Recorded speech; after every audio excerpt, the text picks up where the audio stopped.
Whoa. Hello, everybody. Hello. Gosh, I'm doing pretty good. I just got my new index cable. Actually, it just came in today, so I'm currently wearing it right now. Ugh, there we go. Yeah, because my other index cable, my other index cable was working. It's just that I was starting to get like the white pixel issue, and I was kind of worried that it was just gonna go downhill from there. So I just went ahead and got a new index cable because they actually still sold them, and I was like, yeah, I've been meaning to get a new index cable anyway, so I just bit the bullet and bought one. Because frankly, I don't know when they're gonna stop selling index parts, honestly. So that's kind of why I bought one. So, okay, there we go. Hello, everybody. Hello. Innkeeping. Alrighty. Let me get set up in VRChat here. I'm excited. I'm just kind of chilling tonight, honestly, more than anything. I'm also kind of giving this new wire a go. It's still fresh out the package, so it's like it's bending in like circles a lot, and I'm trying to kind of straighten it out, but I don't want to mess with the wire too much, so I'm just kind of leaving it. So hopefully in time it'll actually straighten out some more. So there we go. Also, I have this on the wrong window. There we go. Now I can see chat. Hello, everybody. But yeah, I hope you guys' week's been good. Wednesday was a lot of fun. Oh, I also got a lot of work done last night, guys. Oh my gosh, I was in voice chat with some friends, and we were all like doing our own like Unity work stuff, and I got quite a bit done last night, so I'm very happy because I knew I wasn't gonna get much done today. So I'm kind of glad I sat down last night with friends. I was also helping a friend of mine, my friend with their world. Like, I showed them a bit about how like Unity, about how Udon graph stuff works for basic things, like basic Udon graph. Like like complicated Udon graph is a bit hard to teach, but like the basic Udon stuff I kind of taught them so that they could kind of get some stuff going for some of their map stuff. So and that was all based off of what happened on Wednesday with the cupboard. So very fun to cupboard, honestly. It was very fun. But yeah, so we're gonna be doing some more innkeeping tonight. I don't know what to really talk about tonight, honestly. It's I've just been like working on stuff, really. I can't really say too much more about Delta Down because I feel like I've already said everything there is to say. And the map's like currently on hiatus until after the Wilds hype dies down for Monster Hunter Wilds. Because I know my team's gonna be playing that. I'm gonna probably push an update for Delta Down and the Wanderer next week. Because the Wanderer, I basically fixed up the Unity project for a little bit, so hopefully I'll get that published next week, and it will no longer be Christmas. I mean, not Christmas. It will no longer be snowing, so we'll get rid of the snow and go back to normal. And then for Delta Down, I'm gonna get rid of the hearts, and then I'm going to mainly just get rid of the hearts, and then push a small little audio fix pat like thing. And then that should be it. It'd be cool if I could get localization included, but I currently have no news on that right now to share, so. But for the most part, we're going to be innkeeping. And then I was working on my other map, and that map is turning out pretty good so far. Like I was getting some major strides done with that other map I'm working on, the Japanese one. I'm literally at the point now where I just need to make, I have a list of assets I need to make. I just need to make those, get them into Unity, and then light map bake, and maybe a few extra touch-ups, and then it's basically good to go. I'm very excited for that, but it's going to be like the big hurdle to get over that, because some of these assets I need to make in a particular way. So I have like a list of what I need to do. It's just a matter of like pushing through and getting it done. So also, I noticed that VRChat has updated their UI. That looks interesting. I was looking at the new UI changes. Apparently, the main menu looks a little better, and the quick menu too. Not too big changes or anything, but very interesting nonetheless. Okay, good news at the very least, guys, is my cable is working pretty decently well. Also, I need to change some settings. There we go. Yeah, but we will be back to normality at the Wanderer in terms of like, you know, snow and stuff. I believe start of March. Actually, the anniversary for the Wanderer. The anniversary for the map actually going public is I think March 3rd. We got about a week or so left until the 7-year anniversary, or is it the 8-year anniversary? Because it was 2018. No, 6. It's probably a 6-year anniversary, isn't it? Yeah. I haven't updated the Wanderer since the start of the year, honestly, and that was when I was just giving it the Christmas decorations. So that's crazy. But yeah, no, for the most part, should be relatively good to go. So, all right, let me get everything set up here real quick. Hope you guys are doing well though. Like I said, my it's been pretty casual on my side. Just been working, and waking up late and stuff, but I still get work done. So, yeah. There we go.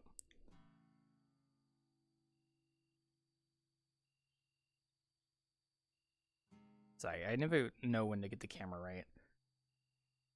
There we go. Yeah, no, I saw that. Like I said, I saw that the I don't think the quick menu's been updated, but the main menu has been updated. They actually fixed up like some the main menu stuff, so the tabs on the bottom are like way bigger now. Which, now that I think about it, where's the settings at? Is there no settings?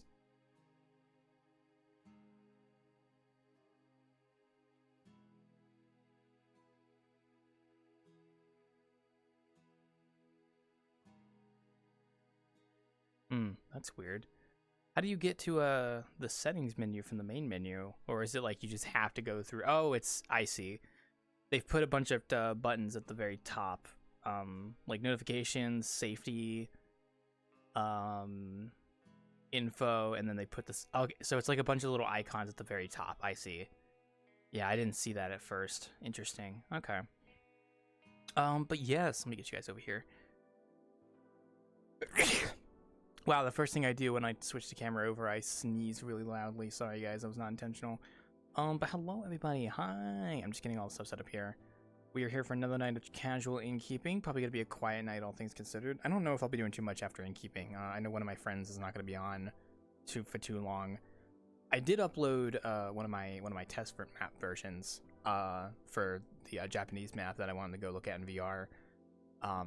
Man, I know I'm supposed to take a break tomorrow from working on project stuff, but like I really just want to sit down tomorrow and just 3D model. I really do.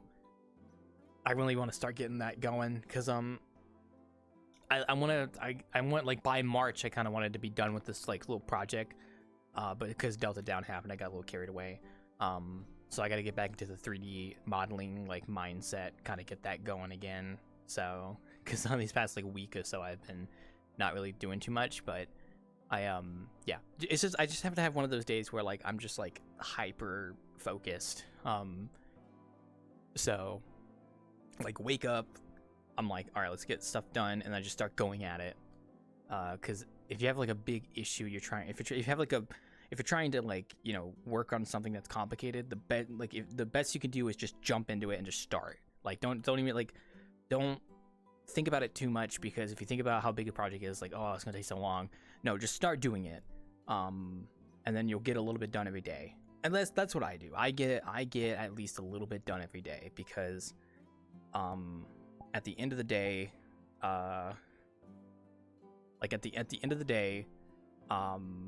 if I get a little bit of work done every single day, I will eventually get to the point where I finish the project. So yeah.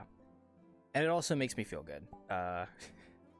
Like getting work done does make me feel nice. It's like, oh, I got enough work done today, I can relax now. And then I feel good and I can just like chill the rest of the day. So, yeah. So I'll probably do some more stuff tomorrow. But yeah, no, this past month has been kind of crazy. I'm not gonna lie. Wait, how much more we have in February? Actually, God, I stutter my words so much. I'm sorry. We only have a week left in February. Wow. I'll be honest, guys. This year, I'm gonna say this like every month, but the year feels like it's just going by like a fucking blur. You know what I mean? like a blur. That's kind of crazy. But I'm excited for this year. I'm really hoping things turn out well this year. Like, I've already got Delta Down out, have another map coming out here soon, and hopefully that'll kind of change things. Maybe, we'll see. And then, I mean, yeah, I'm just trying to get some more stuff out. It's crazy. Like, I haven't really thought like too far into the future for this year. Like, right now, my current mindset is like, okay, I got this current project, try and get it finished in March, and then I haven't really thought about what to do after that. Which, I mean, I have at least 2 maps I could work on. One of them I really want to work on. I want to work on that and get that out, and then after that, I'm not really too sure. Oh, opening commissions, yeah, that was the big thing. Opening commissions. So, will I ever get around to working on my video game idea? Oh, I should just say fuck it and just throw everything at the wall and just start working on it. Because if I throw everything at the wall and start working on it, I could probably get something done. But I'm a little worried that I don't know too much about how game dev works. Well, working on Delta Down has kind of exposed me to what making a game is like. It's very interesting. Even though I was the project lead, and then I was the 3D modeler for the levels and stuff. So I didn't do the coding, or I didn't do the master model with sound effects. But it's like kind of just looking at how all the pieces kind of come together is very interesting, and like seeing how things all work out. Like, if it was just one person doing that whole project, it would take a long time, because not only do you have to do the 3D modeling, but then you have to do all the logic. And yeah, that's kind of why I brought on people to help me with Delta Down, because I could not do that all by myself. Like, there was no way I was going to be able to learn the programming to make Delta Down. I tried, but like I just couldn't do it. I think if I was doing like Unreal Blueprints, I would probably have a better time like getting into it. But with something like with a map like Delta Down, where we had no intention of making a profit or anything, it's more just a fun passion project. Like, it would be kind of hard for me to like sit down and really learn how to code. So, oh, and someone's here. I know Ryan said he wasn't gonna be here tonight because he's got work tomorrow. I'm assuming that's gonna be Itzley or Lem. It's one of those two. If it's not one of those two, I'll be very surprised. Itzley usually always joins pretty early. I mean, I know who my early birds are, so you know, you do this long enough, you kind of know who joins early and such. So it kind of just comes with the territory. So yeah. All right, let's see if my guess was right. Let's see who this is. Is it who I think it is when they load their avatar? And it, yep, yeah, it's Itzley. Hi. I guessed it was you, so I guess. Usually there's only a few people that join for the first time, so I kind of guessed right. Wonder if that's Lim. That's not Lim, right? No. I think like Lim would have said something in chat if he was joining. We'll see who it is when they walk up. Oh, it is. Oh. Well, count me surprised. I was right. Hot hippity hop. He's in desktop, so that's why it threw me off. Hi. Oh, you're in desktop. Interesting. Oh, hopefully everything didn't break. Welcome, welcome. You know, I guess I got my guesses right at least, so my voice is all but gone. Oh, I see. Yeah, understandable. Purple. Thank you. Yeah, no. You take it easy. Take it easy here. Yeah, we just got here, so we're just kind of relaxing. So you just you relax, you enjoy yourself. You know, I could go for some relaxing, but they changed up the whole freaking menu, by the way. They did, yes. I didn't show this on stream yet, but they changed the main menu a little bit. So the bottom tabs are much more bigger, and some of the tabs are now at the top of the main menu as like little icons, like the settings menu and the safety. And it took me a second to find out where the settings was because I was confused at first. So That's the only minute to find out what our profile was. Apparently, you had to pick your name up there. yeah, that makes sense. So you just have to click your own name to see your profile. So I'm gonna turn my thing up a little bit. There we go. A lot of people. Oh, you just, yeah. Kind of comes with the territory. I know full well when I do customer support. Oh yeah, no, I've done customer support. I know what it's like. Don't worry, Lem. Sometimes you gotta. Sometimes they just don't. I usually chalk it up as like they want to like be absolutely sure they're doing the right thing. So if you leave even a vague hint of vagueness, it's like, oh, okay, well, yeah. Sometimes like that, like more. Oh,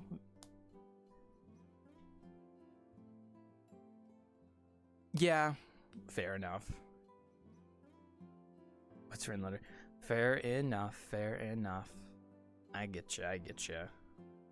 Well, you take it easy, you know. Hopefully you're relaxing a bit. Sorry, I was gonna show off the rest of the main menu to the peeps. Yeah, so main menu, it's got the bottom tabs are much more pronounced now, so you can actually kind of see them a little better. Some of the options are now on the top of your menu, so you've got like your search bar notifications, safety settings, help, and settings. So you get to your settings via this button up here now. And then if you want to click your profile, you have to click on your actual thing. I like it too. They actually made it like beforehand the icons on the bottom were really small, but now they've actually given them more emphasis. Like now you can read it and see the icon, so it's actually quite nice. And some of the icons are now on the top, which is actually pretty alright, so I thought it was okay. And the quick menu is still the exact same, so nothing's really changed there.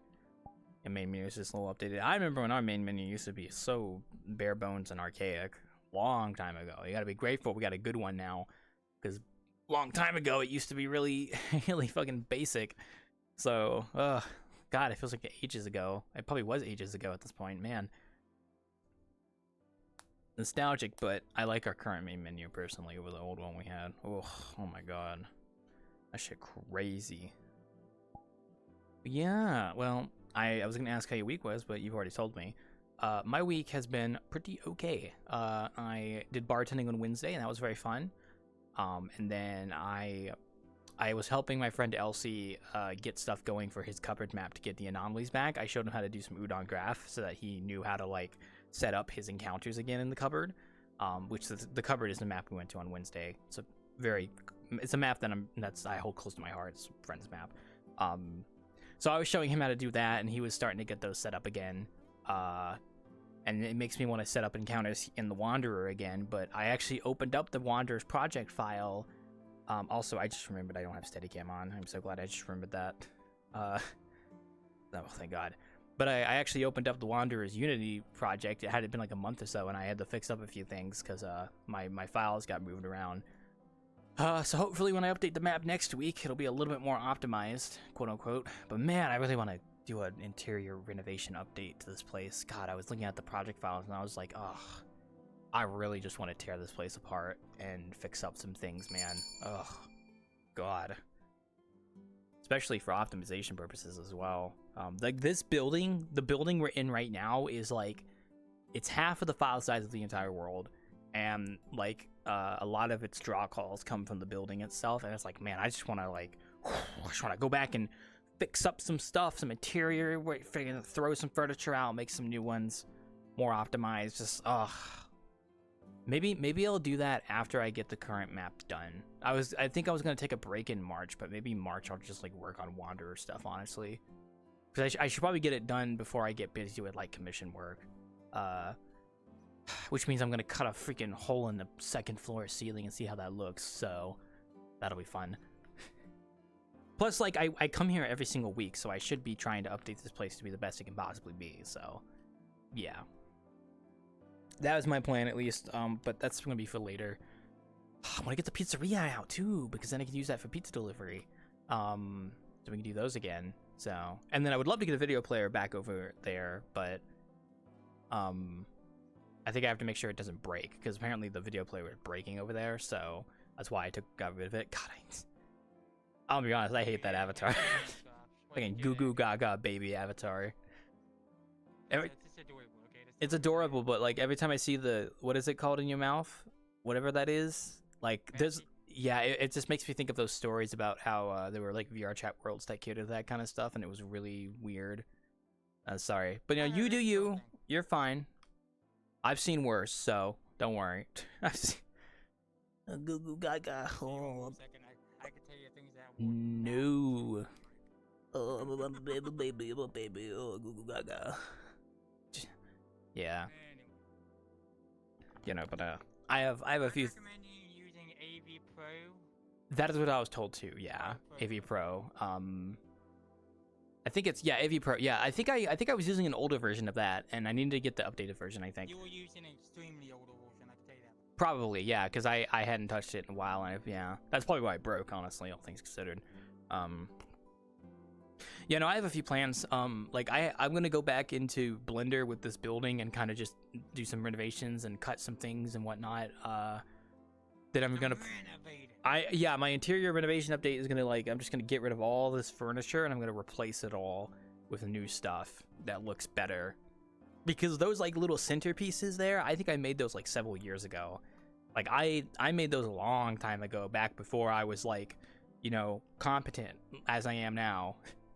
Like here, like you look at this, and then you go downstairs and look how the basement's set up. You can kind of see like the difference in quality, because it's like the basement was like I think a year or two ago, or like maybe actually 2 years ago at this point. But that stuff was even older.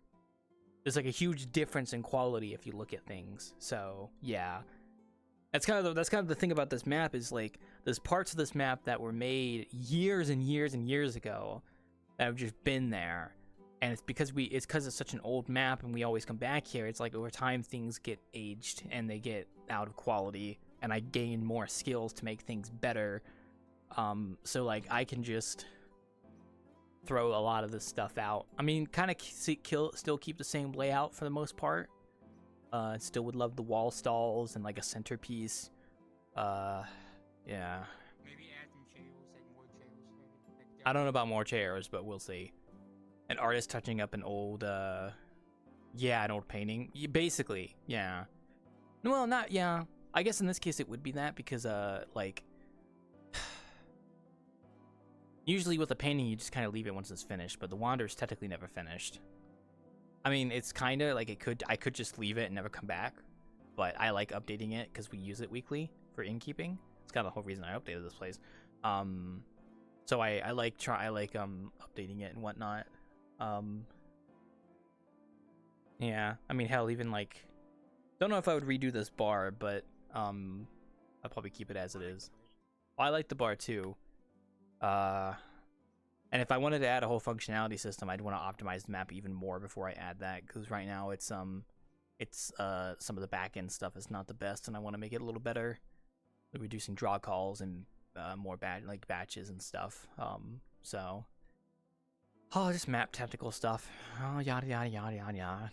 So, and plus I want to add the encounters back. And if I add the encounters back, each encounter, I have to give it a budget of about 10 megabytes. Because usually that's a good budget for adding a new encounter.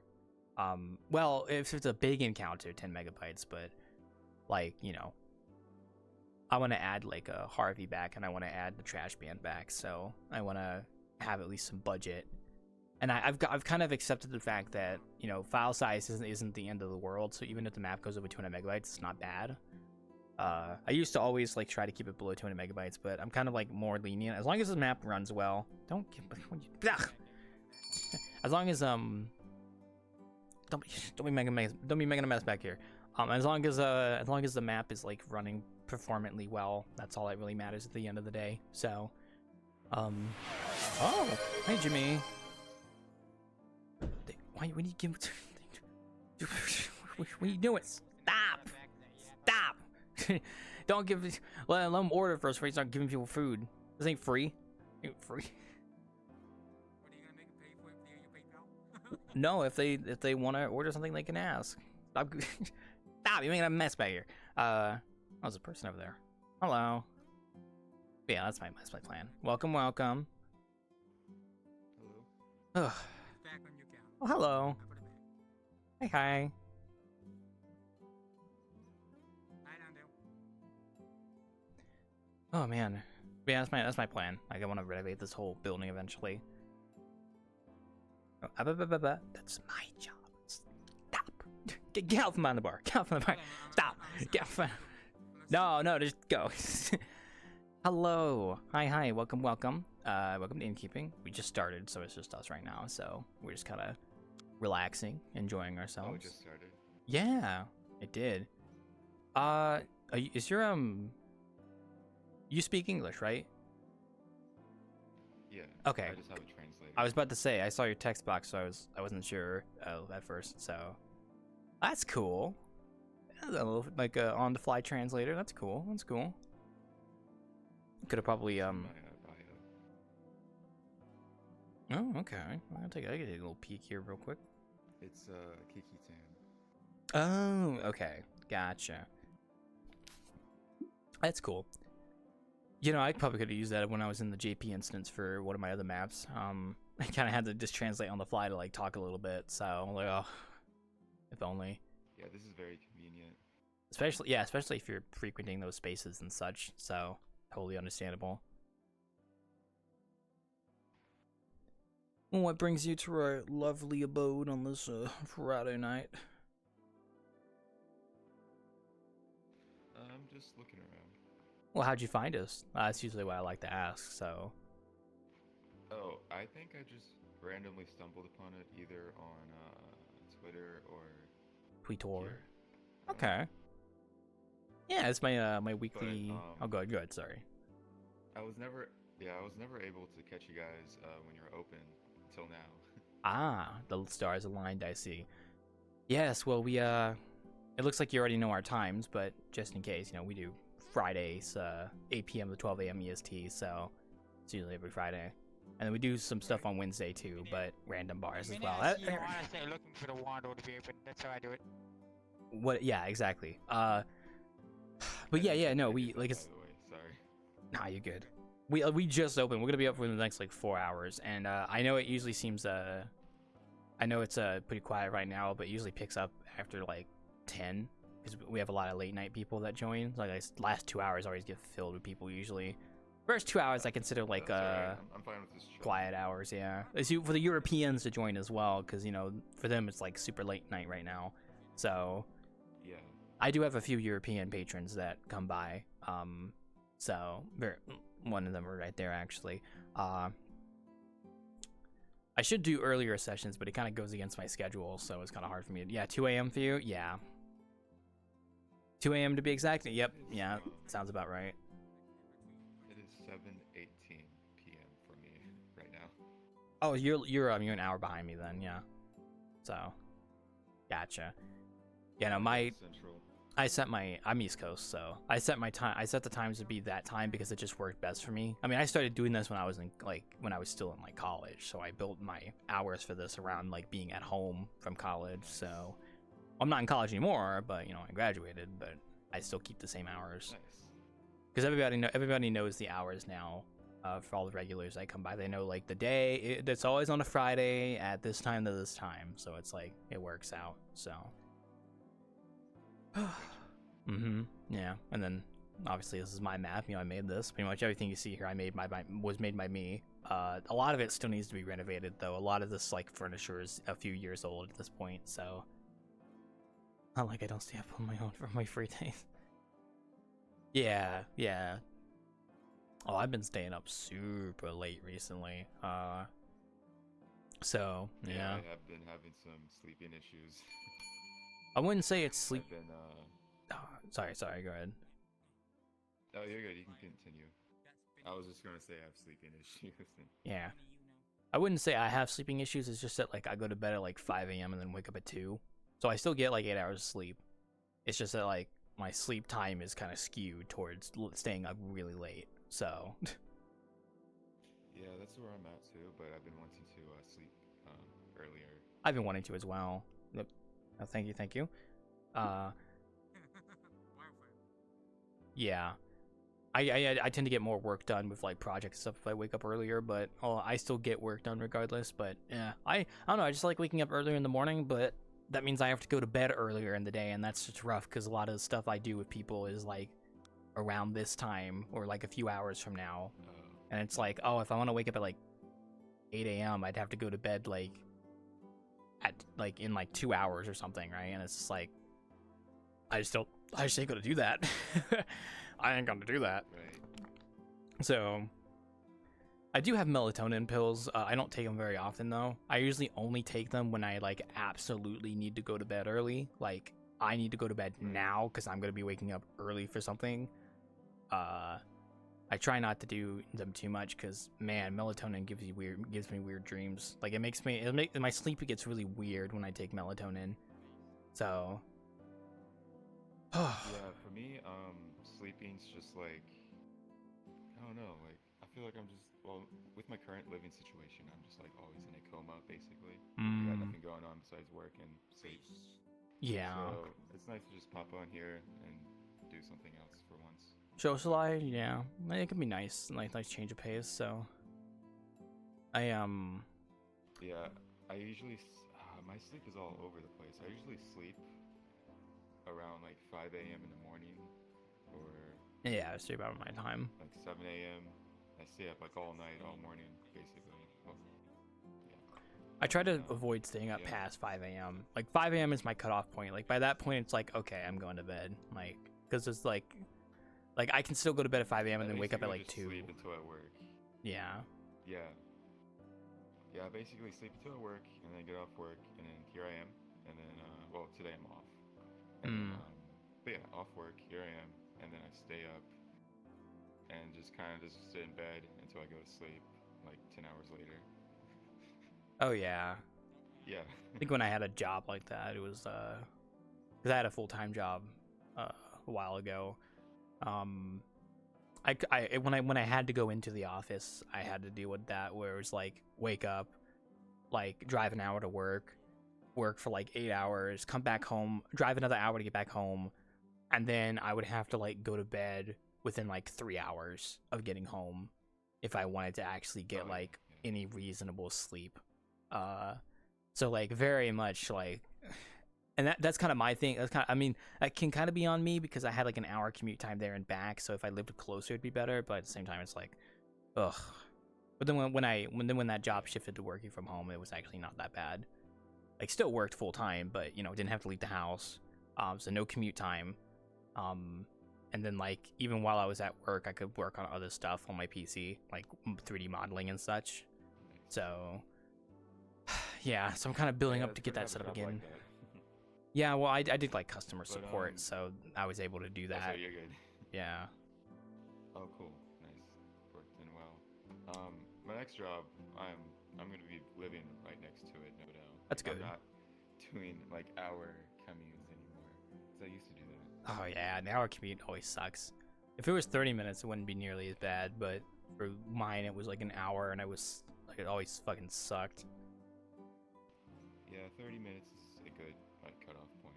It's fine, yeah. You can kind of make it work, but an hour is just it's so rough. Oh, sorry, you've been like texting the entire time, huh? Well, I respond to them when they text, so you would have known that, but you would have saw me responding to them if they were texting more. You're constantly moving, yeah. Nah.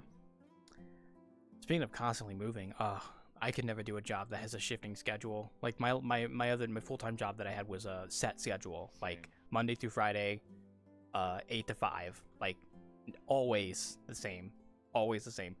I have done a few jobs in the past that had a shifting schedule for a very short period of time, and I hated it. Oh God. Yeah, I get that. I like my current job's just consistent and just low energy right now for me. Yeah. All depends on the job. So I've been trying to look for a new one, but I am also setting up to hopefully do like commission stuff in the future, like with 3D modeling and whatnot. I'm still building that up right now.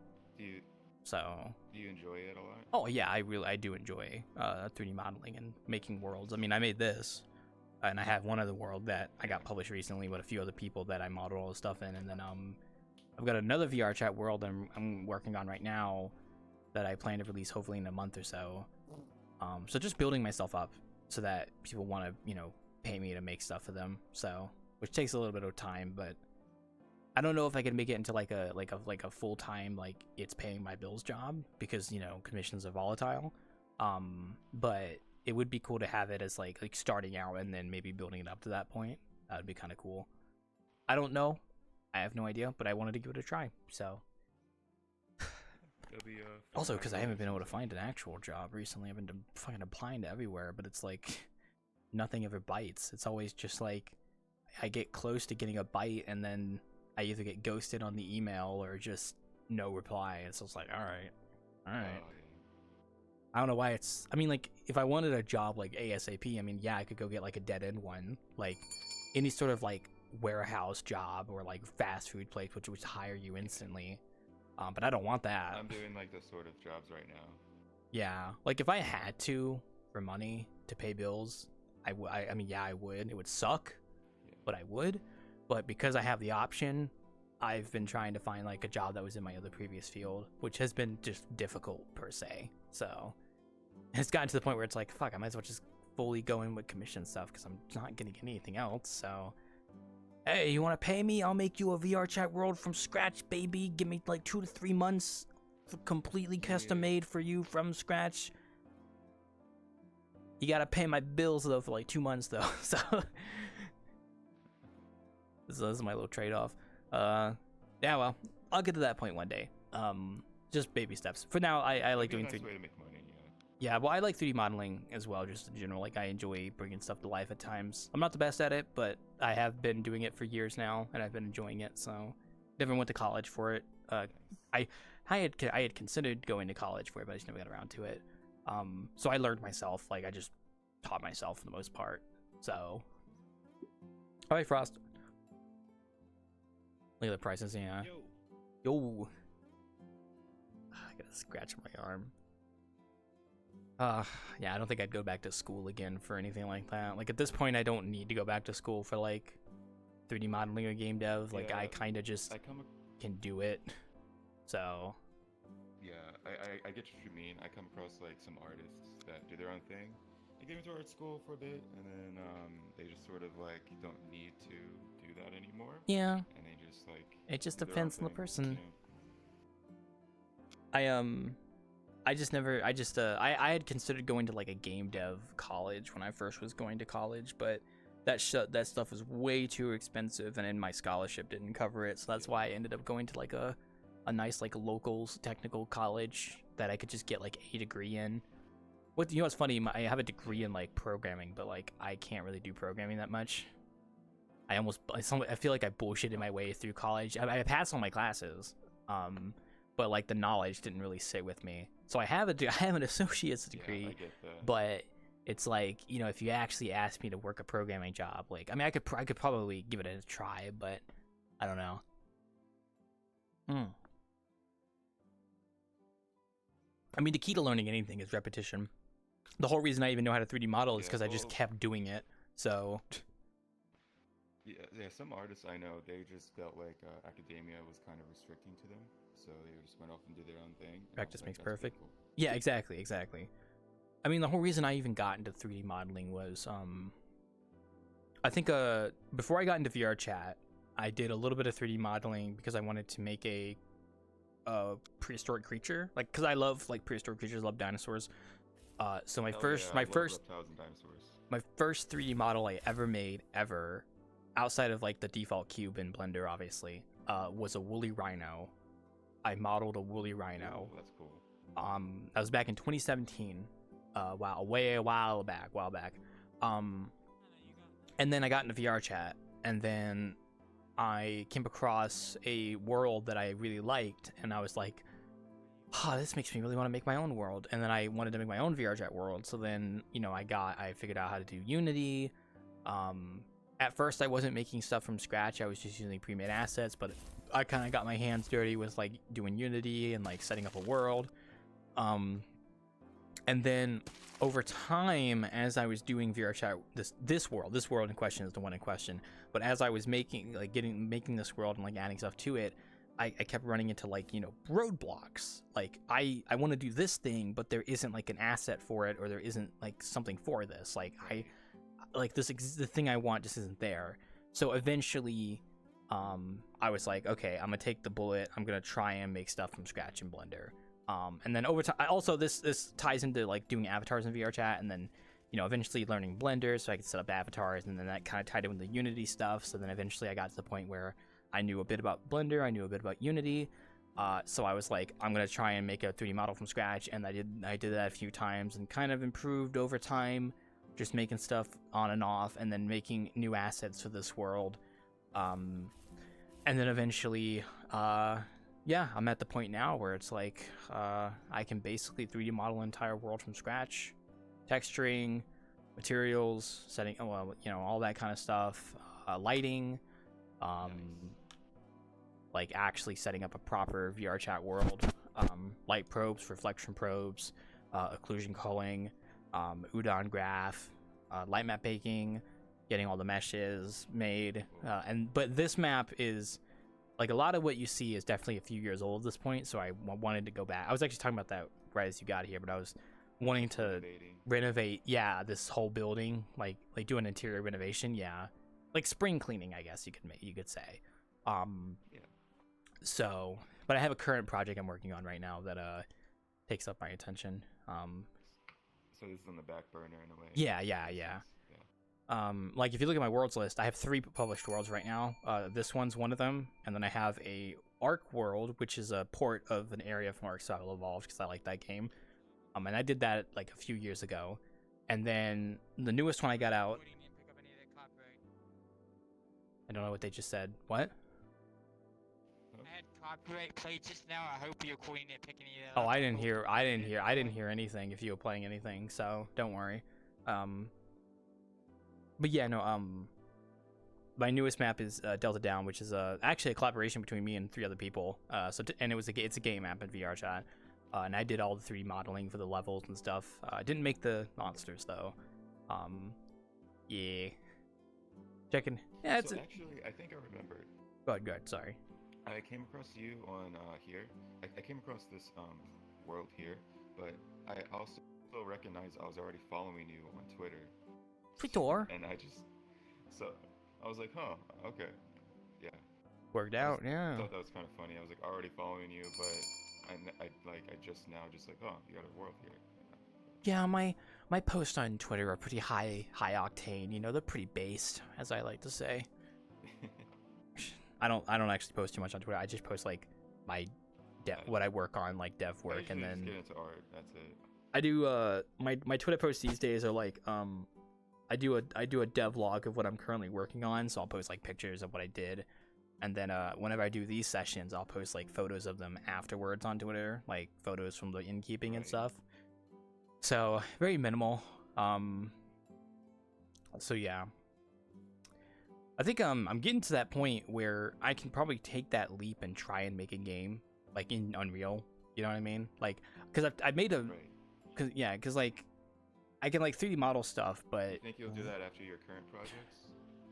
Probably not after my current projects, because I think the roadmap for myself is get this current one out, and then I either have one more I'm gonna work on that's half finished, or I'm gonna maybe open commissions. And then I would love to do some interior renovations to this place a little bit. Some like, but I was hoping to kind of at least try doing a commission first. I want to work on a game. I really do. I already have a concept and everything. It's just taking that dive. I haven't taken like the dive yet. Like if you're gonna make a game, it's like it has to be like your main focus. Like it has to be what you're doing. Because I can't multitask projects, right? Like if I'm doing something, it's gonna be like that's what I'm doing. That's the main thing I'm doing. So you don't catch me like multitasking projects. Sorry, go ahead. No, you're good. I think for now, if you just collect ideas, like while you're doing your projects, just collect ideas for your game, and then like. Oh yeah, like. Whenever you make that dive, it's like, oh. for reference, this game concept I've had it for like at least 10 years now. Like I know what I want to make. Good. Don't worry. It's just actually. Let ideas settle into something. Yeah, it's just actually making it. I can do the 3D modeling. That's not hard. Like I can basically do. I can do rigging. I can do weight painting. I can do like all that stuff. I can even do a little bit of animation. But the biggest thing that holds me back is like the programming and stuff like that is like a whole other beast. I can do udon graph in VRChat, which is like the node based programming in VRChat. So VRChat has udon graph, which is node based, and then it has udon sharp, which is like the actual code. I can do node based programming like in VRChat. So what I want to do is I want to translate that knowledge to Unreal. To do Blueprint, which if you don't know what Blueprint is, it's basically the node-based programming language in Unreal Engine. So I want to do that, but just haven't gotten around to it. Because like I said, it's like if I'm gonna do it, I don't want to half-ass it, and it has to be my main project. But I've never had a moment where like I make it my focus because I'm always working on something else. That's more tangible. That's more like realistically achievable. Because a video game can take years to make. A video game can like depending on what you're making. you can make life-changing money if you make a good video game. Like that is definitely a given, right? But it is a very, very difficult undertaking. I mean, like, there's basic video games you can make, like, just if you want to do something. Do you want to make something that just kind of catches people, like, and becomes like something trendy? I don't know, like I don't know about trendy, but I have a. Or do you want to like make something that is like your own kind of game? I would say it's more of a passion thing. I said this earlier, but I love prehistoric creatures and I love survival games, and I wanted to combine those two passions into a game that I've had a concept for like maybe dinos, but like I have a concept. Okay, so there's a video game that I played over 10 years ago. It was my first survival game I ever played, and it captured this like essence that I really liked, and then it died. You know, developer mishaps and stuff, right? And this game died, and for the past. So what kind of survival game are you talking? Like tank control, survival horror? Oh no, like go get food, go get water, like keep your hunger up, that kind of stuff. But this game died like 10 years ago, over 10 years ago, and for the past 10 years, I have been waiting for somebody to take the torch that this game had, reignite it, and then push forward. Because I would buy that game instantly. It's called The Stomping Lands. You can look it up if you want to. It's a dead game. It's been dead for over 10 years now. Yeah, The Stomping Lands. You'll look it up. I've actually never heard of it, and I know about like all the games in existence. So The Stomping Lands is a very interesting story. I'll tell this story because I always like telling the story. The Stomping Lands was a survival game that went into Kickstarter in mid 2013, and it raised over $100,000 on their Kickstarter campaign. It went early access in May of 2014, and I was there because I played it. And over the next few months, like the biggest issues were like the developer wasn't talking with the community. Like he was just radio silent, just gone. And he would come back every so often, and eventually, like he just vanished. Like the lead developer, just gone, vanished. And the whole project fell apart. And so by the end of 2014, the game was basically dead. But like you can find their YouTube channel. They have a YouTube channel. It's still up actually. So all their like old demo videos of that game are still on their YouTube channel. And oh my god, they're so cool. You're probably gonna use it for reference, right? Oh, absolutely. I'll use it as inspiration, but the way that the game played and it felt, it's just like it. I haven't come across something that's really captured that essence, right?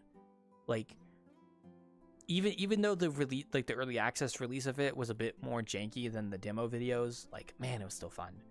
I just wish they had like built on it and had like capitalized on it. There's those games that just do not like get released or something, and you play like the test or the beta, and it's just like Well, that or it's an early access game that's got potential, but then it just kind of goes so. Yeah, that too. But I wanted to like make a game that was like that. And to do that, I would need to sit down in, Unreal, and I would want to, make it. I know it's possible, but it's definitely going to be an interesting endeavor, and it would have to be my main focus. And unfortunately, I haven't like given it my main focus, because right now I'm in like my map commission kind of mindset. Like I want to get this map out, and then I want to open up commissions, and I want to do at least one commission. I want to at least do one commission just to say I could do it. So I'm gonna at least try to do one commission this year. And then Seems like you got like a decent amount of following too, so yeah, you'll get one. I have connections. Like I don't want to exploit my connections, but I know people who have been commissioned by like Niji Sanji and like big VTubers, like for projects. So like if I prove that I can do a commission, then I could probably get. Here's the thing, right? a lot of these big content creators and stuff, like they have a list of like people they can go to commission for stuff. Like, let's say you want to make a new VRChat map and you're a big VTuber. It's like, okay, I have a list of people that I have commissioned before who have done this before, and they know like what the process is, right? So I can just go to these people and be like, hey, can I pay you to do this map again? And they'd be like, sure. Getting on the list is not easy, but it's definitely possible, especially if you showcase that you can do big commissions or like do big worlds. So yeah, but like, man, I really want to make that survival game. It's been on my mind for years. Fuck, man, it's like, it's such an undertaking though, and like I get very intimidated by code. Like, that's the one thing that I think, aside from just learning how to use Unreal a bit more, because I know Unity, like I kind of know how to navigate Unity, but Unreal is a different in-game engine, and it has a lot more just built-in stuff, but it can be a little confusing how to do things. And it's like, I really would love to like just make it, but it really is like the programming would be the biggest hurdle, because like I can make the models, I can make the spears, the bows, I can even make the dinosaur models, I could rig them, I can animate them. That's not out of the question. And hell, I even have people that it'll happen one day. Like, yeah, it sounds like it's gonna happen. And I have people that like I could absolutely, yeah, sorry, I mean, like I have people that I know now that I could reach out to and be like, do you want to help me with this project? Like sound design, or like even with the Delta Down, my recent map, like that map was myself doing the 3D modeling and project lead, my friend Biako did the coding, my friend Kat made the monster models, and my friend Hikari did the sound effects. So a bunch of people just kind of came together and made something. Yeah. And for this map, like I would try to do everything myself, but I know for a fact I might ask a few people to help me out, especially for sound design, because gosh, like I imagine there's like stock sound effects for stuff, but like what if you're trying to make like what if you're trying to make sound effects for like a ground sloth, right? I was like, what does that sound like even? You know what I mean? Like, it's like, I don't know. But like I said, I think over the years I've gotten to the point now, because like I tried making this game in 2017. Like before I played VRChat, I actually tried getting people together to make it, but I was still in high school. So Right. I did, like, luckily there was no money involved. It was all people working, like that was with the knowledge of working for free. So 2017 in high school, were you like a senior? Yeah, senior. I was a senior in high school. I graduated 2017. So I graduated high school 2017, and then I graduated college in 2019. So, you graduated 2018? Okay. Hey, at least you weren't there when the COVID happened, because my God, if I was in high school when COVID happened. Right before. Like, I remember it was right before. I was like, okay, school's different now. Yeah, I mean, I think it's kind of back to normal now, but yeah, definitely. Yeah. Yeah, like I don't know. It's always been something on the back of my mind, because like, my gosh, if you make a game that does well, it is life-changing money. At least I think it is. Like, look at Lethal Company, for instance. $10 game. Pretty good, right? How many copies of Lethal Company do you think got sold? I think it's like, what, 10 million? So much, yeah. So 10 million. A really good, like, it's a good game. It's a phenomenal game. But like, what? Okay, 10 million times 10, and then you divide that by 30 and subtract that, because that's how much Steam takes out. That's like, right. You could just retire. Like, and that's like from someone just solo working on it, right? Now, I'm not saying money's my main incentive for working on a game, but like, there was a game developer that there was a game developer that I think put it up really well. Do you know who David Szymczynski is? He's the developer of Dusk from New Blood. Yeah, Dusk. He's a developer, right? So he actually put it in a pretty good way, because he had a YouTube short where he was talking about this topic, about like the incentives of game development, and like you shouldn't be ashamed of wanting to develop a game partly because you want to, make money and pay your bills, because, it's a job. And at the end of the day, it's like, if you enjoy your job, it's great, but you also want to pay your bills. And he talked about he called it the honeymoon phase of game development, and I thought it was a really good description. So let's say you have a new game idea, and it's like you're really into the idea, it's like really fucking cool, and then you start working on it, and your motivation for working on it is literally because you just really want to make this, right? But then you get to a certain point and it kind of wears off, and now you're sitting there with a half-finished game, and it's like, okay, what'll motivate me to keep working on this? I mean, you've got sunk cost fallacy, but also like, oh, if I finish this game and I sell it, I could, make money and pay my bills. Like, that motivation is not a bad thing per se. Now, some people can make it a bad thing, if they just don't care, and it's like, I'm doing this just to like exploit people. But I think if you have a very healthy mix of like enthusiasm for the game, but then also like reasonable expectations of, paying your bills and making money, then yeah. So like with my game, it's like, it's just good to be aware. As long as you're self-aware, I think it's okay. Because like with my game, it's like, I want to do it because I want to make a game like that because no one's doing it. But then also it's like, okay, if I put in the time and effort into this, I'm going to want to sell it. And hopefully like the time I put into it gets covered by the sales, and then maybe even more, so I could keep working on the game if people enjoy it. It's like a gamble though. Some cushy too. But it's a gamble though, because it's like, you can make a good game, but then it just never goes anywhere. Or you can make like a bad game that gets really picked up. You know what I mean? It's like, when you're developing the game, even if it doesn't pick up at all, it's still just like, and the worst comes worst, you put it on your portfolio too. But it's like, when you're developing a game, you have to, you're just taking a gamble. Like when you're spinning that wheel to get like $1 million, there's no guarantee it'll land on $1 million. So when you're developing a game, you can't just assume it's going to do well. It's like, you have to have the expectation that the game will probably fail and all this time was wasted. That's why, at the very least, you just have to accept that. It's a reality of the situation.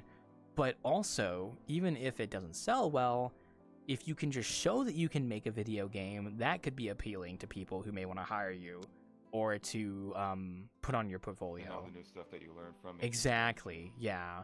So for me, it's like, it would probably be worth just sitting down and finally trying to make it, but I want to get the other map stuff done first, because I already kind of set myself up this year to do the map commissions and work on these new maps, and get them out, and I really want to do that. So job associates, likely favorite connections. Yeah, exactly. Oh, Luigi. There's Luigi over there. Big build up yeah, exactly. Because honestly, in VRChat, I've only had this map for years, so it's nice to finally kind of expand and make some new stuff. How long has this map been around? I published this map March 3rd of 2018. Oh, nice. Yep. So I think as of like a week and a half from now, it'll be the 6-year or 7-year anniversary of this map being public. And I've like continuously worked on it since then. Like, I've updated parts of it and, brought it up to speed. You can actually visit the 2018 version of the Wanderer. There's a portal in the attic that is actually the 2018 version, because I saved it. So it's still accessible. It's a little piece of history, I would say. So, but you can like look at that and be like, wow, this place has come pretty far. So. But then, like, my philosophy for years was just like, I'm just doing map development for fun. I'm not really trying to make money out of it or anything. And I just like working on the Wanderer. And I think in the past, like, year, I think my mindset has kind of shifted to where I feel confident that I have enough skills to actually pull it off. And also, some financial troubles. But also just the fact that, one of my other friends has done some map commissions in the past, and it has gone really well for them. And they're very skilled. And it's like, okay, I should try my hand at this, So yeah, it's. So yeah, it's a lot.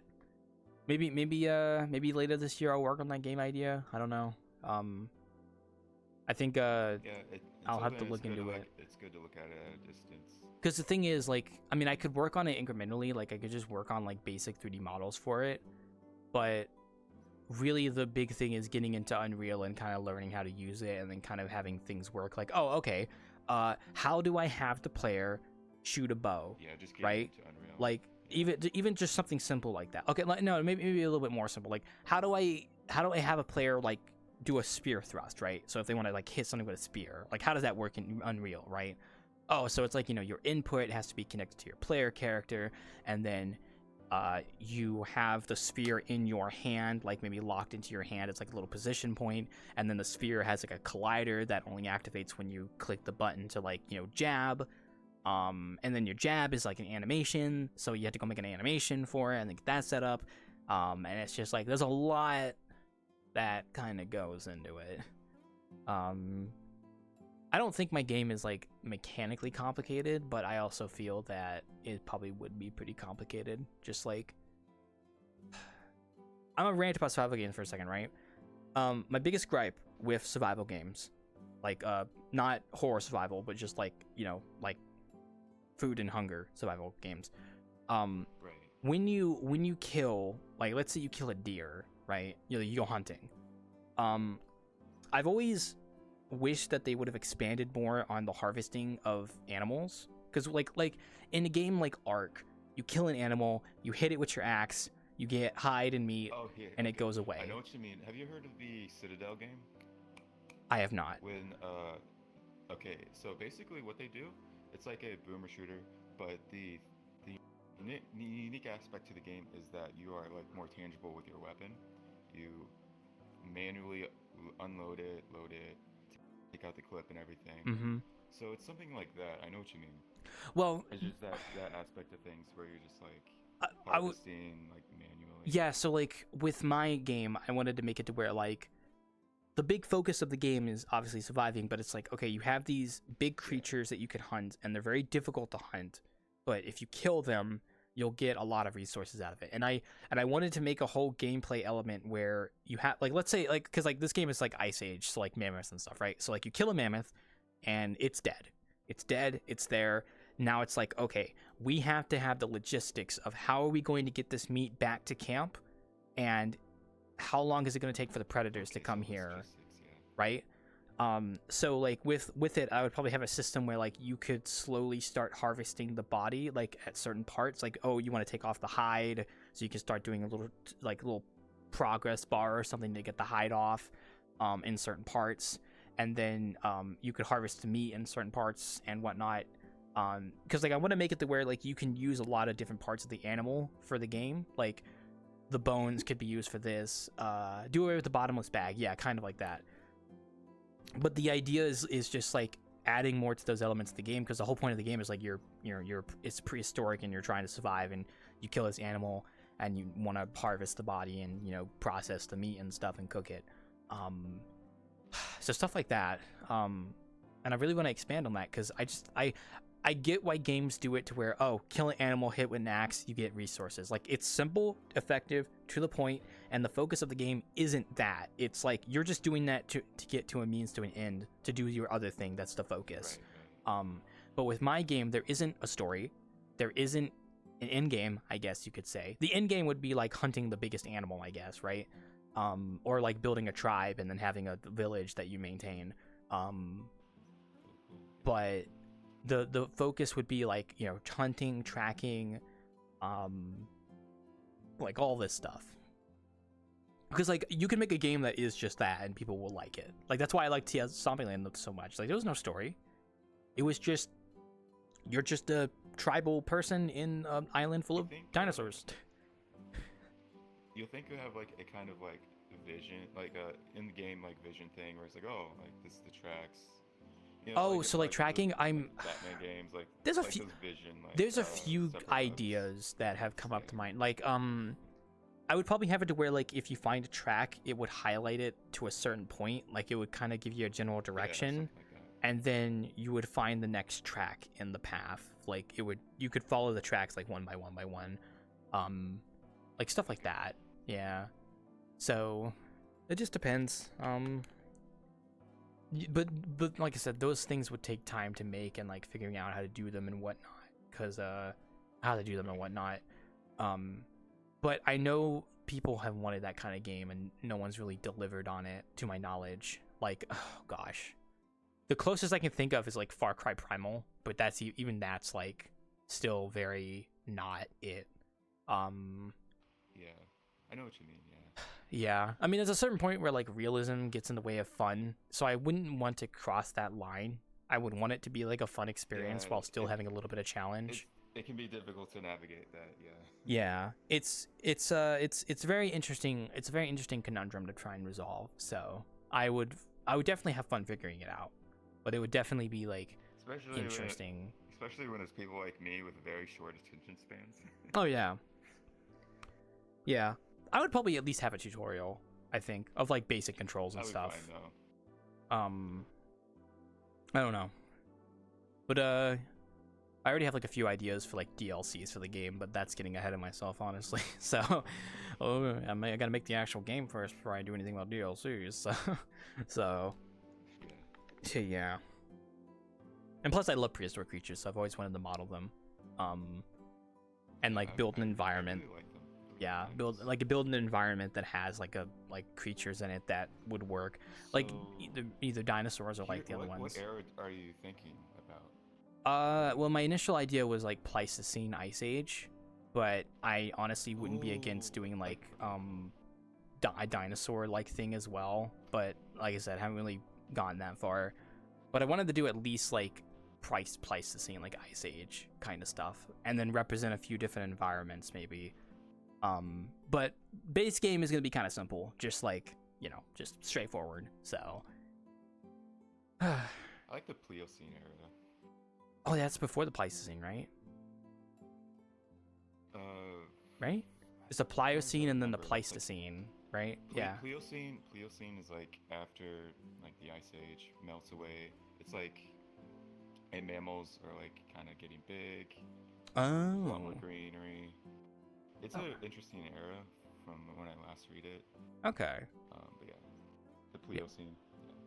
Yeah, Pliocene. Yeah, that's I just think you spelled I it just right, think yeah. it would look really like. I just think that era would look really like beautiful to be in, honestly. There's actually a creature from the Pliocene I would want to put in my game that, well, it was in the Pleistocene too, but terror birds, forest rockets. Terror birds. Yeah. Oh, I love terror birds, dude.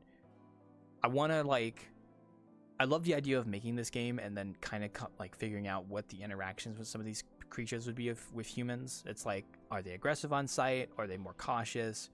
You know, that kind of stuff. Because like, you know, terror birds technically never ran into humans. Like we never encountered terror birds. Yeah. But like I would still probably add them to my game. Because like I don't want to. I like being realistic and kind of adhering to like, oh, it's like a realistic creature, but I would definitely have some like caveats, like, oh, because I really want to do terror birds, like South America, or like that kind of stuff. So I would absolutely love to do that. Or even like Australia. God, Australia has such cool like megafauna, like Diprotodon, and stuff like I that. know what you mean. And I've like heard about that. some of these creatures never get represented in anything. Like you never, no games or anything like that, and it's just like, oh, there's a market Yeah. to be had to have a game that has them in it. That's like surviving in There's like a lot of interesting species. Pleistocene Australia would be crazy. I would go so hard. Oh, Also, just in general with like Australia, there isn't like much. There isn't like many games that really touch on like that's the true. Aboriginal like history. Oh, of I it, love like, Aboriginal. mythologies and so I on. love like Like Aboriginals and stuff. I think it's awesome. Sorry, go ahead. yeah, like like like old like Australian mythology is really interesting. It is like the dream and such. Yeah, it's cool. Yeah, and like the worm, like the rainbow worm. Yeah. Oh god. See. Oh man. Yeah. I do like native cultures as well. And Aboriginal stuff as well. Like it's very fascinating reading about that kind of stuff. So Yeah. yeah. I don't know. Like when like it's I would love to do that with my game, but I'm very spotty with what I know. I am too. So don't worry. I am not gonna say something I don't really know for sure. So. But I have a few concepts laying around. I think I have a GDD, like a game design document, even sitting around for this game that I wanted to do. But I might have to refresh it. Because actually, with the recent map I released, Delta Down, we actually did make a game design document for it. Like, we sat down and wrote out a game design document so that we knew what we were making. Because at the end of the day, it's like, oh, you never know. Like, maybe you go off track or something, so you want to keep yourself like focused. So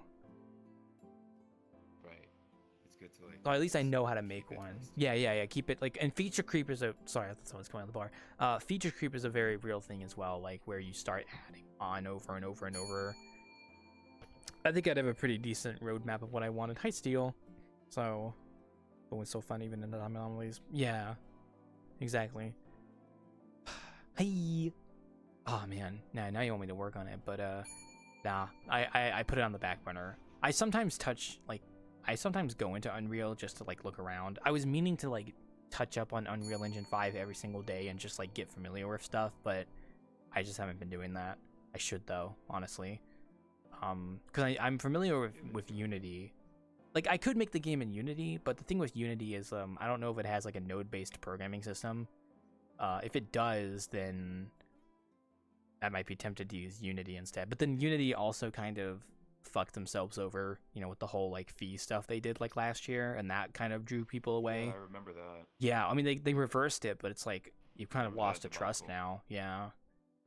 And technically, the first game engine I ever touched was Unreal Engine 4, so it's like it would be cool to try to do something on Unreal Engine 5. So, Right. indeed, I don't know. Ugh. But I know Unity is definitely a little bit easier to understand.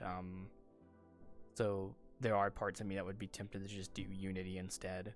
Because at least I know like how to do stuff in Unity for the most part. Well, I say how to do stuff, and I mean like oh. Hello. But at least for the most part, yeah. So. But then again, I also kind of don't trust Unity. It's just a small table with like small chairs. Yeah, it's for small people, yeah. True. Yeah, actually, I think a few years ago when we had the old bar, we actually had like the middle of the bar was like sunken down, and there was a bar on top of the bar that was like a small bar. Yeah, I got the idea to do that stuff from my friends who had a map that had like small tables, but we'll see if they survive into the renovations. Who knows? So The only other bar I've been to, besides this one right now, is the Valhalla one. oh yeah, midnight bar. Yep. Yeah. Been in that one a lot recently. You've been going to like bartending groups and such, like bar groups. Specifically the ARC group. Like I talked to the owner of that one, and he was like very adamant on like making things better in that world, or particularly in that instance. Yeah. Oh, like okay, yeah. You know, I know of I know Like, of. there was some community issues going on. Oh That yeah. created, like that group, the ARC group. Yeah, he was just wanting to make things better. That's good. You know, I know of Midnight Bar. I actually am I'm friends with the owner of the Midnight Bar actually. So I know her. She's cool. Or he's cool. Yeah. They're I actually talked with them a few times. And when I say the owner of the Midnight Bar, I mean Midnight in Valhalla, which is, you know, they're not the one who uploaded the world, but they are the one that commissioned it. So, like, they're the owner of the Midnight Bar. So, they're cool. I've actually wanted to go bartend there. Model creator too. Yeah, JML. I know JML as well. I've talked with them before. So. Well, not JML. I Dream. Oh. He created like some models and. Oh, okay. He was really cool. Yeah. But what were you saying? I've actually wanted to go bartend at the Midnight Bar. I think I was talking with Midnight about doing a collab or something for that. We haven't settled on. We haven't we haven't done like a date or anything yet. But I think if I announce that, I would hopefully have it set in stone. So maybe eventually here soon I'll do a collab with them, because I would love to do a collab at the Midnight Bar. I've always wanted to go there, but it's always been like I've always been hesitant of going to Quest compatible public instance that are popular because, you know, kids. But I think with the Midnight Bar, I think it'd be okay, because there's like the whole like bar system as well, so it's pretty okay. Like the whole like keeping people out from behind the bar. Oh, yeah, that's always nice. Halloween Black Cat. Yeah, but that wasn't that bad though. That was like the first 30 minutes were chaotic, and then after that it was pretty okay. Yeah, we've done Black Cat public bartending before. It's very much like I always hear the worst things about Black Cat. I'm not really. Oh, the ZZ world was an interesting one. Yeah, no, but Public Black Cat was like our group public was. It was like the first 30 minutes to an hour were kind of chaotic with people coming in, but then we kind of cleared out all the bad people like pretty quickly, and then after that it kind of calmed down. Filter it out. Yeah, filtered it out, and then we got to the point where like there was enough people in the instance that it wouldn't show up anymore, but people could still join that knew of it, and yeah, so that honestly turned out pretty good. Well, it was all right, all things considered. I forgot what I was gonna say. I was like something on the tip of my tongue. And then yeah, the Zenless Zone Zero world. That one was that one did have a lot of people because it was like a new world. And then I think I had someone that crashed me there. Yeah, unfortunately. But that was kind of on that. Yeah, that was kind of just because like the map was new and it was quest compatible, so it just kind of attracted the wrong attention. So I would totally go back there and bartend again now that I know more about Zenless because I was playing it. So. I would very much like to. But yeah, it's really might be more drinking folks. Maybe, yeah. Did you create a Jurassic World with avatars? No, By chance? I do not have an avatar 'Cause world. I felt like I came across an avatar world with like a bunch of dinos, and I thought it was like from you. Or something. No, I know of someone who has a world like that they made.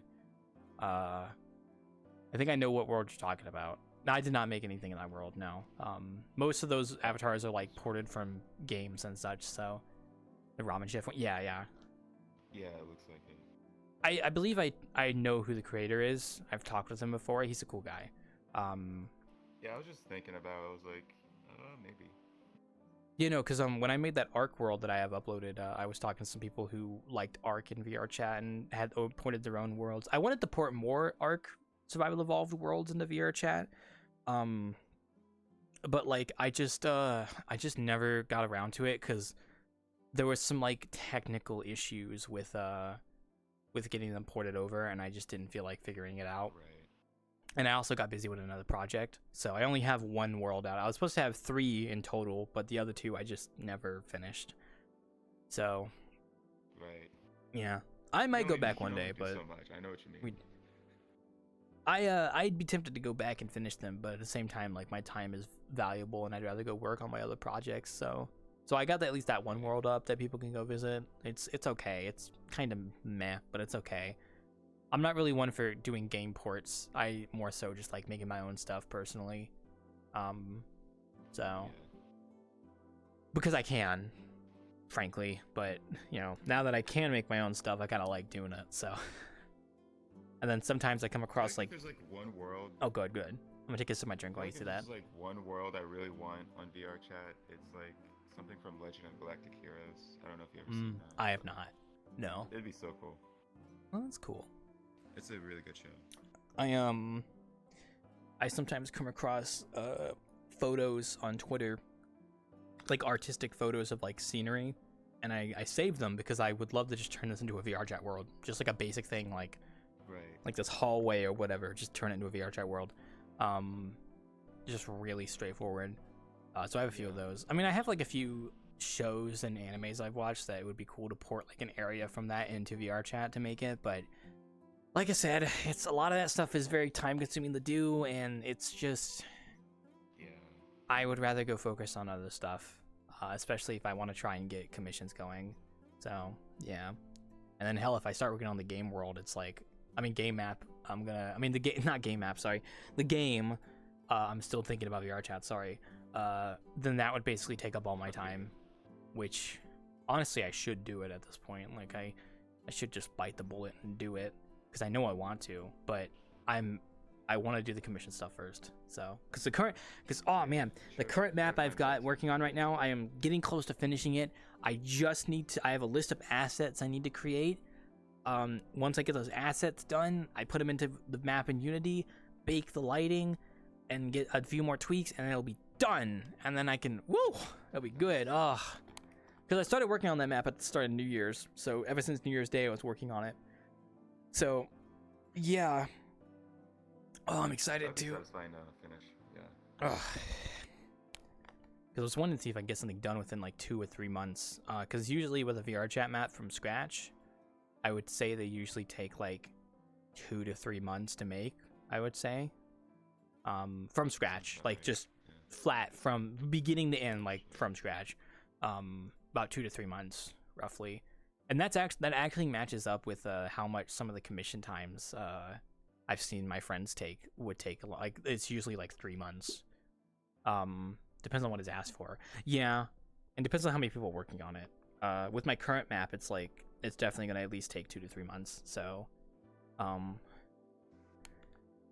it'll be 2 months as of the end of February, and then hopefully I can get it done sometime in March.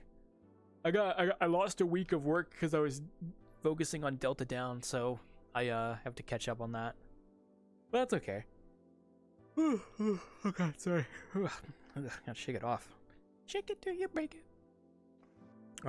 Yeah, I woke up at like 7 p.m. I shouldn't be yawning because like I woke up at like 3 p.m. or 2 p.m. So I just sometimes yawn this time of day. So I probably won't be going to bed early at all today. I'll probably stay up after Innkeeping, honestly. I don't know if I'll be doing VRChat, but I'll definitely like be staying up and either going to work on stuff or, you know, whatever. I try to lapse in 3 a.m. Yeah, exactly. I try to take breaks from project work on the weekends because like I know I was basically taking off Saturday and Sunday from working on project work, and I was just playing games and relaxing. Recently though, I've been still working on stuff on the weekends. I should get back into doing that because like, but man, it's like I enjoy working on stuff, so it's like I want to do this now. I want it now. It may have its own delays. Yeah. I don't know. I should go finish. Actually, I didn't mention this, but I know I mentioned that my first model I ever made was Woolly Rhino, but I think like sometime last year I actually went back and made a new one from scratch, and I actually got it sculpted, and it actually looks pretty okay. But then I stopped there, so I spent like I think 2 to 3 days working on it, and it's like, oh man, dude, if I can get this done in like if I can get to this point in like 2 to 3 days. Imagine if I made this like the main thing I was doing. I could like get a model going in like a week or 2 at most. Even rigged as well. Oh my god. Ugh. Yeah, I don't have a sense of time. My sense of time is usually dictated by Innkeeping or bartending. So it's like, oh, it's Wednesday, oh, it's bartending. Okay. Oh, it's Friday, it's Innkeeping. And then everything else kind of blurs together at times. So oh, please excuse me. Oh, sorry. You know how you can just like wait in like some games for like 10 hours and your character's just standing in the same spot for like 10 hours. I feel like I can do that. Oh, I mean, yeah. I don't really play too many games that are like that. I don't have a sense of time at all. Oh, I mean, I've had that. I mean, it's like Bethesda games or something. Yeah. I mean, if I got invested into playing a game, I could be like that, where I'm just really in depth. Like Subnautica did that to me at one point. Oh, like Bethesda? Yeah, that would make sense. Yeah, Bethesda. Oh, my friend Panda's here. I haven't seen him in a while. He's having problems with the door. I got a friend of mine here, my conversation starter. Oh. Hello. Hi, Panda. Welcome to the Innkeeping. Nah, you can come on up here. Come on up here. You can go chat.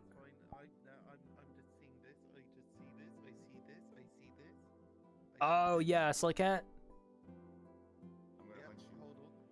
Oh yeah, Panda's a big Slugcat fan, so yeah. Okay, alright.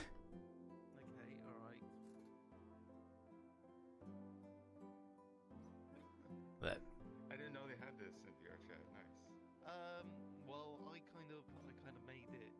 Well, I found the model and I made my own adjustments. Smaller. To it, Oh, okay. So, alright, cool. yeah. So, Oh, nice spear throw. His name's like Garabound or something, right? Gormand, but yes. Gorman. So, one of the things that I did is that when he jumps, he has a landing sound. Because he's a hefty boy. He's a fat chonkers. He's a chunker. He's a fucking chunker. I'm gonna be honest, I have not played the DLC too. I did play Rain World base game and I did enjoy it. I have the DLC, I have not played it yet. I do know of the characters though. I still need to go back to Rain World, honestly. I do need to as well. I really enjoyed playing it. Yep. So, there we go. My backlog, yeah, me too. Oh, you look cute down there. Well, And let's see what else. Backlog. Don't even get me started on backlog. oh man, yeah, me too. I got so much. Well, he's changing colors. Wow. Yeah, I just wanted to be able to do that. Just so. Ah man, yeah. Now I'm just wondering if I want to make like if I want to make a version where I think one of my friends said that Exactly. it would be hilarious if I put the No, Monster Hunter. what was it? The Ratcopter backpack from Oh. Shovel Knight on these. True, Shovel Knight. He has a shovel. Hell yeah. I love Shovel Knight. So yeah, there's that. So I don't know. I'm just. I just saw the slug cat, and I had to just. You had to react. It's okay. I understand. Yeah. All right. But yes, Understand. Back to our regularly scheduled program. How you doing, Panda? Welcome. So I have found. So there's the emails from Twitch saying. So you have more than 100 hours of highlights or whatever. Guess how many hours I've got? I'm gonna guess over 500. Correct. Okay. It's probably more than that, isn't it? Yeah, I saw Meat Hansky's post about it, so I'm assuming you're in that same ballpark. I don't know how much Hamsky. I've not seen Hamsky. It's like thousands or something. It's like I'm 3,000. Yeah. So you were doing the thing where you were archiving your VODs by using highlight feature, right? Yeah. Yeah. I saw that. Yeah. I do feel bad for you guys. I'm fucking lucky because I just uploaded my VODs to a Stream Bank YouTube channel. I never used the highlight feature. So all my VODs are just on my YouTube, my stream YouTube channel. Should. Yeah, you should. You absolutely should. I actually set up everything. It's just that the backlog that I have is so immense. Yeah, it's gonna take you a while to export everything. Yeah. You should though, because the reason I didn't engage with highlights is because I think even when I first started streaming, I don't know, like I engage with VODs as a VOD viewer on YouTube, not Twitch. So when I was making my VOD channel and I had my Twitch VODs, I went at it with the mindset of like, okay, I stream live on Twitch, the VOD's there for 2 weeks, and then I upload it to YouTube to archive it, and then that's that. So I'm gonna be honest, I'm kind of glad I did that, but I do hope you guys can save your VODs because it's probably a lot there. So I'm going to have to go through what at least a bajillion. 600. Oh yeah, or something. that's a lot. At least 600. At least. I think my Oh. YouTube VOD channel is at like 700, I think, at this point, maybe roughly, something like that. Maybe 600 actually. It might be around 600 too, actually. So good luck. Good luck. Yeah, it's Familiar with Hmm? YouTube thumbnail process either. So what I do for YouTube thumbnails is I have a GIMP project that is already set up with the right resolution for a thumbnail. And then I always have like a little border, and then I have like my icon in the top left. And then I say that's all saved, right? And then all I do is I just put in like an image that I want to use for the thumbnail, like either a screenshot in the game or like a screen cap. And then if it's like a series, I put the number on the top right. and like it's like number 1, number 2, number 3, number 4. You could just do something Yeah. basic like that. Like it's like I after this stream, I will like I do this automatically. Like the moment I get off VRChat, I upload the VOD, I click export, and then I make the thumbnail, which I usually get a screenshot in game here. So like, I mean, I'm not going to use your face in the screenshot, but I do need to take screenshots. I've been neglecting to do that actually. So, but then It's yeah. So the funny thing is that I have done that for a series. ooh So I've done that for what was it? Yeah.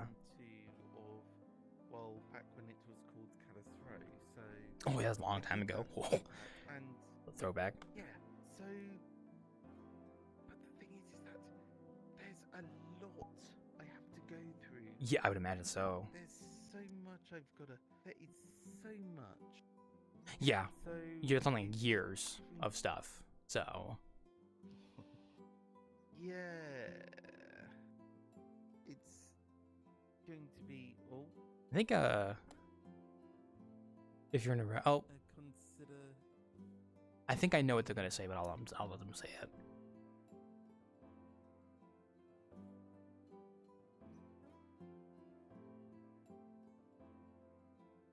Benedict. Yeah, I suppose. Yeah, that's a fair point.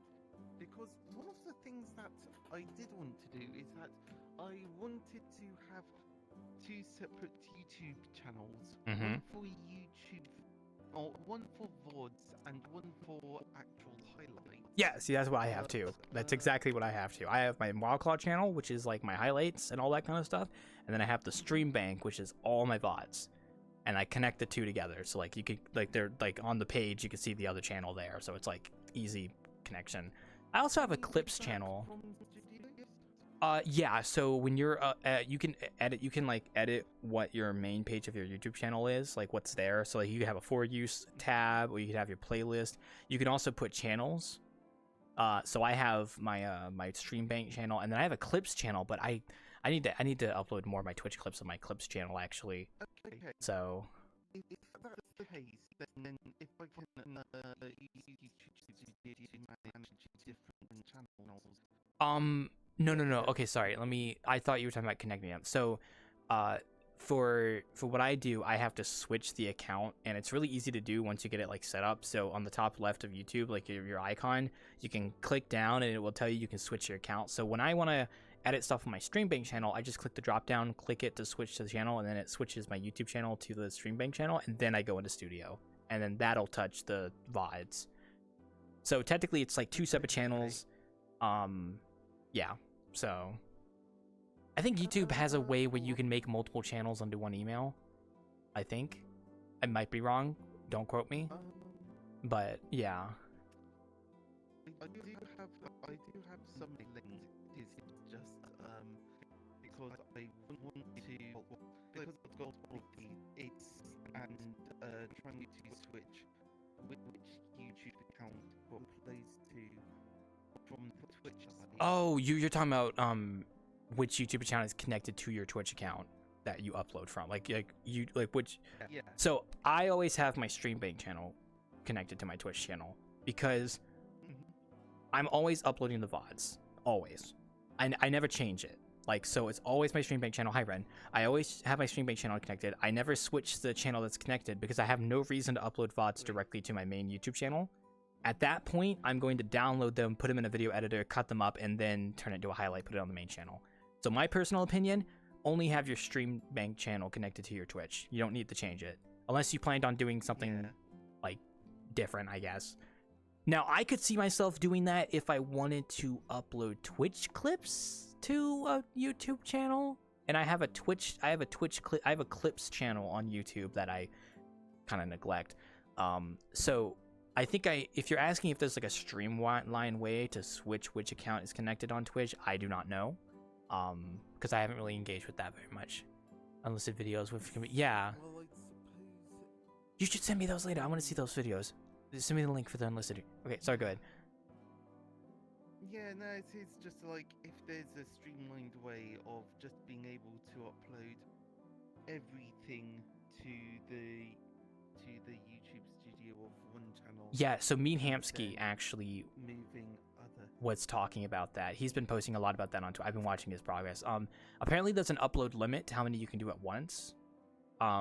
So my recommendation is do them in batches. I would say you could do maybe like 5 to 10 as a batch.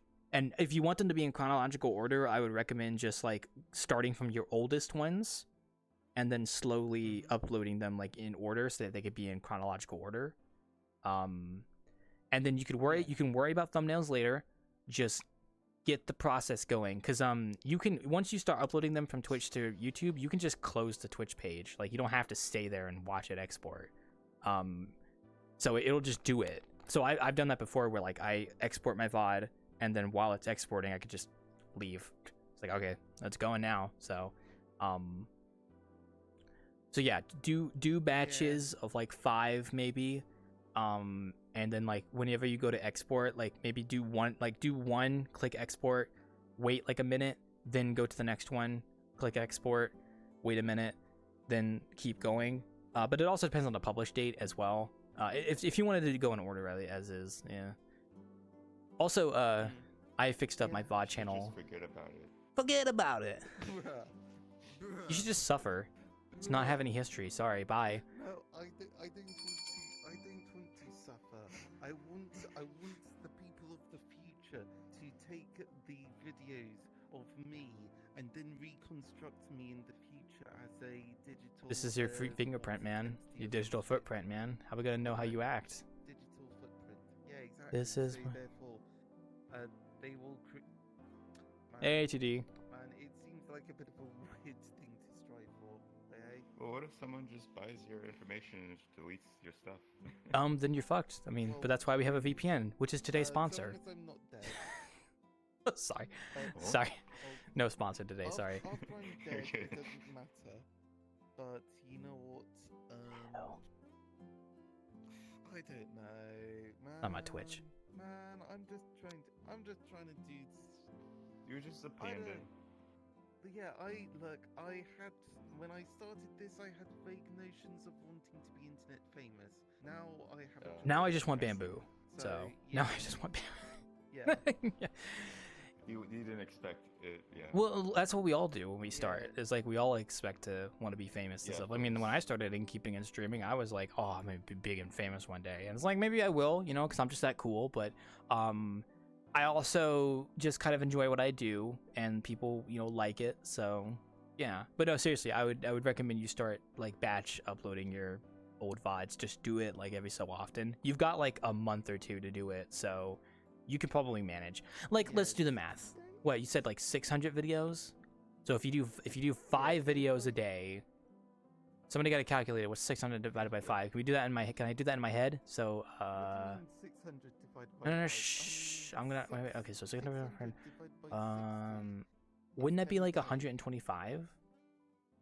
Okay, so no. If you did 5 videos uploaded a day, and you needed to go through 600 videos, it would take you maybe about 120 days, which you don't have 120 days. So you would need to do like 10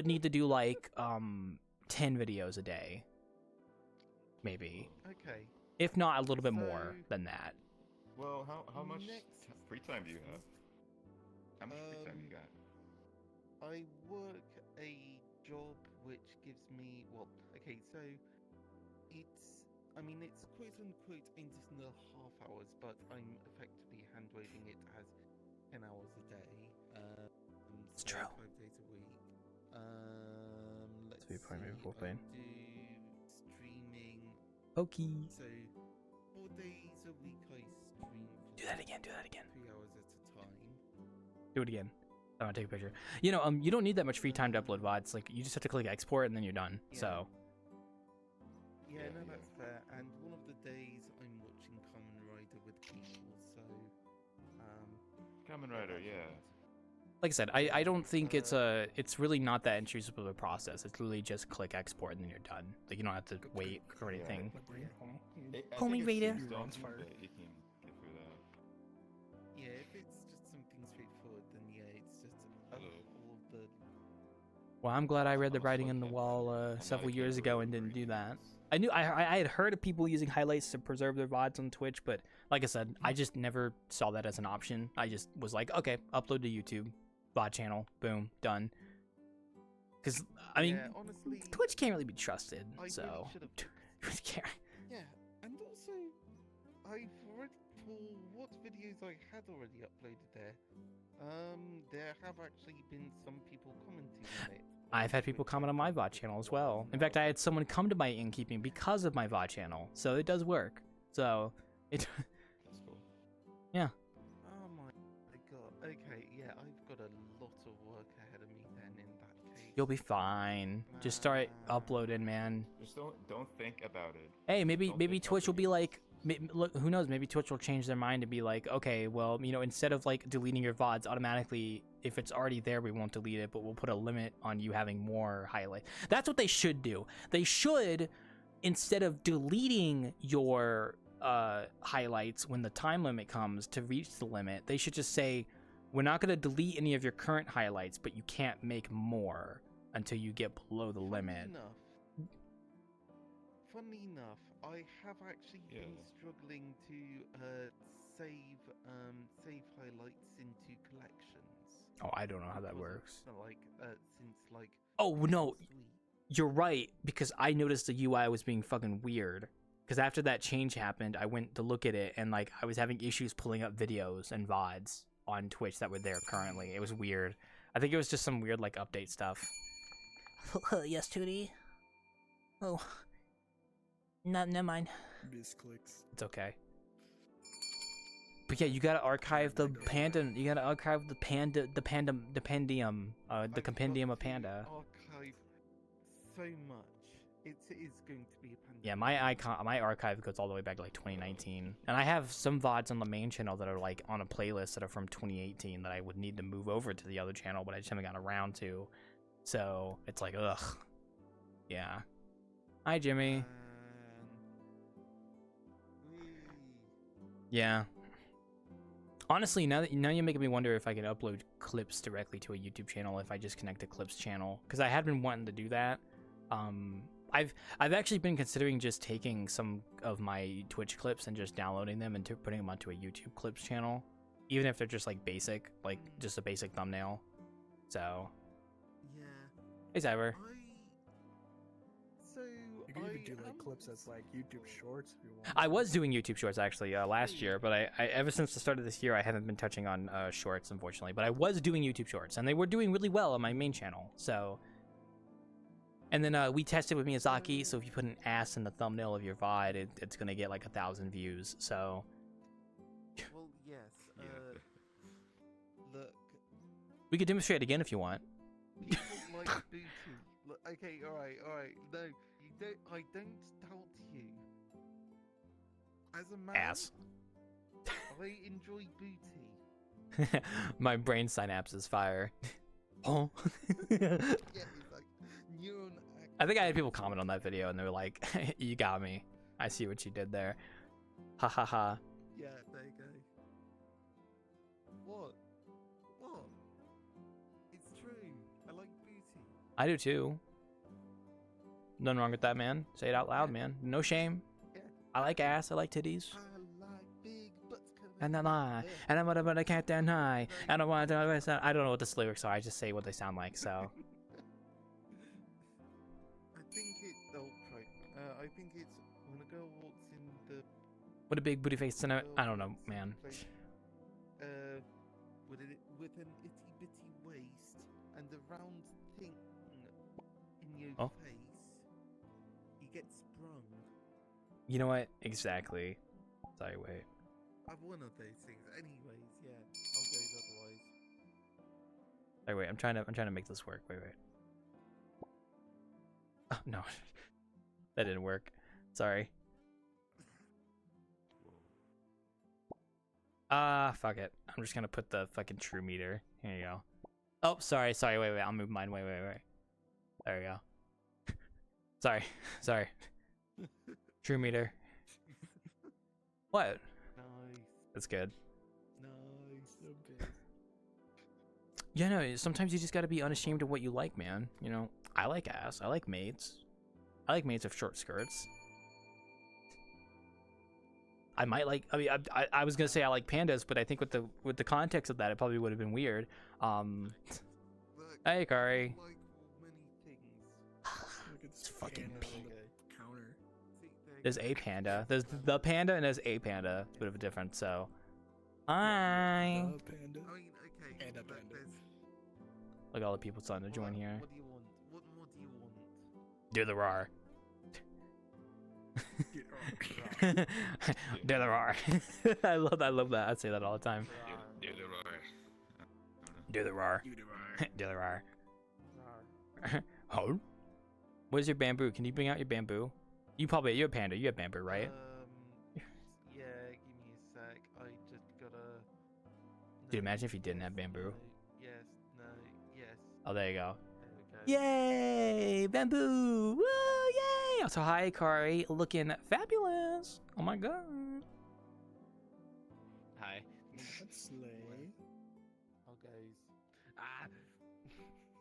Big God, do a How's twirl. everyone going? You're behind me. Oh, that's good. Panda's not having a panic attack or anything, so it's okay. Who's What? having a panic attack? Uh, What? Someone with the name Panda, happened? starting with P, ends with A, Panda attack. has and in the middle. A panda attack. Oh yeah. Oh my Christ. Okay. We don't make I fun of have panic to attacks here. Figure out what I'm supposed to do with 3,000 Sorry. hours worth of video content. I'm gonna put that Sex Stick back up here. There you go. Oh yeah, I forgot they What only was the have, other like, one?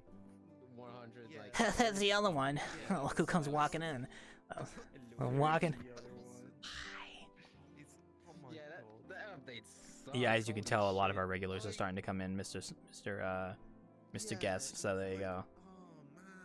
I see that. Man. Yes, yeah. Yeah, see, Panda's a big streamer. Hikari is the sound developer of Delta Down. Cat made the monster models of my game map. That's the only thing he's done. And I'm joking. He's done a lot more things than that, but that's okay. He's also a dinosaur fan like me too. Yeah, so Nice. we got a Pliocene fan over here, by the way. Not Pleistocene, Pliocene. Yeah. Pliocene. Pliocene. Whatever. Yeah, that one. Yeah. Pliocene. Leo. Plio? I don't know. If someone's being obnoxious. So. And they have a slug cat. I'll give him credit. Oh yeah, Slug Cat Enjoy. Yeah, exactly. Yeah, we have a lot of Slug Cat Enjoyers in this house right now. So actually, Cat made a world about Slug Cat, I think, right? Didn't you have an uploaded world you tried making for Slug Cat? Yeah, I have one. I didn't even know you. I knew about it. Yeah, you told me about it. I'm so glad.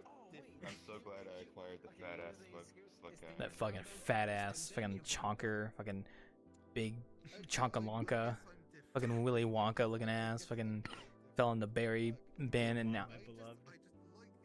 Oh, that's Sex Stick. The Adventures of Sex Stick. On the Dongo console. It's a real game, by the way. Wait, there's Real game.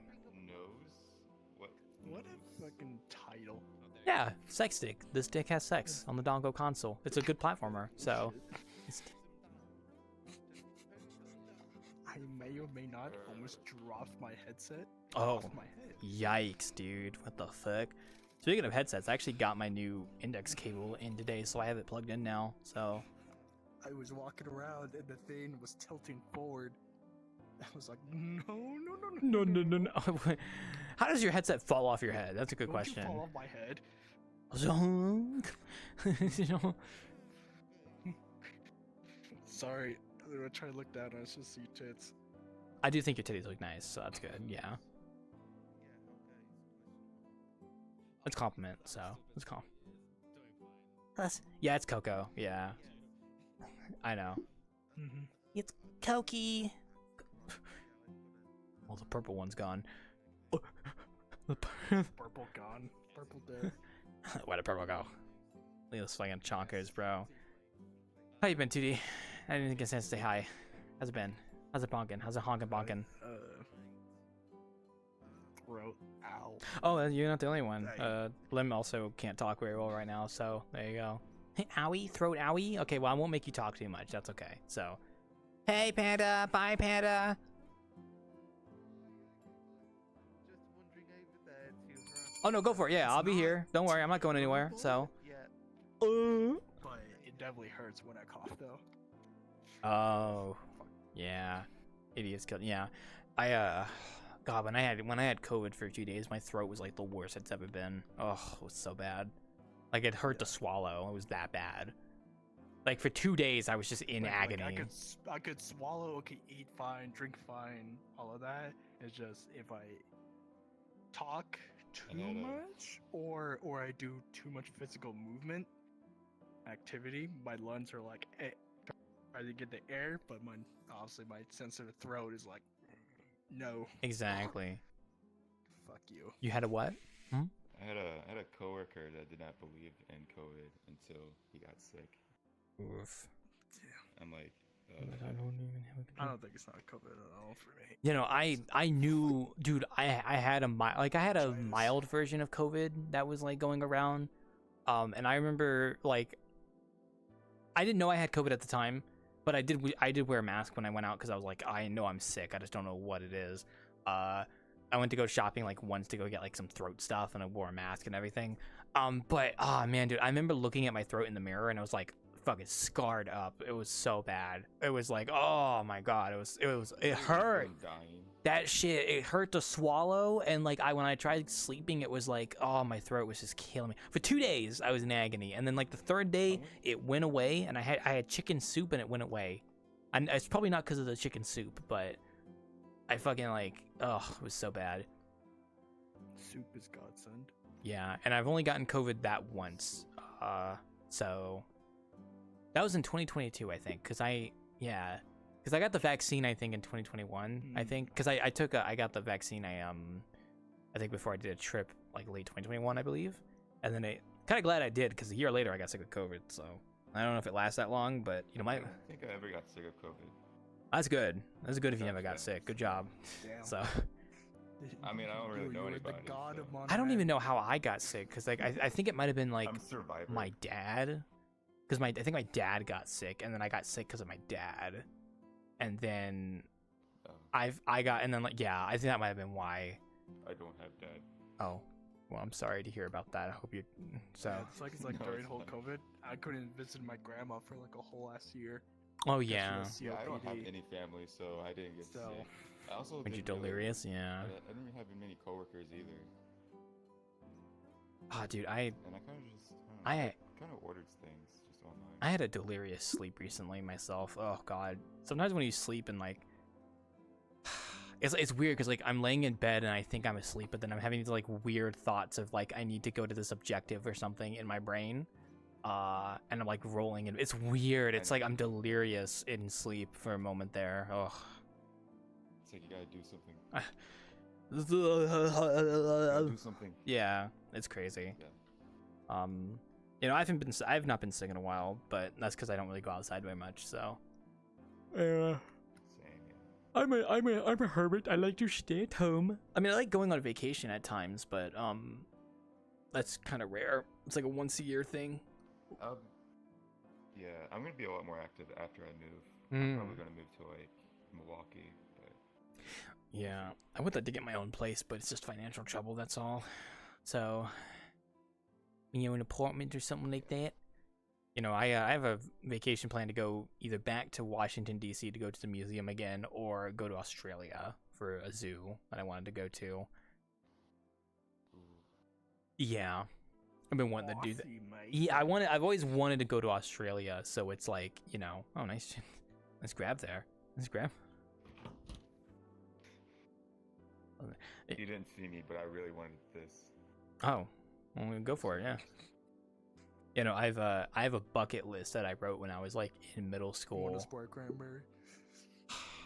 I could probably grab my wanted one bucket so list, bad, but I just I think manifested in my I think head. it's down below. I have a bucket list that I made when I was in like middle school for a school assignment, and like some of the stuff on my bucket list is like go to Japan, wield a sword, and then one of them was go to Australia, and I want to go to Australia still. So Kill God. kill God, Wield yeah, a sword. yeah, wield a sword, shoot a bow. I think it was stuff like that because I was in my anime phase back then.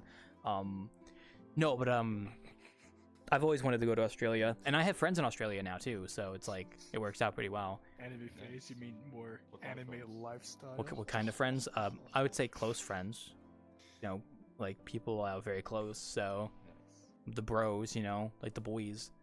I have a zoo I also want to go to in Australia. The zoo that Steve Irwin founded or like was part of. Oh, I've always wanted to go there. So I have a whole idea of like going to the Sunshine Coast in Australia and then taking a bus to the zoo. And that would be the vacation. It's just in the Sunshine Coast for like a week or something. So the expensive part's getting there. So because I think it takes like a full day to get to Australia from America, I think, and then it's also like $2,000 US. It's very expensive to fly there. But I would do it for like a once in a lifetime thing. I guess I gotta develop that game and sell it so I can make money to go to Australia. Or what I do is I get a commission and then I do the commission and then the commission money is what I use to go to Australia. That's a good idea. Money.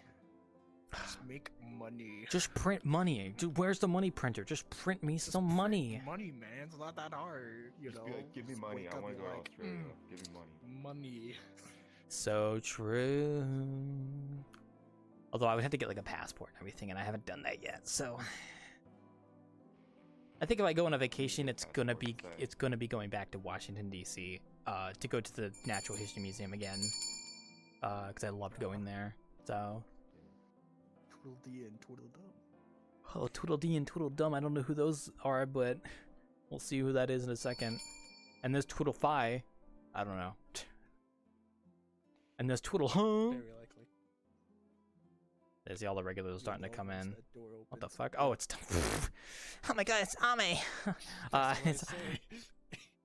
dude. Okay, I'm gonna be honest. Like VTuber knowledge for a moment. I did not realize that Doobie 3D was Ame. I didn't know that. And then I was told. Am I allowed to say that out loud? Should I not say that out loud? I know that's like a kind of like an etiquette thing. What that I didn't Doobie hear and you, Amelia but- are The same person? fucking Yeah. Yeah. Am I not allowed to say that? I'm sorry. I know it's like. Yeah, I could tell you Coco K-Son are the same. I mean, I know people. that. No. No, I did not It's know. like, So yeah. sorry, I'm talking about VTubers, but I was talking about VTubers for a second. But yeah, like I really did not know that Doobie 3D was Ame. I always just assumed. Was Amelia? Yeah, I always thought Ame was just like just taking more of a managerial role in Hololive. I didn't think she was like going indie, like going back to being indie. I didn't know that. So Yeah. it's obvious with I watched her debut stream. It was really nice. It's obvious with Kason. I remember after Kason like graduated from being Kiryu Coco, I caught one of her streams she did. She played Ark, and she had like a face cam, so she was doing face cam, like playing Ark, so you could see her. It was really cool, and she was enjoying Ark because she loves Ark. So yeah. Hmm. Sorry, we're talking about VTubers. And now she's in Yakuza. Yeah. Yakuza. Yakuza Like a Pirate, whatever that I game's might called start now. I think 8. I wonder think it's- whenever I start streaming what first game I'm gonna play. Play something you enjoy, I plan on definitely. streaming. Yeah. I'm gonna start streaming Aye. after I move, which is gonna be like probably next month. How many days do you think are you going to be a streamer where you just stream whenever you feel like, or are you going to set yourself up to a schedule? Yeah.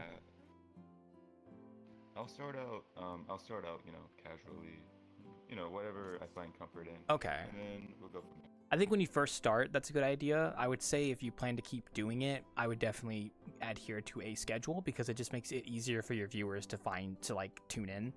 Because if you just stream whenever I you do want, like the idea of just having a history. yeah. I do like the idea of having a history of just me Easier. playing games and having it recorded. Yeah, that's fine. Yeah, no, you do what you want to do. It's your stream, so you do whatever you want to do. I'm just telling you as someone who has been streaming for years. I always schedule what I do. Like my Innkeeping streams are always at the same time, and if I do Monday streams, they're always at 8 p.m.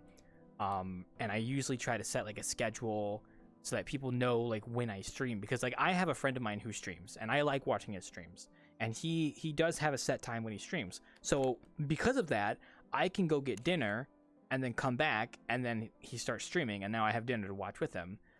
It's a little bit more difficult to Yeah. do that I mean, I if like the it's idea of a schedule too. if it's more like if you're more kind of streaming whenever you feel like. It's a little bit more difficult, but you can still find success in doing that because some people will just tune in whenever. I personally like doing scheduled stuff. That's just my opinion. I'm just giving you my advice. I feel like my streams wouldn't be nearly as successful if my stuff wasn't scheduled. So, that's how often we get into a non-VRChat stream game. Yeah, exactly. So yeah, just find what times works for you. Streaming what you want. Make sure your mic isn't like absolutely terrible. Get OBS. Get some basic filter setup. You can look up tutorials how to do this stuff. It's really easy. Yeah, I and- got some resources. Yeah. Structure nice. Yeah, just some basic stuff like that. I want to do something like cool with like my I want to do like some Armored Core like shit for my like I'm in a mecha or something. That'd be pretty cool. Oh, yeah, that could be cool. That could be cool. I don't know. I'll play around. I mean, I do a little bit of VTubing when I do desktop. When I do desktop streams, I usually do a little bit of VTubing. Like, I take this avatar and I put it into a program called Warudo, which takes my 3D model and I can basically VTube with it, which is really nice. So I like VTubing now.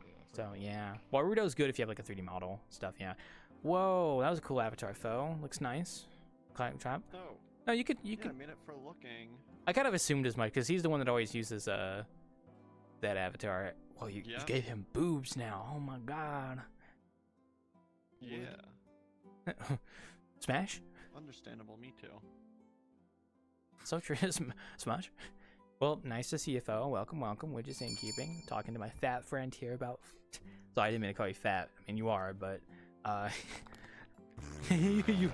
Chonky. Sorry, chonky. Yeah. He's a chonker. Sorry. Just a heckin' chonker. Well, you're in luck. My friend foe likes fat women, so it's okay. Oh my god. Damn, really had to call me out like that. Oh, I'm sorry. Well, you're the one calling yourself out, so it's like, you know. The inner Jamaicans call it out for you. Fucked up. Oh, you know, I get that joke. You know, it took me a moment to realize what you said there. I get it. It's okay, foe. You can like whatever size you want. Doesn't make me any less proud of you. Don't worry. Don't worry, you can like the BBWs, don't worry. You like them to be Oh the my bed itself, God. don't you? BBW. Does that mean like big black witches? What? Yes, that's what that means. Is it really? Okay, I'm assuming. Yeah. I'm assuming I'm correct. Okay, thank you. Hi, Nimmy. That's what it means. Yeah, you guys appreciate Nimmy's Gundam avatar. They did a good job on it, so yeah. Is that a Gundam? I don't know what BBW means. I'm gonna assume it just means big black witches. That sounds kind of cool, actually. BB what now? Oh, nothing. No, it's not. No.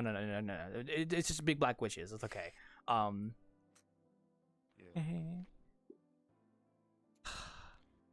Witch. How you doing, foe? Might as well ask. It's going. It's going. I'm gonna be doing an event in a few minutes, so I'm just. What stopping by event? here before it happens. But, Is it the collab? we're doing a event? Yeah, collaboration okay. with Stallions and them. The Stallions. Is that anyone I would know? Or Flesh Bee. oh, okay. You know Flesh Bee. I know Flesh Bee. Yeah, I didn't know they that's had a his- community, that's his so group. yeah, sorry. Yeah, that's his group. Okay. Well, good luck on that. I'm just here Innkeeping. Never heard of them. Oh man, dude, foe. I helped LC do some more Udon Graph stuff because he didn't know how to do the animator stuff with Udon Graph to like trigger animator stuff. I taught him how to do it, and Oh, yeah? he's getting the anomalies set back up in the cupboard now. So, Oh hell yeah! Finally, that's gonna be awesome. One of the we best sat parts of, down like, last ever. night. It was like a bunch of us Okay. just in the voice chat last night, just doing Unity work. Like all of us. Like Silent helped me That's with cool. getting an asset set up for my Japanese map that I needed to make. I was very grateful to her. Yeah. And then yeah, so I'm really happy with how it turned out. I actually uploaded a version of it, but I don't know if I'll show it off after Innkeeping. But oh man, it's getting there. I have a list of assets I have to make, and then once I get those assets made and get them into Unity and Lightmap Bake, I'll basically be good to go. So I gotta make a YouTube play button, guys. I gotta model a YouTube play button. So All right. Like and subscribe. like and subscribe. It's actually not that hard to model a YouTube play button. It's really kind of easy. So For context, the map I'm currently working on, it's like a Japanese styled map. I actually had to do my research, by the way. Did you know that there's different names for different parts of a Japanese building, like the Ingawa, the Ginken, something else? It's kind of cool. Because as a filthy American, I do not know very much about Japanese furniture and culture, right? So if I make a Japanese map, what? Sorry. I actually might be moving there. Oh, well, good luck with I don't know where that. I'll be moving though. So after this next move, I plan on moving out of the country, but we'll see where. You know, but what I was gonna say is, because I don't know much about Japanese architecture, if I just tried to make the building without knowledge, I was gonna fuck it up, and then it would, like, if a Japanese person saw it, they would probably be like, "What the hell is this?" Right? So I wanted to make it decent. So yeah, that's why I sat down and did my research, and then now the building is a little bit more accurate now. So I'm also gonna local. Actually, I've been doing a lot of localizing recently for my other game project, like localizing into Japanese. I might actually localize this map into Japanese because why not? So, I mean, I got some Japanese friends. I talked to here. I don't think any Japanese people go here, but I mean, it would still be probably worth it. So, you know, why not? Because I know how to do it and I could translate it. And I think all I need is to figure out the actual scripting of like swapping out the text and stuff. Worst comes to worst, I can just have like 2 sets of text and then like they can click a button to make it Japanese. So yeah. I mean, I'll be coming here regularly, it seems, so I might invite some Japanese folks. Yeah, I think maybe with my next update, I might try and localize it, like a little setting menu. I like a little option in the settings over there that lets you change it to Japanese. Holy fuck, is that Jeff the dog? Sorry. I know. It's a quite popular one. There's a fucking shark creature over there, don't mind that. Oh my god. Yeah, no, but I do plan to localize. Now that I have a tool that lets me like translate more efficiently and make it more accurate, I can actually localize stuff a little better. So Nice. I'll do it for my next map at least. That'll be like my test run. Don't rely on Google Translate. No, God, no. Oh, no. I do not use Google Translate. No. What I use is something a bit more. We already have AI. I use something. Yeah, We have AI. yeah. I use something a bit more reliable. So that has. There's Grok actually does work way better as a translator. Not gonna lie. I don't use Grok, but I Especially do when have I'm something looking else. At Japanese Twitter. But also, my friend has used this tool and they used it in their shader for their localization and it works fine. So What's that Chinese AI? DeepSeek? Yeah, that one. DeepSeek. yeah, something I like heard that. That one's more popular. Probably, yeah. I bet. A Chinese AI. More popular. Okay. You know, because I just never assumed anyone that wasn't English came here, but I mean, honestly, it's always nice to play it safe. So, because my game map that I made did have a lot of Japanese people going there, and myself and my team are working on getting that map localized and getting the functionality set up for it. So yeah, because you know, it would be nice to accommodate. So yeah, and plus, like, this map would not be hard. Stuff going on. Yeah, well, the thing is, my game map. Ormond approves. My game map that I just released was actually a 6-month project that I started in June of 2024, and then I worked on it until the end of 2024 with a group of people. So I only just got it out recently because I had been slacking off in January to release it. So that was like the whole half of last year was just working on that, and now we got it out, and it's doing really well. Like, I think as of right now, it's sitting at almost 8,000, 9,000 favorites, I think. Yeah, it's at 8,700 favorites. It's nice to hit the thousands, yeah. Yeah, I never expected it to hit that much. Like, the Wanderer, for context, has like, I think 1,000 plus favorites and 100,000 visits, but it's been around for years. So, Yeah. hello, welcome back. Welcome back, Kiwi Coco. Welcome back, and hi, Silent. Hello. They're drawing a lot of stuff back there. Yeah, I can tell. I'll go look at it in a bit, probably. Yeah, a lot of animals. emails. I thought you were gonna say a lot of anime. Oh, I was gonna be scared for a second. There's a lot more people now. Nah, a lot of. Didn't I tell you? It's halfway through the session. All the people are coming in. Speaking of which, it is now my 10-minute break because it's halfway through the session. So I'm gonna go on a 10-minute break here. So I will be back and I'll be back in 10 minutes. So you can go converse with the people. All the regulars are starting to come in now. So as I told you, yeah. So I'll be in my office. We're about to do an event. We're gonna Sorry. be color coded. That was rude of me. I'm sorry. All right, let's get into this one. All right, guys, I will be right back, baby.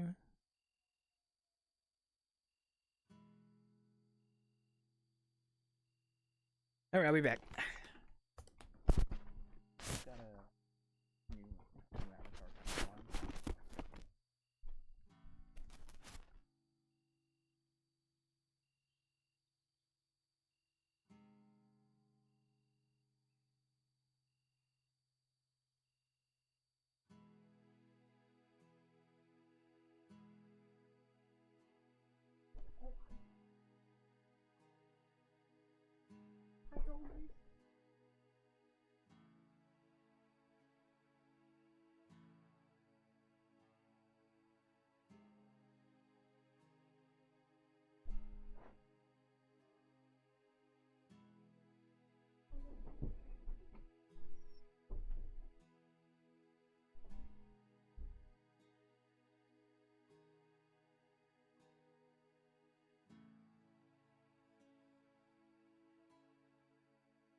I'm back. Sorry, my my index cable is still like, because it's so new. The wire's still bend a little bit weirdly, so I have to like reposition myself a little bit. I hope nothing is blowing up outside of my inn right now, which sure would be bad if somebody was setting fire to the inn outside right now.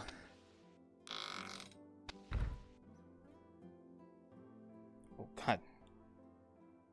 I'm gonna be honest with me, it's like I thought you were tall. Turns out I'm short. So, sorry, you're good, you're good. Cow, if it isn't my favorite bevel enjoyer. Oh my god. That's what I know you for, Hello. Mr. Bevel Man.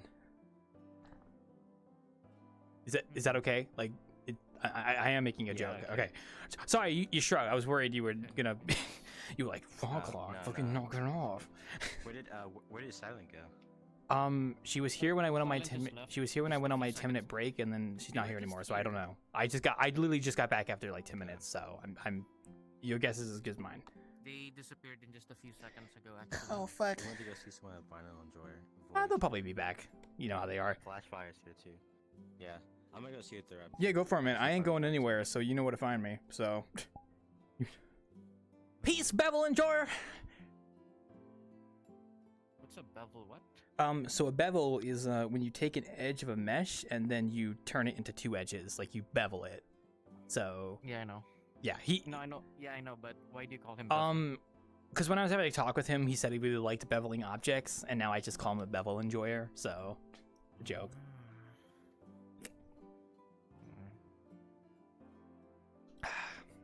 Okay, well, then we got a little bit downtime here.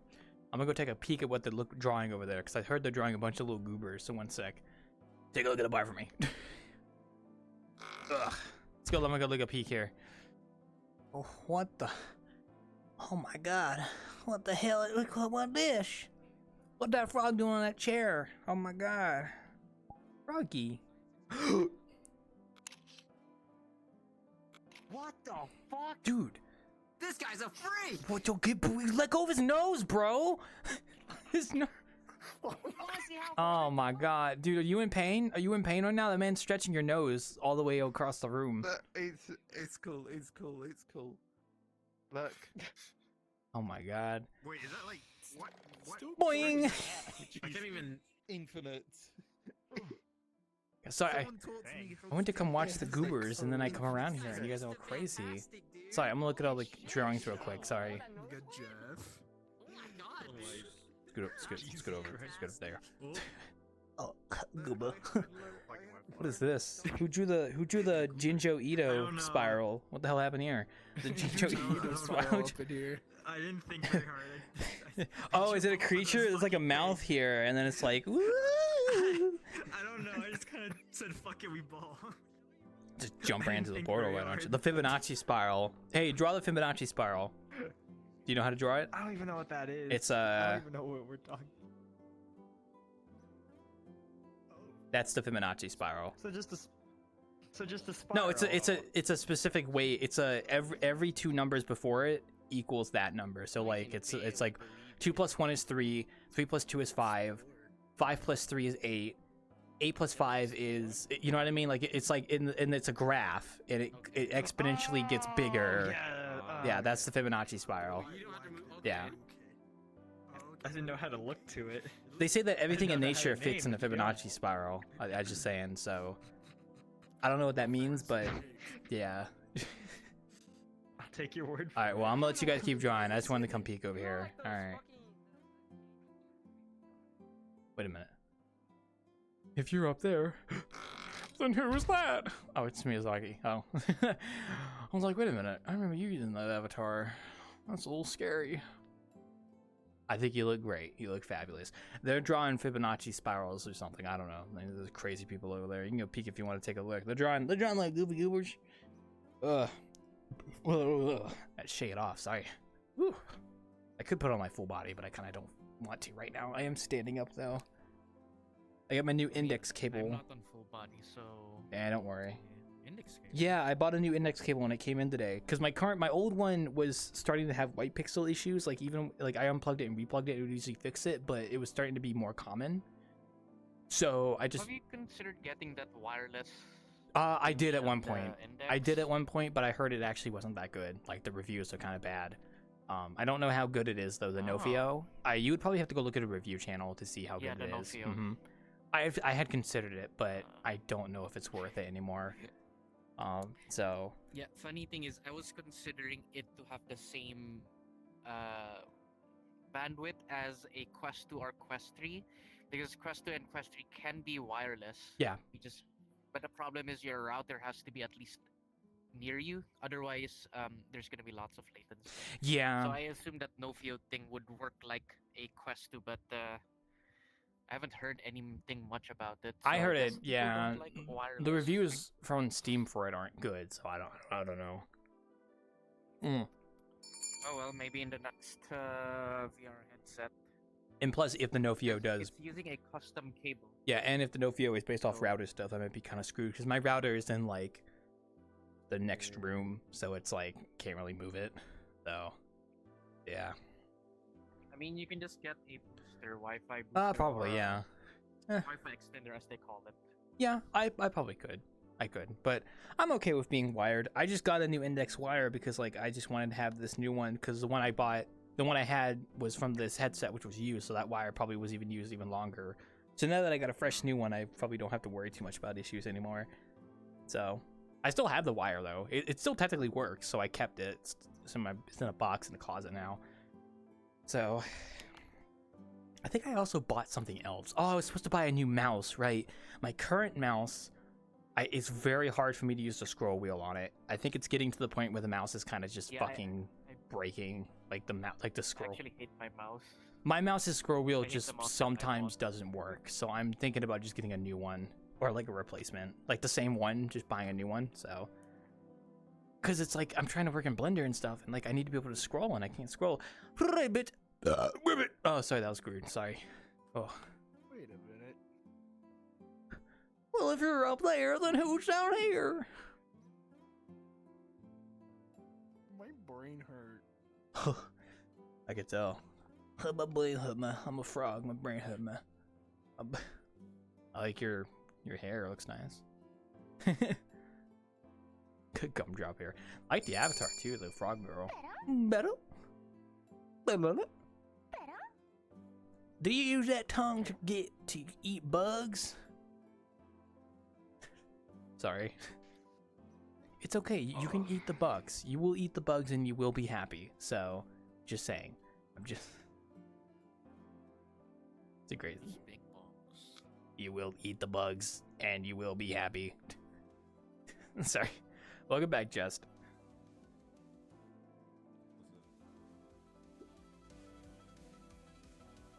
Yo, who brought Toho? As much as I appreciate cool Toho music, my ears are not meant for music these days. So yeah, just gotta keep it a little radius, you know. I'm music phobic or I don't know what the word is for it, but no, I'm not actually music phobic. I like music, so.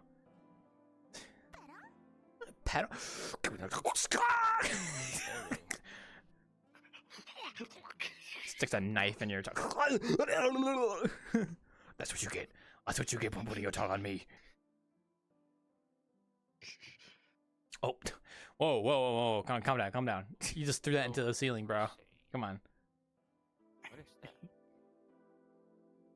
Whoa, that guy do look a bit visually unappealing, man. Whoa. He jittering. He like he's in a PS1 game. That's what I look like when I go visit a map, like one of my maps incognito. I look like that. So.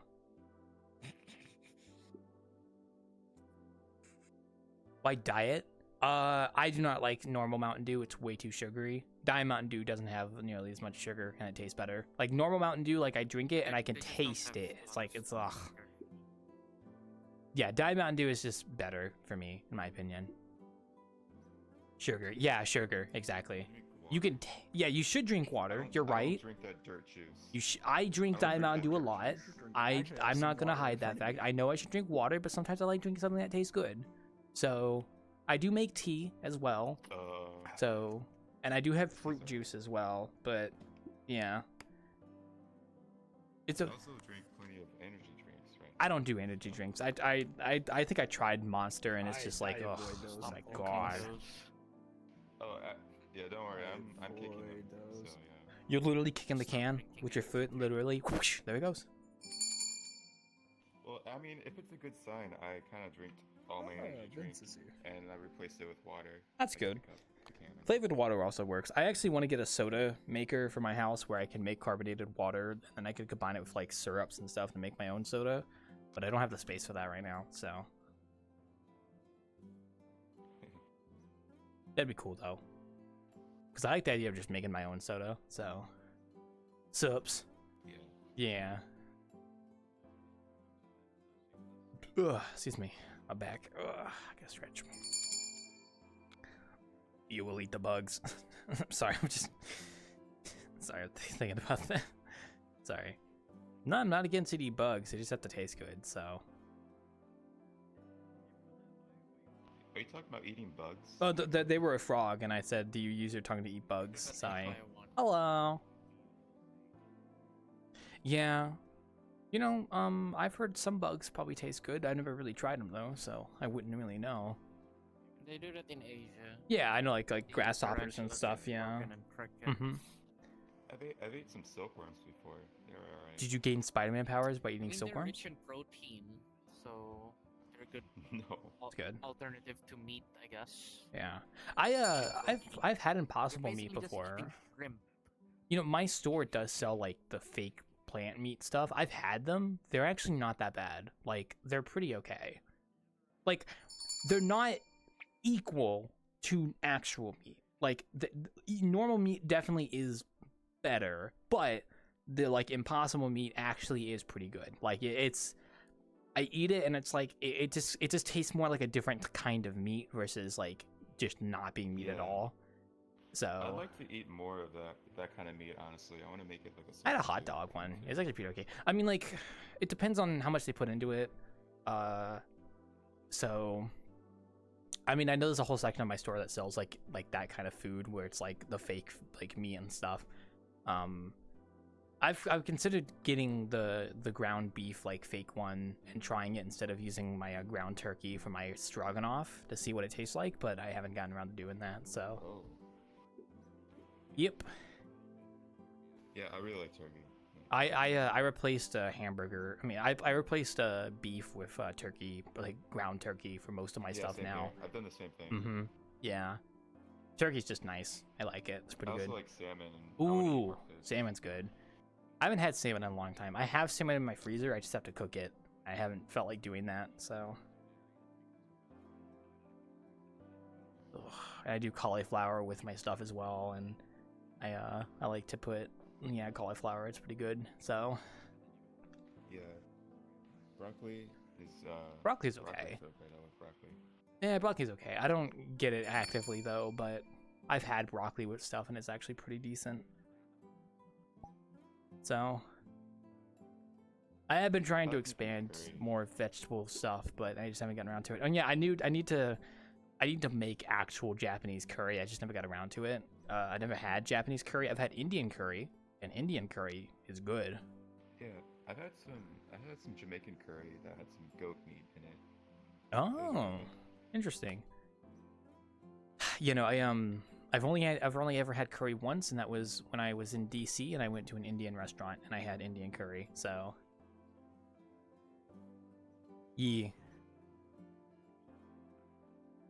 that's about it though. I think if I want to make Japanese curry, I would need like a specific kind of rice because it requires like a certain kind of rice to do it. But it depends. I just never got around to making it. Yeah. Maybe one day I'll make it. I do sometimes use brown rice over normal rice as well, so. Oh. Yeah, I know. It's got to be like a certain kind of rice that sticks together. Hi, Ben. I tried rice with A1 sauce. That was pretty good. Yeah. Oh, right. That's fine. I don't know if I'd use chopsticks, but. Hello.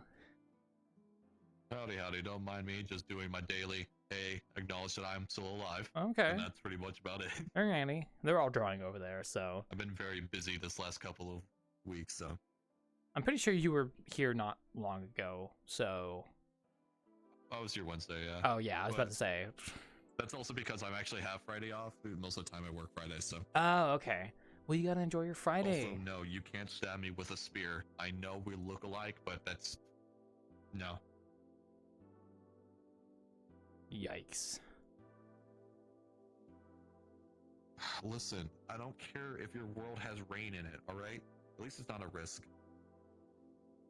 Dun, dun, dun, dun, dun. I was trying to remember the music in that game. Alright, yeah, there was a new DLC for Risk of Rain, but I heard it wasn't that good, actually. I should probably go still play it. I mean, knowing you, probably. I was about to say, yeah, knowing you, you'd probably eat it. I'd probably eat that damn freaking rose. It's interesting how it types multiple times. Anyways. He types, his typing thing, it types what he says and translates it to Japanese, and then it has his English in parentheses. It's a translator. In my bio, it's the booth link. But yeah, it's really useful. Interesting. I've been suppose you know more things every day. I've been teaching English Nato. to some overseas people. Hello. Hi, Nato. A painful process. You teach but well people worth it. how to speak English? That's crazy. Good gracious. Goodish me. Unfortunately, if you give them just Yes, one let me word, help you, madam.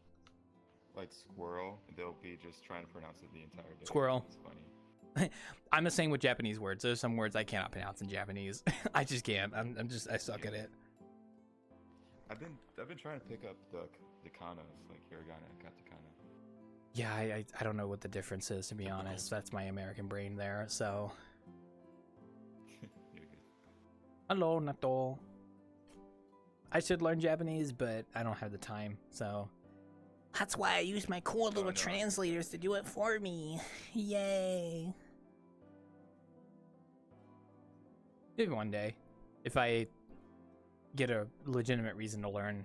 I mean, I guess it would be nice to communicate, but you don't really find me in JP instances very often. I don't really it's not because I don't want to interact with JP people. It's just like I never am crossing paths with them. So that's literally just why. Just that barrier. Yeah, I've interacted with them a few times, but it's always in like very special circumstances. Otherwise, like most of my time, I'm never crossing paths with people from JP side. Like time zones are just different. The time I get on VRChat is usually they're not on. Just that kind of stuff. So. Because of my terrible sleeping habits, I managed to cross my time zone into their time zone, and when they're awake. That can depend. I've come across JP people in public instances that are totally chill. It depends on the group. So I thought that too, but honestly, like I came across a JP instance playing my map in a public instance, and they were really nice people. So really just depends. Oh, they are, yeah. Yeah. Sex dick. That dick has sex. Dongo console. So. If only somebody would upload that avatar to VRChat. A sex dick avatar. I hesitate to look up that on the avatar search because I feel like I'm going to get quite a lot of everything else and not that character. He's a goober. He's a little gooby guy. I think someone actually did make a fan game of him, so they're out there. Yeah, they probably are. So yeah, go to bed, Lim. You gotta get some sleep. Have a good night. See you in the next one. As they say, you know. Hashtag blast. European. Oh yeah, European. Yeah. Depending on my schedule. Fair enough. Have a good night, bud. I've come across people from Europe, but I've never come across anyone from Africa. I think I met someone that might have been from South Africa at one point, but I don't think I've ever come across any VRC players that are from Africa. So. Me neither. Because it would be the same time zone as like Europe and stuff. Like that's, you know, they're all on the same line, you know. So. That's true. Yeah. I would like to. I'm gonna go grab some water. Yeah, go have some water. I'm just gonna sit here all by my lonesome. That's okay. Or maybe I should go to the gas station and get like energy drinks. You do what you feel like doing, my man. Did I eat any food today? I think I had Hot Pockets, yeah. I was gonna eat something maybe after Innkeeping, but I didn't want to eat anything big. So I should make rice. I should have put rice in the rice cooker when I was on my 2-minute break. It's fine. I can go do that later. I got my basic rice cooker that does my basic white rice. Can't live without one, honestly. Oh yeah, absolutely. If I moved out, I would definitely buy myself a rice cooker. There's no way I would want to have my own place without a rice cooker. It's just so convenient. Hello, welcome back. How was your escapades over in the draw corner? We've given Tim psychic damage by calling his picture of death, Jeffatello. Okay. It looks like a Ninja Turtle. Did your nose recover from that incident? Huh? Did your nose recover? It's fine. Okay. Look, it's fine. It's silly, but yeah. Can you still smell? Rice Take cooker. a deep smell right now. Somehow. There you go. Okay, just want to make sure. Delicious. Yeah, rice cookers. Yes, we were just saying we can't live without one. What? Okay, question. Answer? I have heard that people make like cakes in a rice cooker. Is that actually true? Yeah, I've heard of that. I've heard of that. I've never done it myself. I have no idea how to do it. It's probably a setting or something. Me neither. I've never tried. I've only used a rice cooker for its intended purpose. I literally just put rice and water in it, click the funny little button, and then it makes rice. There you go. That's all I need to do. I mean, yeah. I mean, people just cook straight up meals and they put the meat in there and everything. And just Really? I never put the meat in there before. No, I've never done the meat before. That would be interesting to try. Because most of the time I make the rice and then I put the meat on afterwards. I like to do chili on my rice. So... Because, chili's just easy to get. So I just like to put chili on my rice. It's not that bad. It actually tastes pretty good. Oh yeah, chili. I don't have my chili dog, so I gotta suffice. Ooh, chili with broccoli sounds okay. I think anything with chili sounds good. It's so good. That's true. Chili with what? Broccoli. Broccoli. I mean, broccoli. Okay, yeah. I mean, you can't really go wrong with broccoli, can you? Isn't it funny? You know, when you're a kid, it's like they always talk about, I hate broccoli, I don't want to eat broccoli. Now we're like adults and we're just talking about, yeah, broccoli's pretty good actually. I don't know. Broccoli's the best. Broccoli's actually kind of nice. Yeah. That was some like propaganda. Yeah. That was some like childhood. It's not. The anti-propaganda, the anti-broccoli agenda. They don't want you to eat broccoli. Turns out they're actually broccoli themselves. Yeah, it was all those kids' cartoons. Yeah. What's it? Kid Next Door? Something like that. Must have been one of them in that case, yeah. I think it was Kids Next Door. I had cauliflower. Cauliflower is like on the same branch and it's pretty good. I like cauliflower. Yeah, I ate a lot of cauliflower too. They complement each other. Huh? I'm less keen on cauliflower personally. I do shredded cauliflower. Sorry, I should specify. Shredded. Like diced, That sounds diced, good. like diced, basically. When I put my cauliflower in my stroganoff, it's usually like it looks like it's rice. Like it's like that, Do basically. you like fried cauliflower? No. I go to the store and they sell a frozen bag of like diced cauliflower, and you can microwave it for like 5 minutes, and then you just get a bag of steaming cauliflower, and I just dump it in my stroganoff, and that's it. So Hell yeah. it just works. So It just works. Ugh. I mean, yeah, I've not cooked much with cauliflower. I just generally go with broccoli because, you know, I know how it works. I know I like the taste. You're a broccoli expert. It's pretty Got you. reliable. But I'm a broccoli. We stand broccoli in this house. Hey, we like broccoli. We like broccoli. We like broccoli. We like broccoli. Soup. I don't know what that cauliflower guy is doing over there. Oh, I'm sorry. Okay. I should try broccoli more, I but guess he's accepted. oh, It's fine. what was the last thing you ate, Panda? Give us a glimpse in your life. Panda Express. Last thing I Imagine. Imagine. Okay, so far, seems like some potatoes. I did get pigs and blankets, surprisingly. Nice. Two sausages, and then what was it? Vegan chicken, mixed with some chopped. Okay, so it's described as vegan chicken. So I'm guessing it must be a tofu of some kind. So, was the chicken vegan or? The chicken was a chicken substitute. Oh, like a substitute of chicken. fake meat. Okay. Yeah, and I Just think eat it's tofu tofu. straight up, Okay, I've tried eating tofu straight up.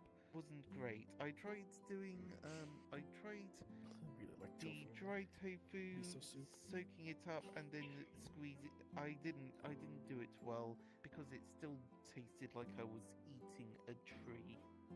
Oh no. Got a flashbacks So, to the If you like fry it, to the I think. bamboo forest of China. Oh, it's like I'm eating bamboo again. Yeah, but no, like my little sister knows how to cook tofu properly, and she does a great job of it. That's good. Is your Um, sister made of tofu? I can't. Hey, what the fuck? Kind of just came to my mind. I just wanted to say that. So it's just kind of blurted it out. Does your sister happen to also be made of tofu? I'm just making sure. I just want to be curious. No, she's not made of tofu. Mm-hmm. That would be. Look, I'm not part tofu, and I'm not cannibalizing. Okay, fair enough. Yeah. I'm not gonna cannibalize my little sister. Oh yeah, no, definitely don't do that. Yeah. Oh my god. Okay, so yeah, Pigs and blankets sound nice though. ultimately, I don't mind eating tofu if it's prepared properly and it tastes Ooh, like yeah. it's tofu. I want. Like if it's What goes with seasoned. tofu? What goes good with tofu? I have no idea. Was he asking? If it's Actually, got miso great- soup. Yeah, it is good. Yeah. Isn't that when you? I mean, so what? Is it marinated? Do you technically have to marinate tofu? You can, No, really. yeah. Like some people just like eat it straight up, but you can marinate it. Okay, people say who before you just fry eat it, for tofu example. straight up are somewhat Some people do psychotic and eat it straight up. terrify me. They terrify I don't know, me. man. I'm just I'm hungry. I scared just want some to food eat right now. instead of them. Oh, it was right in my gullet. But That's what happens when you talk about Yeah, food. I got pizza. I forgot about that. Pizza. Oh, can't lucky you. Leftover pizza. Yeah, I do. Ugh, I want. it's I was just 20 to thinking 4 in about the that. morning. I'm I getting some can't pizza eat. I want. I shouldn't be I want the ramen from Naruto. Like when he got ramen in that show. I know that's like a real thing you can get, like that kind of ramen. Oh, I would love to try that at least once, man. Like Japanese ramen. seen. Like the good, like the nice big bowl, like the bowl of ramen that like has like all the different toppings and just like the. Oh, I would love to try a ramen. It does look good. Yeah, I want to try it at least once. I know it's a real thing. I want to go to a ramen shop at least once and try it. Yeah, actually, funnily enough, down the high street where I live, there is a singular Japanese noodle shop, which I barely ever see open at all, but I'm sure it must be open at some point. It's a front. And it's The mafia. literally the narrowest, maybe. It's in the narrowest. It's in the narrowest space possible that I've seen it. It's like genuinely like tiny, tiny sideways. You could probably fit maybe one smallish table in the width of it. I've never been in there. Well, you should I'm now. curious though. Well, now you gotta. When they open. One day. It's those hole-in-the-wall restaurants that are always the best, you know? At least from my experience. That's true. That is true. I can attest to that. I've been to one before. They're pretty good. In Washington, D.C., I went to a taco place that was like just a store on like the building. It was like the sidewalk and then all the buildings. There's just a taco store just there, in there. And I went in there and it was so small, but like, oh, those tacos were good. So, those fajitas. Sorry, those fajitas, not tacos. Sorry, gotta clarify that. Now I'm just thinking if I've got spare time tomorrow, and if I'm conscious during lunchtime. If I'm alive at all. So, If I'm alive. Yeah. If I'm visibly conscious while I go to... I should do something for tomorrow, actually. I don't know what I'm going to do for food tomorrow. I did stroganoff on Thursday, so I don't want to do stroganoff again. I might do, like, rice or something. Or maybe I'll make a big dish, because I haven't made a big dish in a while. Like a lot of spaghetti or something, or Alfredo. Or maybe something else, like potato soup. Maybe. Potato soup? Oh, I want some potato soup. Yes. I've been cooking a lot of fish recently myself. Just like throw salmon on a pan and then just tap it with rice and broccoli and call it a meal. You know? I have salmon. I need to cook it. I have like salmon in my freezer. I really need to cook. You want to cook that before it goes bad? Yeah, I know. Frozen. Yeah, some is good. I don't thaws and it just rots right in front of it. Catfish is great, but I haven't had catfish in a long time. Oh yeah. I'm a catfish enthusiast. I fucking love that shit. I've not had catfish. It's good. It's really good. My mom hates it, but it's really good. Don't know why I had to include that. Like a southern U.S. thing. Maybe. We have catfish here, yeah. It's Southeast US. You can get catfish here at certain stores. It's good. I like catfish. It's good. It's good. You got noodling as well. I mean, that's a thing that's more like further south where it's a bit warmer. Where you go noodling, you jump in the river, and you put your hand in the hole, you pull out the catfish. But you ever heard of noodling? Yeah. So you jump in the water. So you're in the water, and then you got the bank, and then there's like the catfish have like little tunnels in the sides of the bank where they sleep, like they rest, right? That's where they go to, chill. So you stick your hand in the hole, and the catfish catfish don't have teeth, right? So they bite your hand, like they basically engulf your hand because they're trying to swallow you whole, and then you grab and you pull them out with your hand, and then you have a catfish. So. Okay. Hmm? That's how they do it. That's real, yeah. That is true. Wildclaw. Oh, I see what you're trying to say. Yeah, the person who made your avatar is named Wildclaw Valley. That's interesting. I'm sorry for taking their name. I'm sorry. I was the first. So, I've never gone noodling before, so I could not tell you how it is. I don't think I could have the confidence to jump into like a murky river. I just no. I'm good. My ancient instincts that there might be crocodiles in this river are still very live and strong. I don't think I want to jump in the water with the alligators and the crocodiles. So we do have crocodiles in North America. There are species that live here. No, I know that you have crocodiles in North America.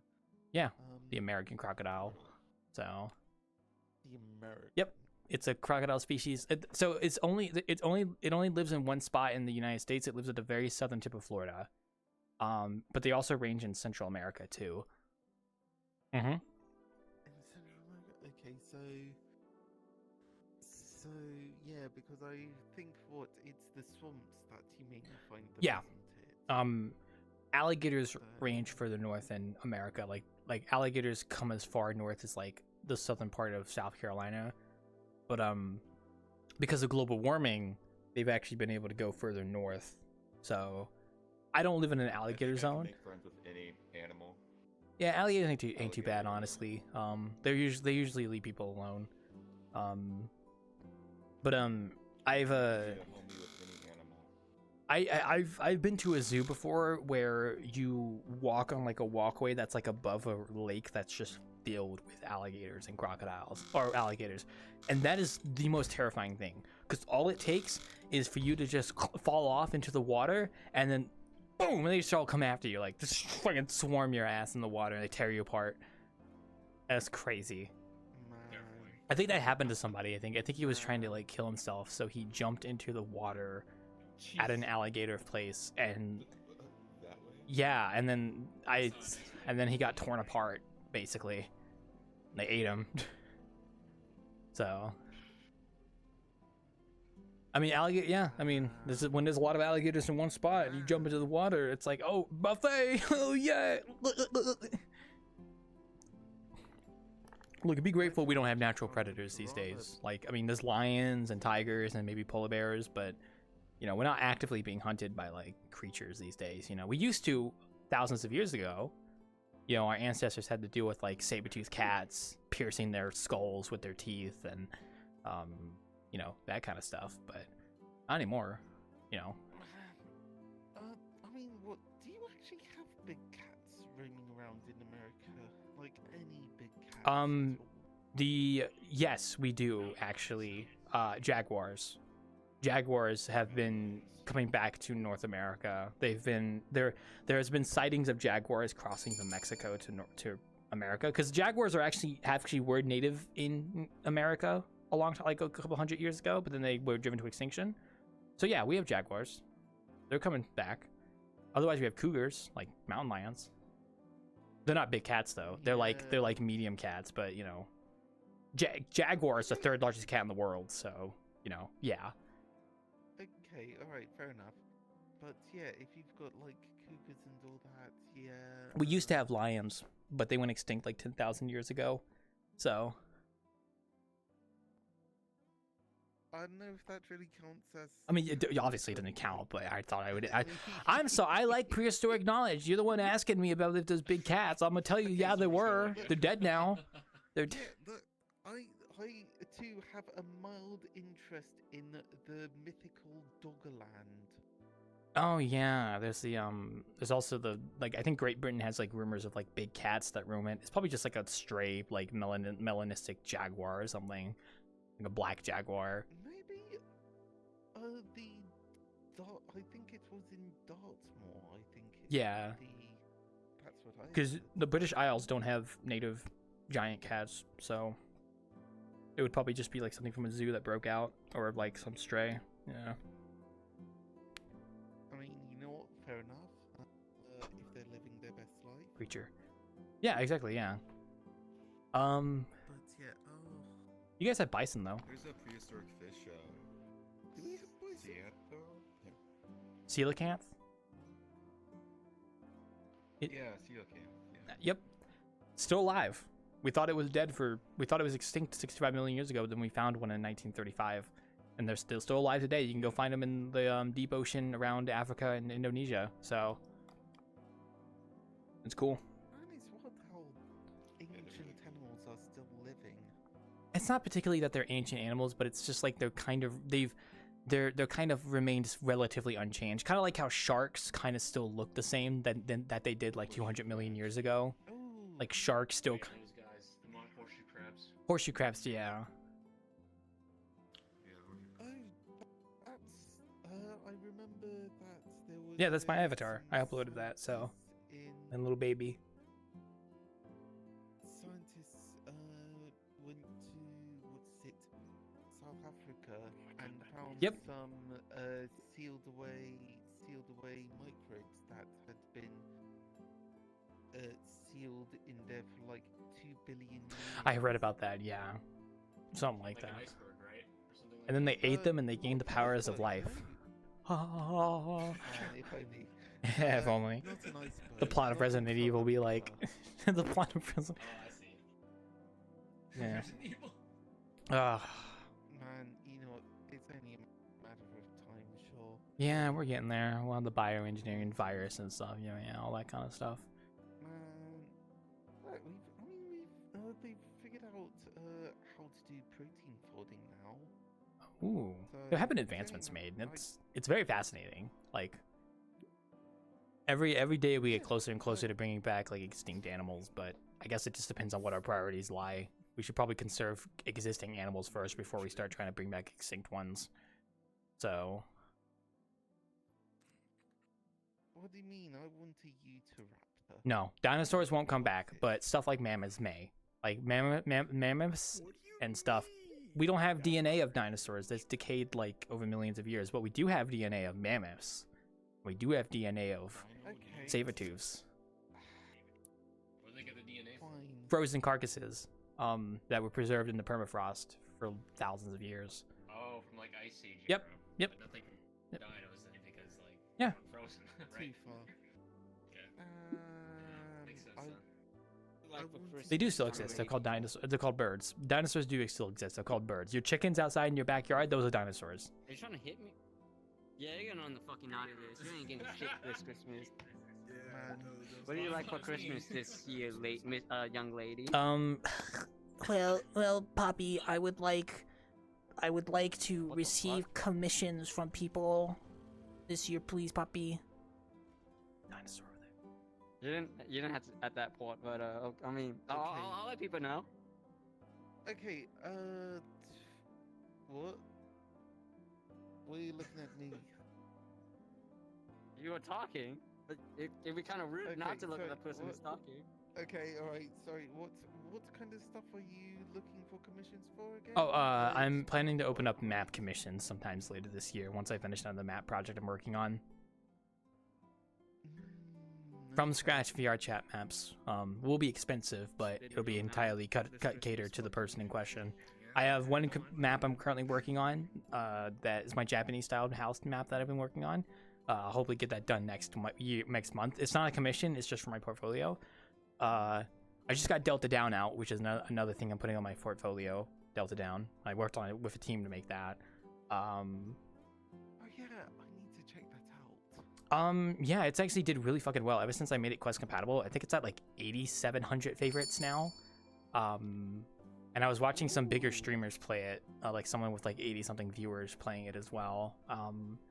We want to add more content to the game, but we're like a lot of us are going to be busy with Monster Hunter Wilds coming out here soon. Yeah, so we're focusing more on localization for Japanese right now.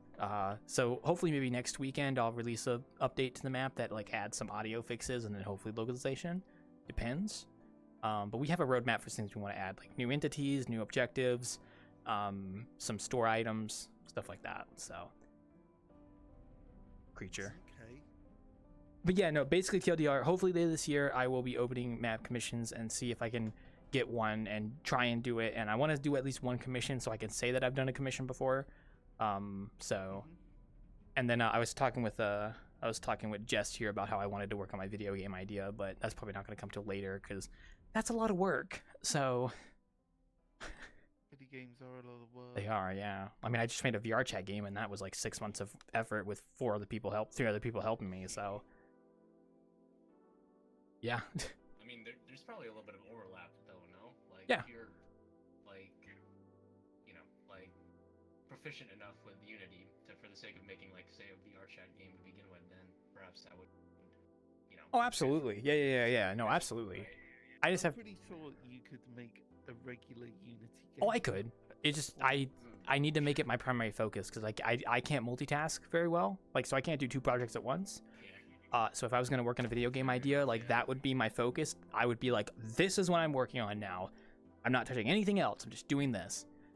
But that's time consuming. That takes a while. So it's like, I've been focusing more on tangible goals, like things that like maps that might take like 2 months to make, or 2.5, 3 months to make. A game would take like a year to make, if not longer. I'd still love to do it, but yeah. So one day. When I get big and famous, Panda, I'll be sure to remember you, you know, when I'm a big famous game developer. My favorite Panda, man. Man, you know, I'll be happy. I'll be happy. You'll be the first streamer I think of when I give you early access to my game to play on your stream. Well, we have like... How big of a streamer are you, Panda? He's got 20 bajillion followers. Don't ask. Okay, Okay, no. So pretty much, no. I'm rather small scale. More like Gorillion. Back when I started in 2020-ish, I was quite well contacted with other streamers, and so because of that, got a bit What? of. Oh god, please tell me that's not how much I have right now. Bigger Oh thank god. streamers and, Let's see. I got quite a big follower count, or like. I can shit myself if there were 300 people watching me right now. Nowadays, with viewers, 20 billion. No, viewers are way down. Like, I'd probably say if it's my RP stuff, maybe if it's maybe 2 or 3 people to begin with. Later on in the night, when it gets to midnight, RP. it goes up to like 7 or so. I mean, like. The problem is. Go ahead, sorry. Yeah, my problem is that the people who are interested in the audience that I have built up historically are in US time zone. Oh, yeah. And I now have a day job. Yeah, so it's very much difficult to reach a British audience that you don't have at the moment, so. Yeah. Also, with RP streams, like, it's not exactly easy for someone who may be a new viewer to really chime into that, because it's like it's already a continued story. So, like, I wouldn't feel bad if you have not that many viewers for RP streams. So, and also like you said, your audience is a little different now that you got a day job. I know the feeling. Trust me. Yeah. Yeah, and I sort of resigned myself to the idea of having having a lot of viewers, because RP is not as interesting for people to watch. I know. But it's just that it's very I don't know, it's fun to do, but when you're watching it as a viewer, it can be hit or miss. It's kind of the same with Innkeeping. It's like people do watch me on Innkeeping sometimes, but most of the time it's like it's more incentivized to actually come here than watch. I stream it so that I can capture funny moments and archive it most of the time. Like my live viewers are very minimal, and that's perfectly fine. Like I said, I didn't do this to start trying to be popular, and my Monday streams are just like if I feel like wanting to stream something else, get game. So, and I've been wanting to do more dev streams, but it's just been difficult getting the timing right. So, it's okay. As long as you enjoy doing it, that's really all that matters at the end of the day. So, that's, gotta live with that. Yeah, I mean, viewership does go up if I'm doing a roleplay where it's not open. So people who are curious about it, they have to watch streams. They have to, yeah. But for roleplays, for the most part, I take part in roleplays where it's open. Yeah. So, you get to run into a lot of people who can just actually jump in. Same thing with this too. It's open, so people that watch can come view it. So. Yeah, and I'm happy for that. I will happily resign having lots of viewers if it means that I can mess around with them in person. Yeah, exactly. In the lobby. Mm-hmm. And plus, it's just like I've had moments where I've had a lot of viewers when I'm Innkeeping, usually through raids and stuff, and it's like I want to be entertaining to them, but it's like there's not much I can really do aside from just like sitting here talking, because that's what I do. So it's like that's why I'm not surprised I don't have a huge viewership when I'm Innkeeping, because like I'm just here. You're in my head. It's just this is how it is. So I've resigned myself to more wanting to get into the development side of things versus the more content creation side of things. So I still enjoy making videos sometimes, but I am not consistent enough to ever grow. Like I do it sometimes and I enjoy it, but yeah, I like focusing more on like the map making and maybe game making as well. Like I enjoy making worlds like this, watching people enjoy playing them. And even with Delta Down, it's like, watching someone play the game you've made is so much fun. And I feel like I would have that same feeling if I watched people play a video game that I created and actually enjoy it. I was like, I want that feeling. I've grasped one of that feeling, and now I want to make my own fucking game. And luckily, we have several streamers here that come to Innkeeping regularly that I could reach out and be like, hey, if you guys want early access to my game to stream it, by all means. Yeah. Come. Sorry. No. It's a funny plushie that I made years ago, just chilling over there. Yeah. Even with the Wanderer, like, I was talking with a friend of mine, my friend Elsie, who made the cupboard, and I was helping him get his stuff set up so that he could bring the anomalies back to the cupboard.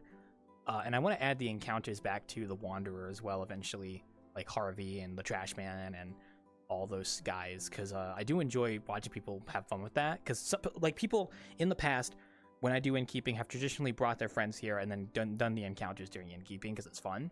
And I want to kind of do that again, bring it up for people. So remind me what you took them out. It's not that I took them out. It's that when I converted from Cyan triggers to Udon Graph, I would have to completely remake the entire functionality of the encounters, and I just did not have the time. So I didn't port them over to Udon Graph. So I'll take a picture of that here. Sorry. But I never got around to porting them over to Udon Graph. That's all. I can do it. I can make them. And best part is I know more about modeling now, so I can make the models for them much better. I can make the Family Feud stage way better now, Panda. The Family Feud stage, I could 3D model that and make it look good. I can make the Trash Ring look better. Like, we're gonna have those encounters back one day. It's just, and I also want to do an interior renovation. All this furniture, I'm gonna throw it out, and I'm gonna make a new furniture here eventually for the interior renovation. And we're gonna cut a fucking hole in the second floor ceiling right there so you can look up into the second floor from down here. That'll be something we do eventually. This shit about to get wild. Okay. Yeah. But that's for later this year. We also need room for the Christmas tree, because I want to put a Christmas tree that goes up to the second floor, so. Big plans, but I have other things I'm working on right now, so yeah. You tired? Sleepy? Yes, I mean It is 4 a.m. Yeah, surprised you're still awake, honestly. Sleepy Panda. I mean, I had a nap at around midnight. Oh, that would make sense, yeah. But yeah, I really should be going to bed. Yeah, well, don't forget about the VOD stuff. I would say try to start uploading as many as you can. Do maybe batches of 5 at a time would be a good idea. So, yeah, go for it. And it's really easy. Just link up your VOD channel, click export. That's all you have to do. And then you could always go back into your VOD channel and like fix up the thumbnails and description later. So.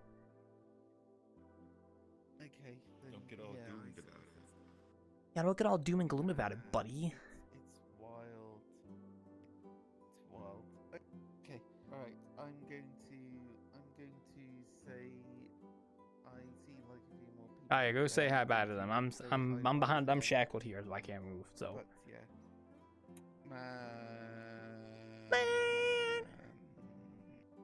What the hell? Dab on him. Alright, go. Have a good night, Panda. Thank you for dropping by. Yeah. He's gone finally. Oh my god. He's gone. I'm joking.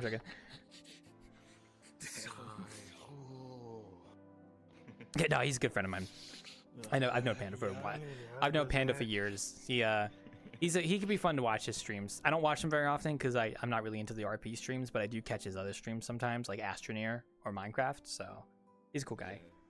And I wasn't joking. If I ever made a video game, I would absolutely let like some of the people here who stream and stuff who are regulars like play it on their stream first. Honestly, I mean, I would want to reach out to like bigger creators because that, the whole point is advertising, right? So it's like, oh, hey, I'm giving you early access to, to my game. Here you go. So, but I would absolutely also want some people here who stream who like playing video games. I'd be like, hey, you guys want early access to the game? Here you go. Do a little giveaway, I'll drop a box of VRC Plus somewhere in the instance. I mean, that's not related, but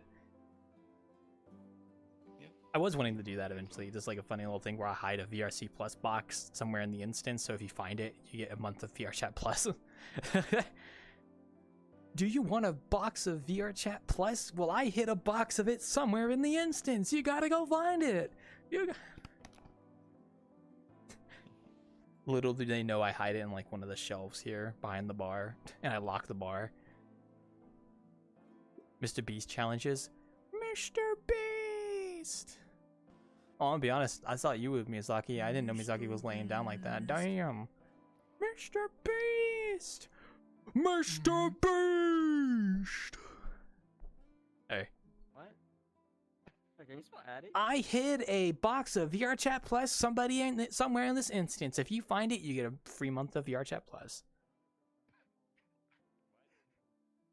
I just wanted to see if you could spell addict for me, man. Addict? That's all I can A-T-T-I-C. Yeah.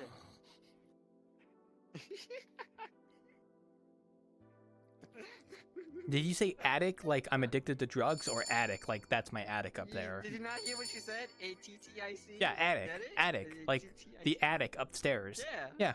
That's what you said to spell, right? Yeah. Oh my god. Yeah. Come on, man. You know? Yeah. Oh! I win. I get it now. Okay, so I took a moment there. Yeah. Oh, you did. I thought you were playing along. Like, No, yeah, I had no idea what you were talking I about. don't You were know. just kind of doing something there. Oh shit! I actually got him. I got him.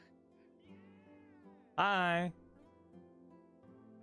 Hey! Now I shouldn't have said anything. A-T-T-I-C. Sorry, bro. I got him with that too. Don't forget, I got him with that too. Dumbass. Badass slug. Bunzoni. Yeah, this is my little Fred plushie I made a few years ago. It's based off of the blue man that's here at the Wanderer. I haven't touched this in like years, but I mean it's perfect as is. So, hey, welcome back, Nimmy. He should show it. He was over there. Someone moved him. Oh, yeah, no, his respawn system actually does not work in this version right now. When I update the map next week, he should actually have his like teleport system back. So, because I forgot I disabled that for some reason. So, you know what I mean?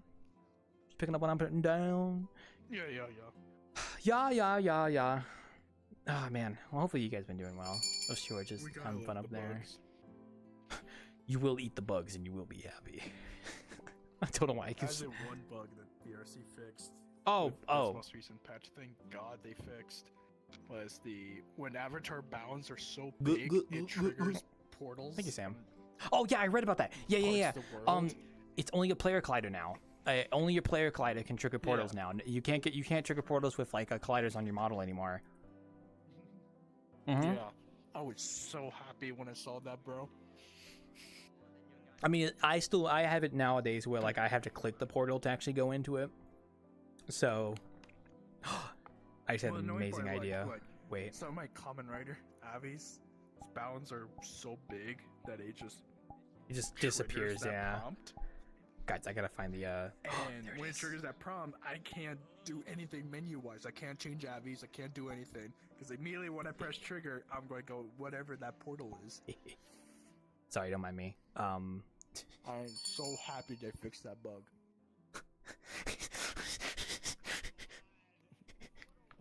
Who put that there, I wonder? Oh yeah, I'm glad you remember it. Oh, thank God. I'm glad somebody remembered it. Me and my friends used to we would always try to get our friends to go into that world back when like you couldn't toggle off like the portal thing where you can click on it, like before that was added. So me and my friends would sometimes put that behind like a door, so when you walk into it would put you into the portal. So go in the Among Us strip portal. Go. I see people do that a lot, like a great pug they put on the stairs. So people try to go up or down the stairs, they just walk through the portal. The fucking portal. I've sent another one to the Shadow Realm. The imposter is sus.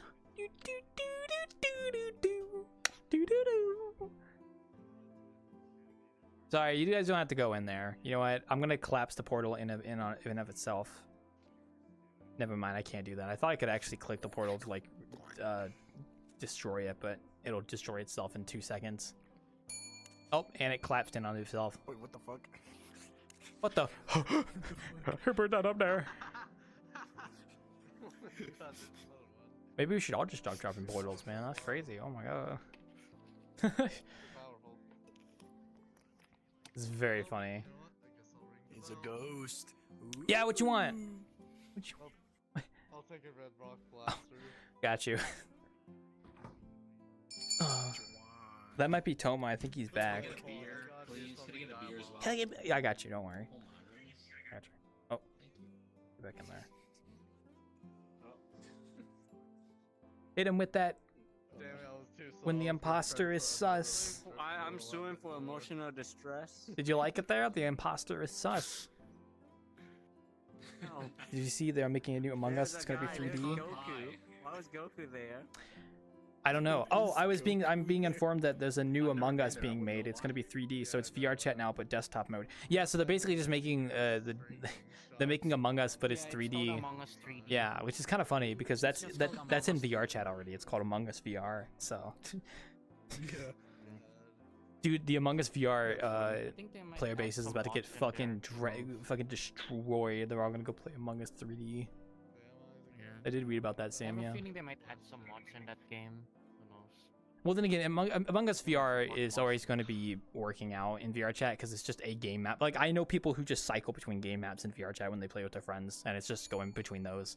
Delta Down is one of those. Like, Delta Down has kind of entered the cycle in some cases for people. I need to update it more, but yeah. Yes? Sorry, what? Wait, 2 more drinks. Booze, regular booze this time. I'm not used to people. Oh, God. Is this what it's like being a bartender? Oh my god. Yeah, geez. Yes. Oh my god. I'm just used to yapping to people. You know, I'm not used to actually serving you stuff. Oh my god. Oh, these guys are so needy. They want like drinks and shit. There you go. No evidence. God, I remember when I used to VR bartend. Holy guys, feels so long. True. Been ages. I honestly, like, you know, I go for so long without anyone ever ordering anything. I sometimes forget, yeah, you can just order stuff and I give it to you. Because most of the time my regulars never order anything, and that's fine, personally. So, catception. Yeah, it's okay. Well, if I do the collab with Midnight at Midnight Bar, I'll probably be serving alcohol, so one day when we get around to that. I was talking to them about that, so. You. No, we're not getting you 5 more. I'll give you 1 more though. I'll give you a refill. There you go. You could just refill the glass, bro. We had that technology. Also, don't draw on the bar. You can draw like over there, just not in this. Worry, I'm just, yeah. Yeah, you got the pin in your hand, bro. I'm just saying. You were scaring me for a second. You got the pin in your hand. It's the same, bro. You got the pen. I'm not gonna shoot the guy. I just have a gun in my hand, so I have a gun. You do have a gun back there, don't you? I do, yeah. It's my premium pump action shotgun that I've had for like 5 years now. 7, I think, actually. That shit old as fuck. I gotta get a new one, honestly. I should get. I think it's funnier. Honestly, I think it's funnier if we just keep around the old one. Yeah, I should get an AR-17 so I can just start going on the people. So. Yeah. Drum mag. Anyway. Drum mag that shit. Or a minigun. You know, hey guys, what'd you say about my end? Time to die. Guys, I hear you talking shit. We had an idea for like having a button that would like put a dome around the Wanderer, and we could open like turrets that you could shoot out from, because we wanted to have like a defense system for the end. We never got around to adding it though. But maybe one day I'll have like a little control panel that I can access back here that lets me like enable the dome. It's like the scene from Simpsons where there's like the glass dome. Exactly. Yeah, Van Rain Nerve is so gonna fire me when they find out that horrible things happened to their. That's true. That's true. They're chilling up there, so. That's fine. It's not like they'll. I gotta figure out what I'm gonna do tomorrow. I should take a break and catch up on some games I haven't played, but I also just really want to go model and get the Japanese map done. I have to make a YouTube play button. I have to make some photo frames, a TV, some kitchen countertops, all that stuff. And I gotta do themed stuff as well. Waiter! More biscuits, please! Okay. And some biscuits. Waiter! More children, please! Here you go. More You guys ever see that meme? It's the one with the pit bull, where the pit bull's like, waiter! More children, please! More get it for the winter update and let people turn it into the turns, even like the ground open. Yeah, turns for the Wanderer for the Christmas update would go fucking hard. I could probably just have Sam give me his minigun turret prefab he made, and I could put it in the map. So spotlights begin to light the sky. Yeah.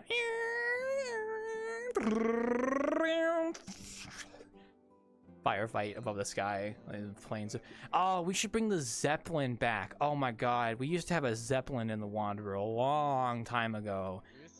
We used to have a Zeppelin in the Wanderer that you could go on, and it would fly around the crater. Oh, dude, I think there's a prefab that actually lets you stay on a moving object now. I need to use it for the elevator, but I should do it for the Zeppelin so that you could have like the Zeppelin would just be going around the crater. And you could go on it and just watch. Oh, I should do that. I should do that. Oh my god. I should get the Zeppelin back. We did have a Zeppelin. That is a real thing. Yes, exactly. See, Miyazaki's my witness. We did have a Zeppelin at one point, so. I'd probably vomit if I was on it and look down. It moves really slowly. Like, it's very slow. I mean, even if I do look down, like, I'm at the point right now. Like, I haven't really done VR. Oh, okay. For a while. Yeah. It's probably like the only time. Yeah. I hop on, right? Yeah, I should add the Zeppelin back. That'd be fun.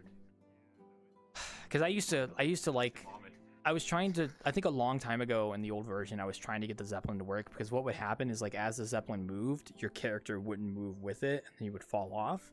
So I tried doing multiple things to fix it. Yeah. This was back when you couldn't do, like, Udon and stuff. Like, it was just SDK2.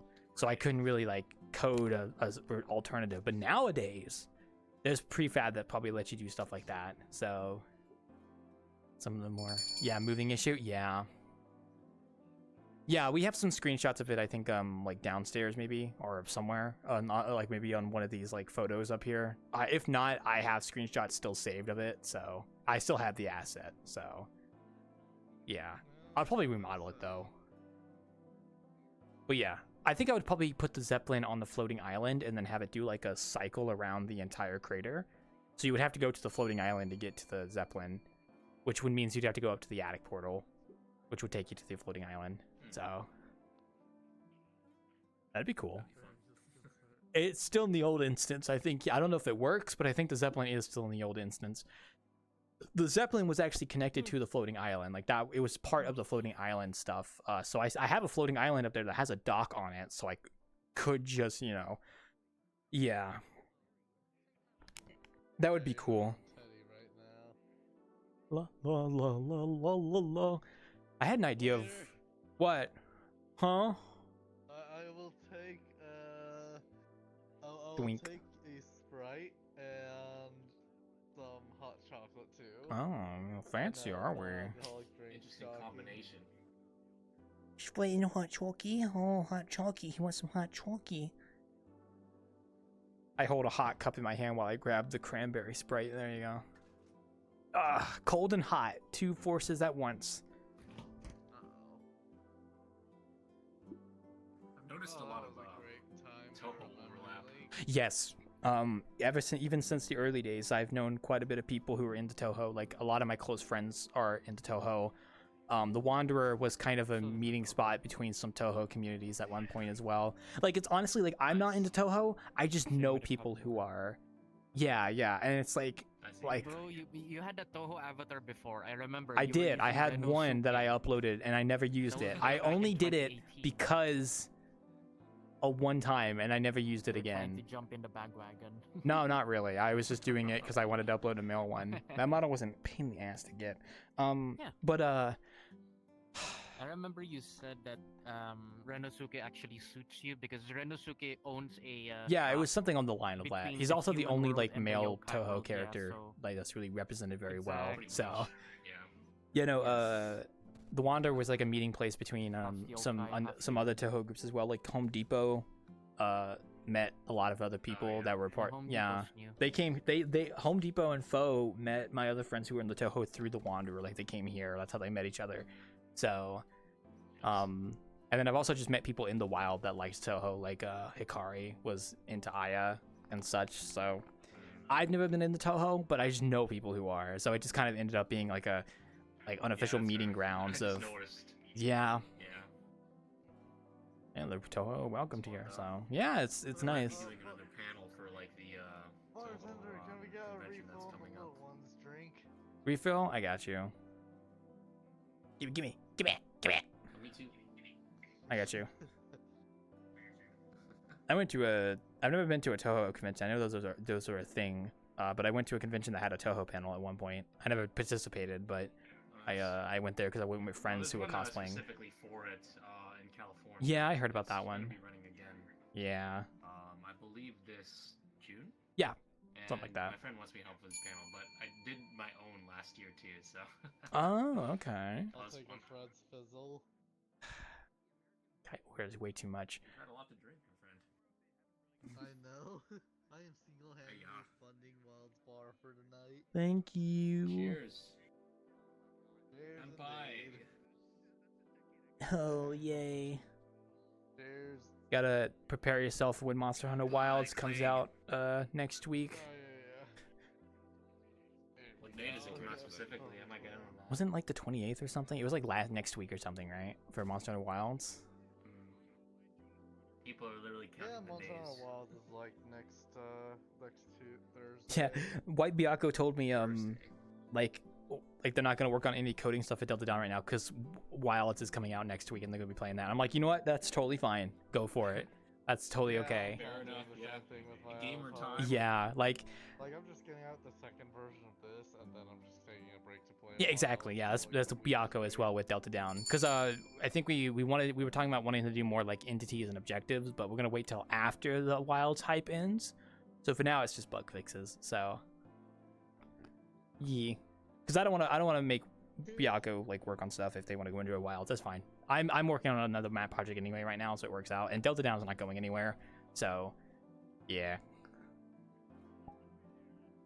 And plus, I'm going to be updating this map for next week as well to get it back to spring conditions. So, like I was touching up on the Wanderer project and fixing up some stuff. So, yeah, man, touching this plate map up in Unity, I was like, fuck, I really want to renovate the interior. I need to do like a deep clean of this whole building eventually. Just really redo everything for the interior.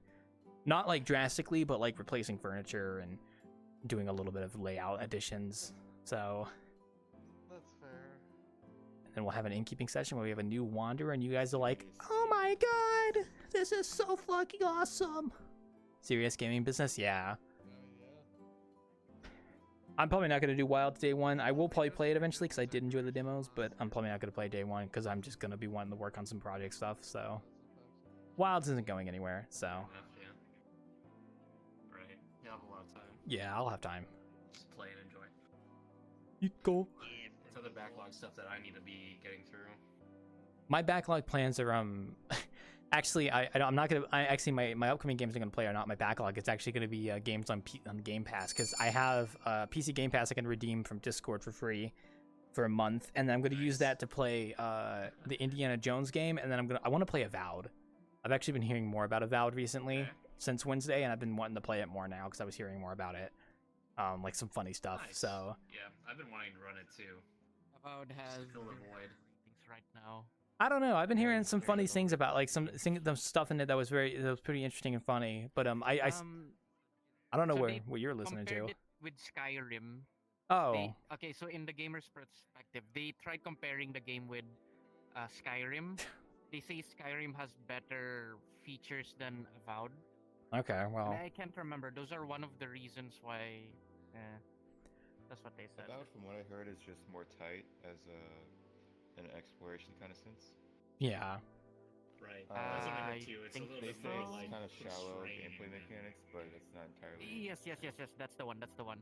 So these guys tried to compare the game to Skyrim. Skyrim has more cool stuff than Avowed or something like that. Hmm. Yeah. Yeah, well. Cool stuff. They mean the mods, probably. It is a good game though, from what I hear. I'll have to play it. Like I said, I've heard about it for a while. I wanted to try it out, and I'll play it on Game Pass because you can play it on Game Pass. So yeah, so I can just play it. I mean, I've been playing anything that Kingdom Obsidian Hearts, makes, I've been. You're bringing up the archive of those avatars. Oh my god, I forgot I made that public.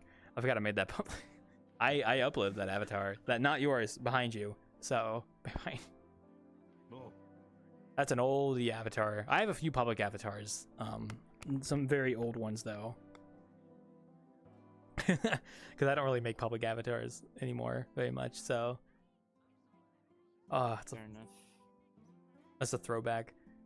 You know, but I have at least 2 games on Game Pass I want to play. So. Yeah. Because if I could play them on Game Pass for free. Go with Monster Hunter Wilds. Oh yeah, that one's coming out next week, and Go with that one. I really want to play it, but I'm probably not gonna play it day one. I'm probably gonna play it sometime later, because I'm like that. I just don't play stuff day one. The beta was fun. I played the beta. It was very fun. Oh, some of the mechanics were very nice. PC can handle it. Yeah, mine can too. I'm playing the beta for a new fighting game. Fighting The game. new Fatal Fury. Ooh. Yes, sir. Yeah, Fatal Fury. Yes. Nice. It's so much fun. That's good. I'm glad you're enjoying it. That's nice. I like how your text says Peter Fury. What, the Family Guy? Family Guy? The new Family Guy fighting game, Peter Fury?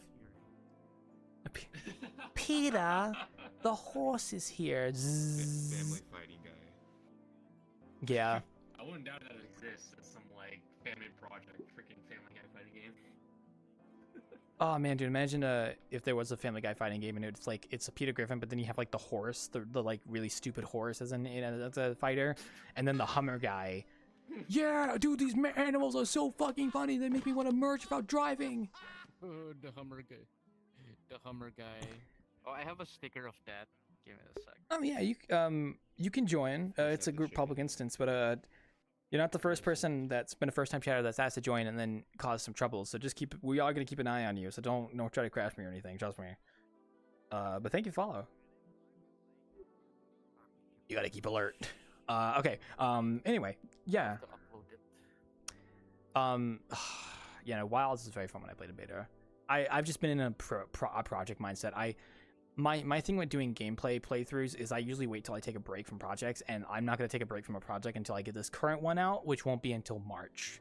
So, like, I think maybe sometime in March I'll take like a break for a week or two and just binge a game or something, and then kind of like get my portfolio set up and whatnot. So, yeah.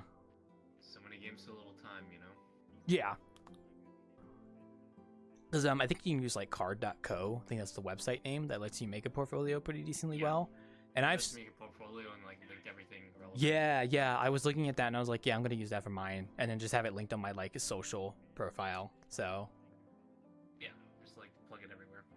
yeah. I want to make my own, but I don't really have too much to show. See, that was me too, I'm just right? shy.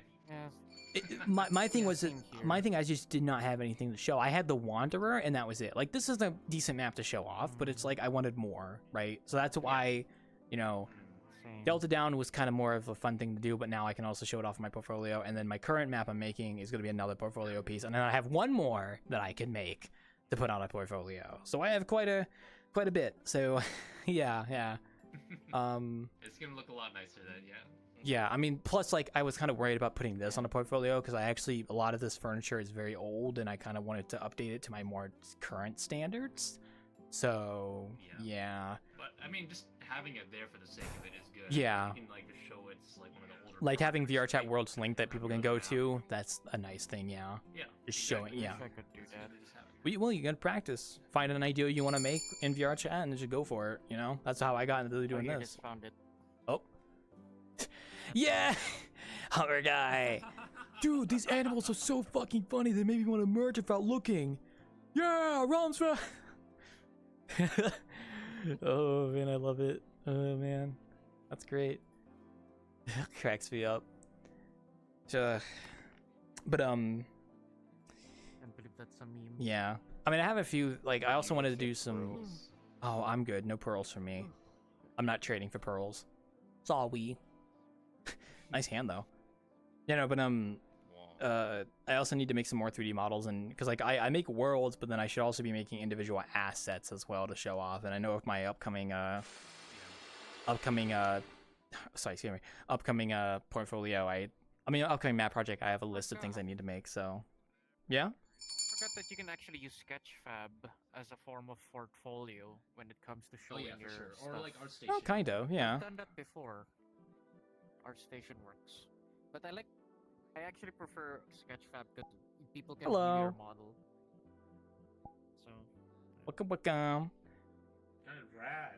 They have arrived. Ugh. Also, yeah, I don't use Sketchfab, so. But welcome to the Innkeeping. Hope you enjoy your stay. We're just kind of chilling, chatting. So, you know, hope you enjoy yourself. We're just, we're relaxing, talking about map stuff. Drink. He gets right to the point. Get himself a nice drink here. I appreciate it. Oh, we got a mess over here because of our other alcoholics here. One sec. It's fucking alcoholics. These been crazy alcoholics drinking all this drink over here. Oh my god. Ugh.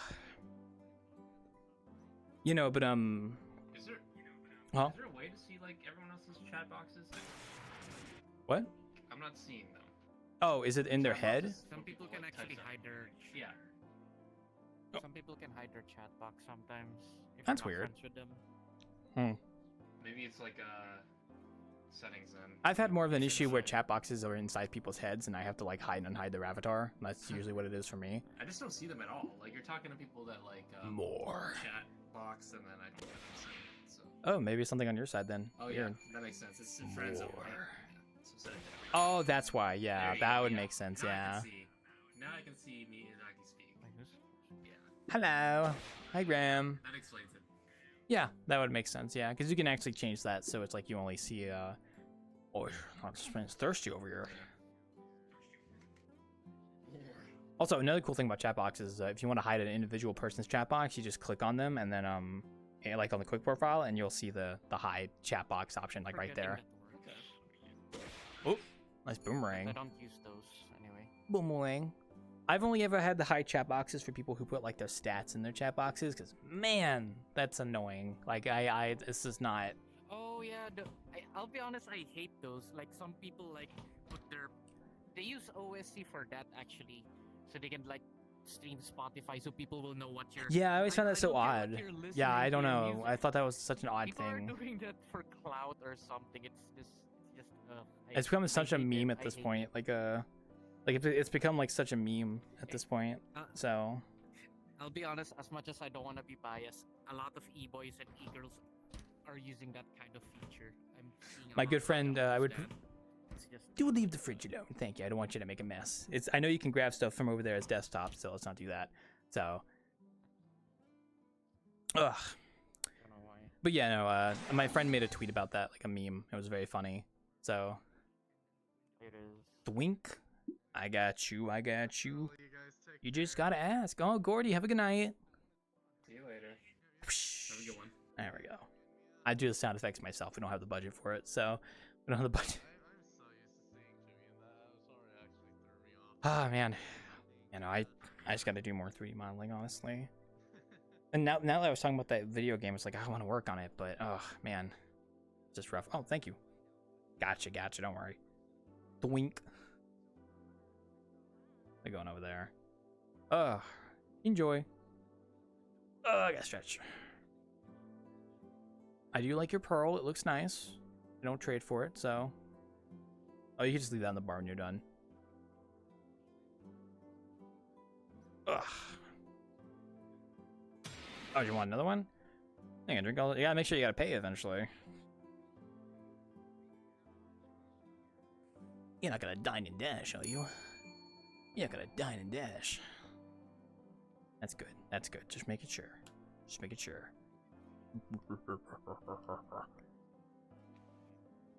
Just whatever tangible money you have that's of value, we can always convert it later. So you can just throw it out here if you want. Ugh. Pearl. Sorry, one sec. Oh, thank you. I'll pay for it. Oh, you gonna pay with Pearl? Thank you too, yeah. Thanks, bro. I appreciate the Pearl. Thank you. I'll just put that in my pocket, so. I'll trade it to the next person I see who accepts pearls as currency, so. True. Oh, I got a 30-minute stamp. Okay, I'm gonna sit down real quick because my feet are hurting. Ugh. Yeah, go for it. I was thinking about getting it full body, but I was like, probably not gonna want to too much. I'll wait for now. Ugh. And hopefully I get like a VR headset next month. Oh, what headset you gonna get? I'll get you another drink here. Probably the Pico. A Pico? Okay, interesting. I would have personally recommended a Quest 3. But if you got your size set on the Pico, go for it. I don't know much about Pico, sadly, so I do not know. I just know like the Quest 3 is a pretty solid headset, so. Yeah, I hear that too. Because you can do it standalone, but you can also tether it to your PC as well. So, do you have bigger cups? Nah, unfortunately, these are like the biggest we have. They don't get much bigger than this. So, yeah.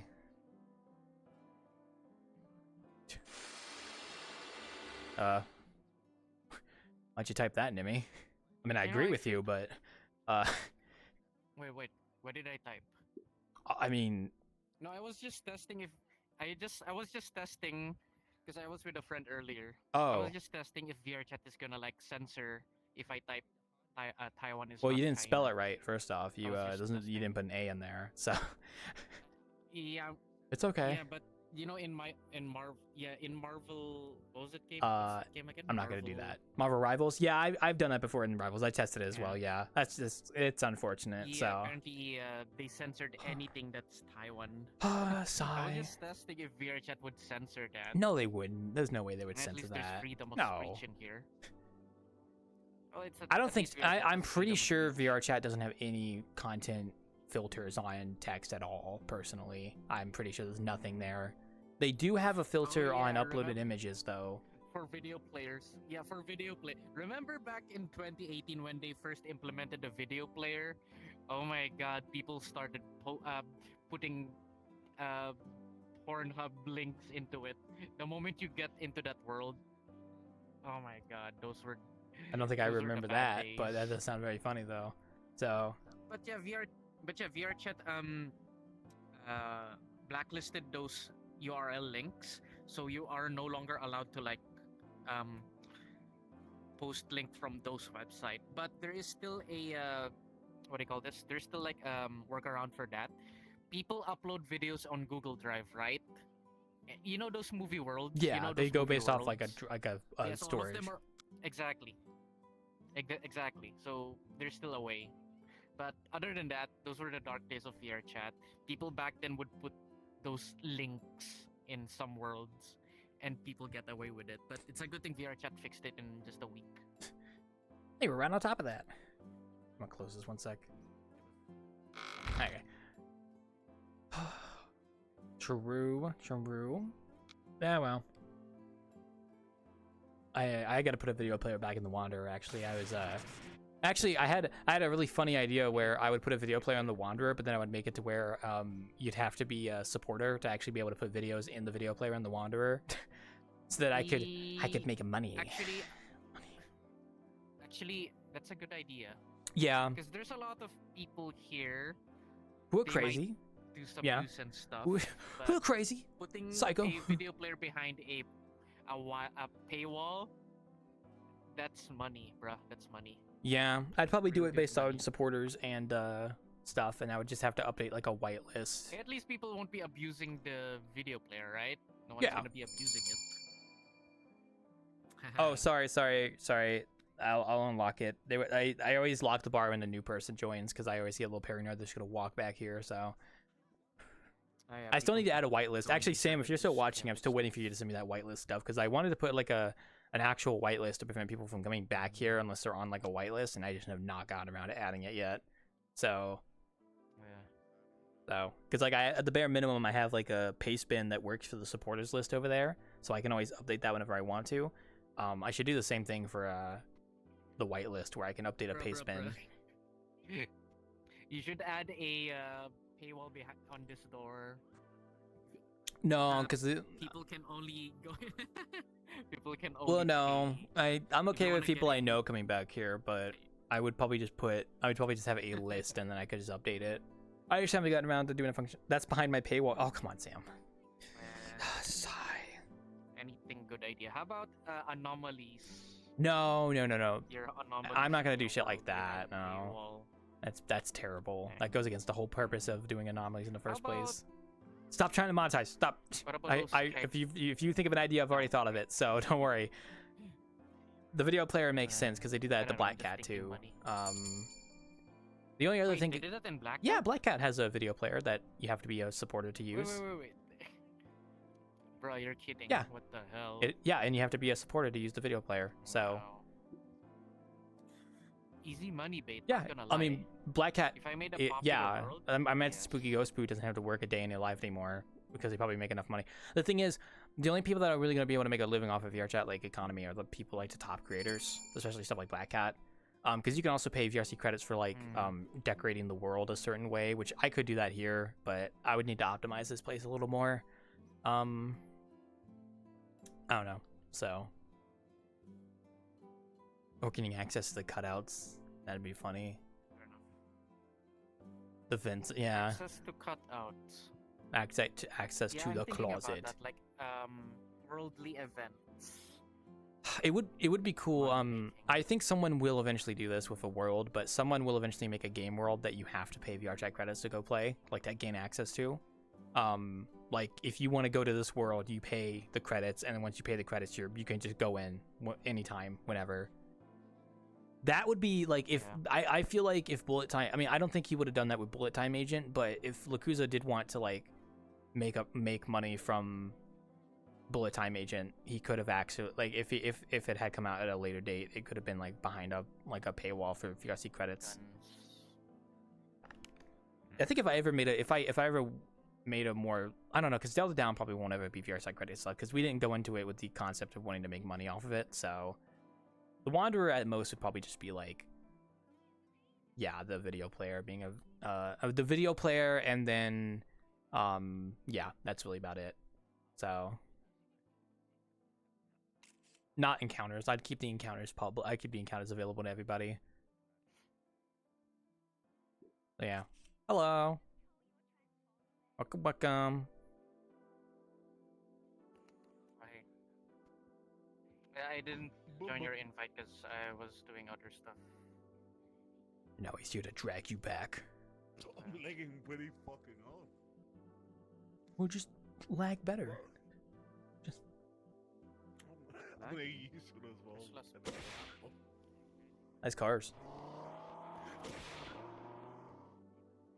Oh yeah, we'll see it one day when the marketplace for VRChat opens up more. We'll definitely see someone make a game map that's going to be behind a VRChat credits to play.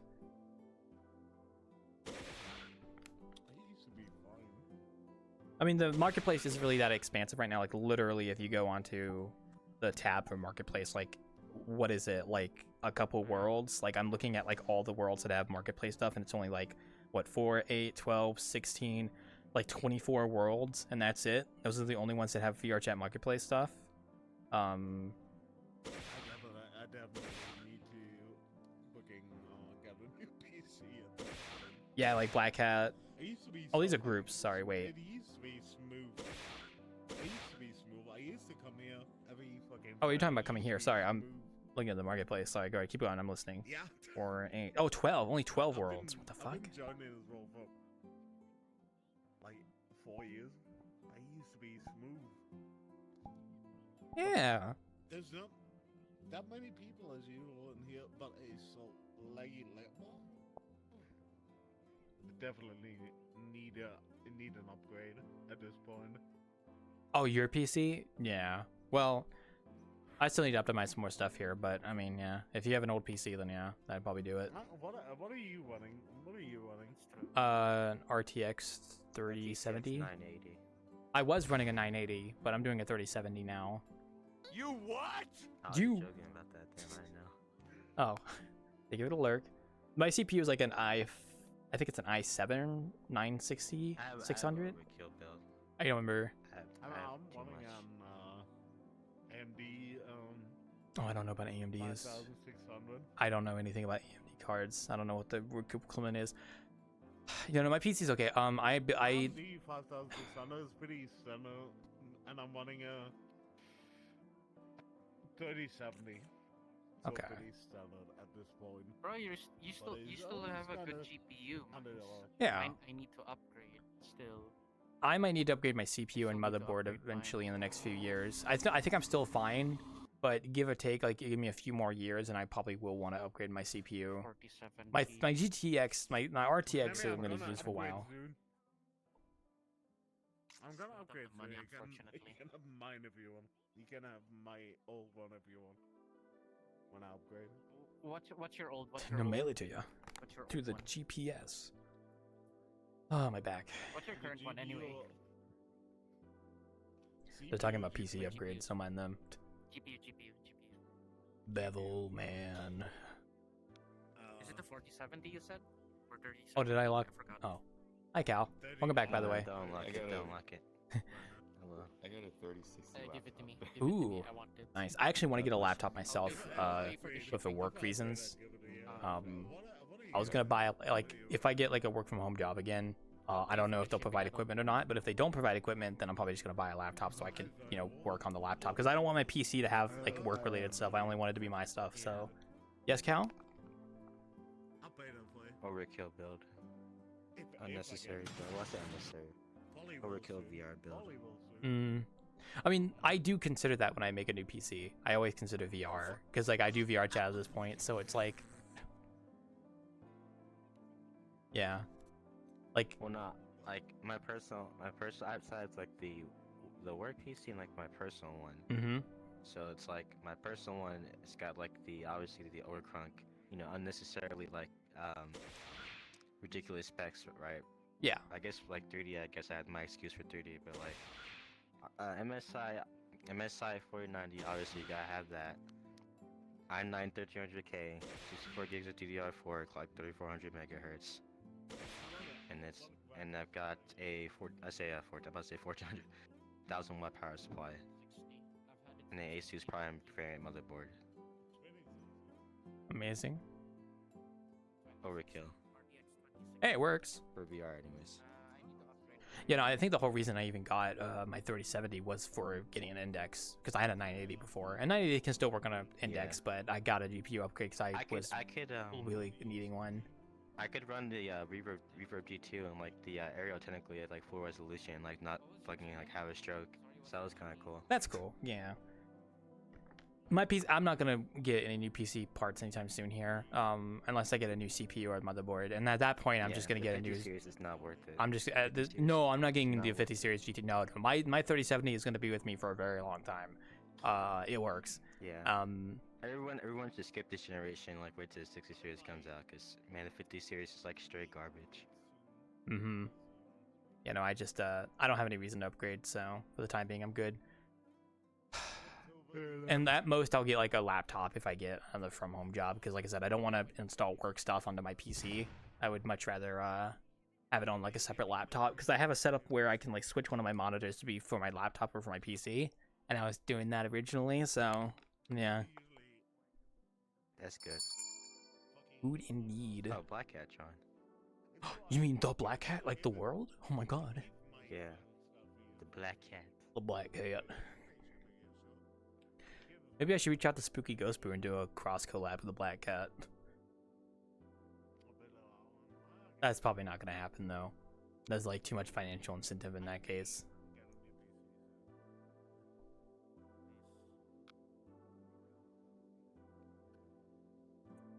Entire world, Jones, yeah. Also, wait.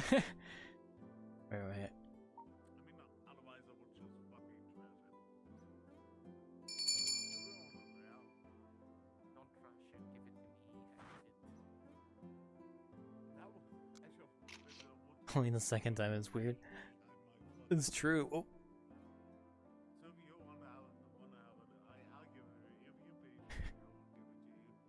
But it's weird. Oh, okay. Yeah. Exactly. Also, wouldn't it be funny if you like turned back into your pink purple avatar? You don't have to do that. That'd be funny. I gotta know which one's which. How do I know which one's Jimmy and which one's... Nah, it's okay. Only if you want to. Oh, that made you much smaller. Amazing.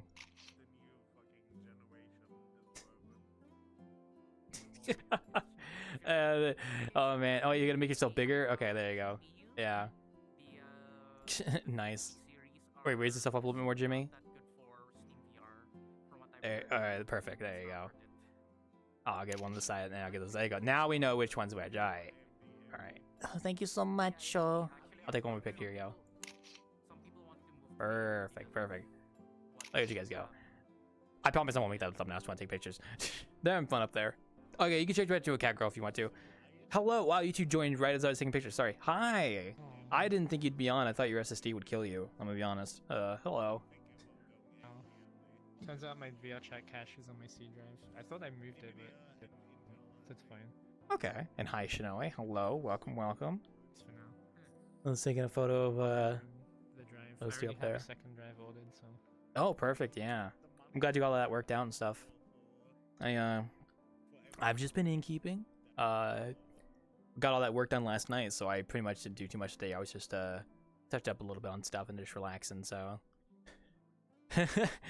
sorry for the story. I did upload a version of the Japanese map, so it has a tree in it too. But I might talk with Silent more about maybe getting some extra like effects on it and stuff, make it look a little nicer. But I really got to sit down and make those 3D assets, though. That's my like roadblock right now is those 3D assets. So, yeah, eventually here soon. But that'll be probably for this weekend or whatever. So, or after I get off VRChat, I don't know. I'll figure out what I want to do after tonight. Oh man, I want to get the map project like done so I can get all that set up so I can go get PC Game Pass so I can go play those games. You know, Indiana Jones and Avowed. So. Yeah, Avowed has been caught my eye as well. So, and I was talking about game development earlier. I was like, oh, I really want to work on my game idea, but I have to make it like my main focus because it's gonna be so complicated. Ugh, you know. Hello. Yeah, it's like realistically speaking, if I could probably make a game. I mean, it would be kind of complicated, but it would have to be my main project. I can't just do it as a side thing. Otherwise, it would just get thrown at the wayside when I work on something else. So, chilling up there. But I'm working on the other map stuff. So I was talking about that earlier with some people, like wanting to get that stuff out. So, other than that. I did see that VRChat has updated the main menu, so it looks a little better now. The bottom icons are bigger, and they moved some of the icons to the top right of the menu, like the settings bar, like the settings and safety settings and stuff, so they're all up there now. So, I think apparently the bottom tabs were getting a little bit too congested, so, yeah. They did some resource management. I'll have to make my own UI for the Japanese map as well, a themed one. That'll be interesting to figure out. So, I'm not really a good UI designer, so kind of slack on those regards sometimes. So, I'm not the best when it comes to UI design. So, UI design. And then the koi fish stuff too. But yeah, no. Other than that, it's been pretty good since last night. So, I was not really doing too much today. My dailies, so, oh, my dog just randomly barked outside. What was he barking at? He's barking at something, I think. Hopefully your morning's been good. Ohio, good morning. Gotta get on those Animal Crossing dailies. Sorry. I really don't have much else to add, honestly. I was talking to Panda about the Twitch stuff that was happening with the whole highlights and stuff, because Twitch was doing a change where you can only have up to 100 hours of highlights now, and then if you have more than that, then they'll delete the excess. So a few of my streamer friends were archiving their VODs for the past like couple years by using highlights on Twitch to archive their VODs instead of uploading them to a VOD channel. So what's happening is a lot of my streamer friends who are well over the limit are like panicking because like they're going to they give April. You have until April something to get them exported. That's good. But we're talking like 600 VODs that they need to export to YouTube. I think they have time. I think they have time, but it's definitely an undertaking for some people.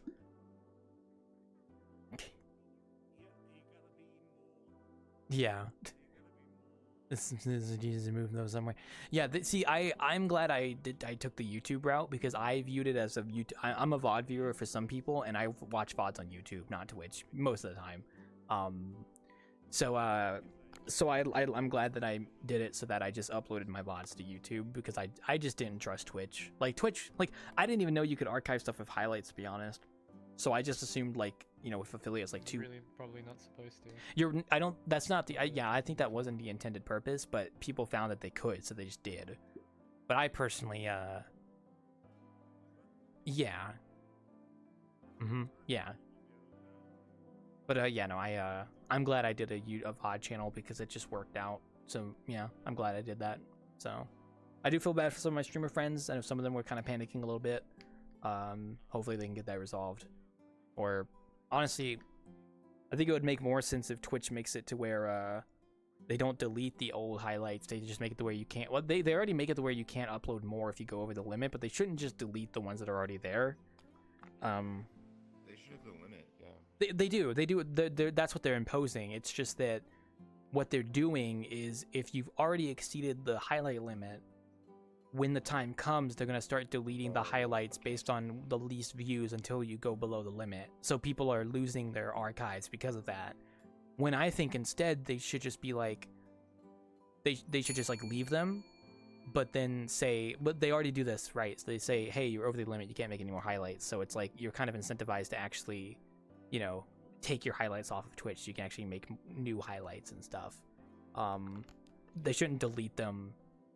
Or they should give you more time, I think.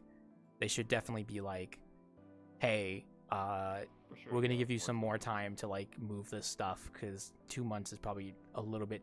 I mean, I think you can do that in 2 months, but I think, yeah.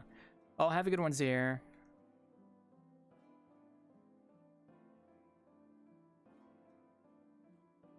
Other websites, yeah. Bye-bye. Well, they also did this for uploads as well, and it's like uploads aren't really, you know, meant for that. So, yeah. Oh, I just took a screenshot. Whoops. I'm gonna be honest. I didn't realize Twitch had an upload feature. It kind of didn't make any sense to me that people would upload stuff to Twitch. Like, I thought the whole point of Twitch was just like live streams and then the VODs, and that's it. I didn't view it as a video sharing platform. I viewed it more as a streaming platform. YouTube would be like, that's where I upload the VODs to watch when the archive goes away on Twitch. I don't know. I'm just confused, I guess.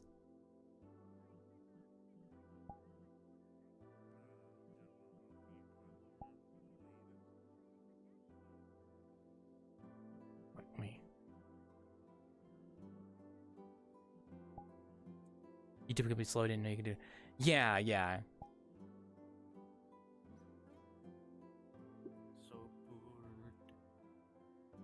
Well, hi, board. I'm dead. Sorry. I'm dead. I'm dead, bruh. Mini multimillions, yeah. Yeah. You'd be slow, yeah. Ugh. I don't know. I'm just glad I didn't rely on Twitch for archiving VODs, because like I said, because I'm an affiliate, like my VODs go away after 2 weeks, so I just assumed like, okay, Twitch is not gonna, like, I also just didn't trust Twitch personally for VOD archiving. I thought YouTube was just a better bet, because that's what everybody did with their VODs. They would always upload them to YouTube on a stream bank channel, like never rely on YouTube. I mean, never rely on Twitch. So, I had considered also uploading to like another video sharing platform just to have a backup in case YouTube did something, but yeah. Ugh. I don't know. That's for another time. Permanent VODs on Twitch? I think if you're a partner, you can have permanent VODs. If you're an affiliate, your VODs go away after 2 weeks. That's how that works. And I think if you're not an affiliate, I don't know if your VODs actually get saved. I think they do. I think they do get saved because I wouldn't have mine otherwise. I think if you're not an affiliate, they go away after like a week. If you are an affiliate, they go away after 2 weeks. And if you're a partner, I think you just don't have a limit. I think I might be wrong though. Didn't Williston. Oh, Twitch partners have a 60 days. Okay. And they also still have a limit. Yeah. It's just much bigger. Yeah, so you still have plenty more time, yeah. 60 days is like what, 3 months? So you have a huge archive. It gives you more of an archive so people can find your content more likely if you're a partner. So legal, illegal. One of my friends actually recently got partner on Twitch. Actually, Midnight and Valhalla actually recently got partner on Twitch now, and now they just have it. So Stream on Twitch. Oh. Haven't streamed on Twitch so for Good so night. long. I mean I do it every week, so I don't think I'm ever gonna get the partner. I don't have like the motivation or like the personality to like push for going to partner with my innkeeping sessions. Yeah, Twitch partner. Twitch partner. Yes, Twitch partner. I'm kind of happy where I'm at right now. I do want to collab with Midnight though, because I want to do a Midnight bar. Yes. Oh, never mind. I forgot the criteria of getting a partnership.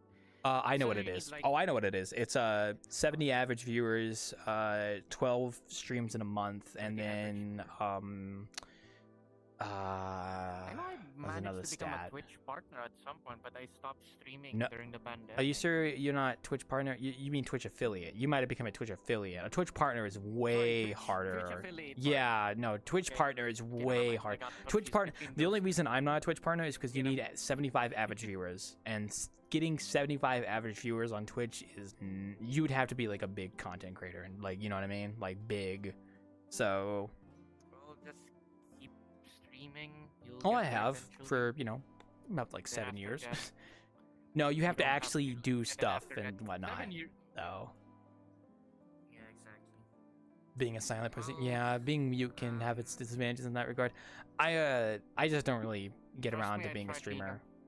I'm not really a talkative person. I also tried streaming as a silent person. It's hard. I could stream and talk and stuff. I just But this don't I want managed to to become an a affiliate. lot. I mean, I kind of want to, but I also I like working on map stuff more, so I don't really make that my focus. So, okay, one sec. I gotta be right back, guys. I gotta go do this.